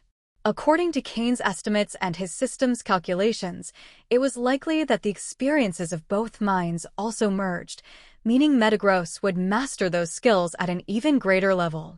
This process of fused evolution was terrifying. It was almost like a duplication technique. And that wasn't all. One of the Metang had been stuck at level 44 for a long time, but knowing Stephen, he hadn't stopped investing resources into Metang during that time. Had those resources been wasted? Clearly not. They had just been accumulating within the Pokémon, waiting for the chance to manifest. After the evolution, that energy stored in Metang finally found a way to be unleashed, which explained its remarkable purple sheen. This Metagross would advance at an astonishing rate, and if Cain didn't give it his all, he might not be able to keep up. This Metagross was terrifying for a second reason: the accumulated power in its body, along with Stephen's additional resources, would allow it to quickly reach elite level, or even the pinnacle of that tier. With the amount of Stone family resources invested in this Pokémon, shouldn't it reach elite level by right?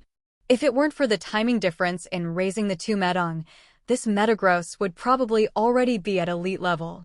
Now, for Stephen, reaching that level was just a matter of time. The chains holding him back no longer existed. The third reason, and perhaps the most terrifying, was that this Metagross was shiny. Following the pattern of his shiny Slowking, Cain suspected that this Metagross would also have its own awakening as a shiny Pokémon. This was the kind of talent a Pokémon belonging to the future Hoenn champion should have. Although Stephen's Metagross made him feel inferior at the moment, Cain knew that in the future, his own Pokémon wouldn't be any less powerful. Torchic, Aron, Larvitar. Each of these Pokémon had the potential to become champions, and Cain was certain that with the right training, they would be extraordinary. He had no doubt about his potential and future strength. Lance and Stephen were his benchmarks. A deep sense of confidence took hold of Cain, matching Stephen's natural confidence.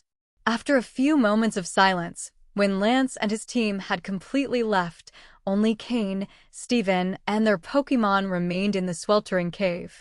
Stephen, still thrilled with his Metagross's evolution, began searching for the strange stones he was so interested in. However, Cain quickly led him to the altar where Butler had been earlier. The altar was tall, though somewhat rudimentary. However, the three objects resting on it had always intrigued Cain. With Slowking's help, the three stones were fully revealed to Cain and Stephen. When Stephen saw them, he couldn't take his eyes off the two gray stones on the sides, especially. He couldn't help but touch them. Cain didn't even have time to stop him.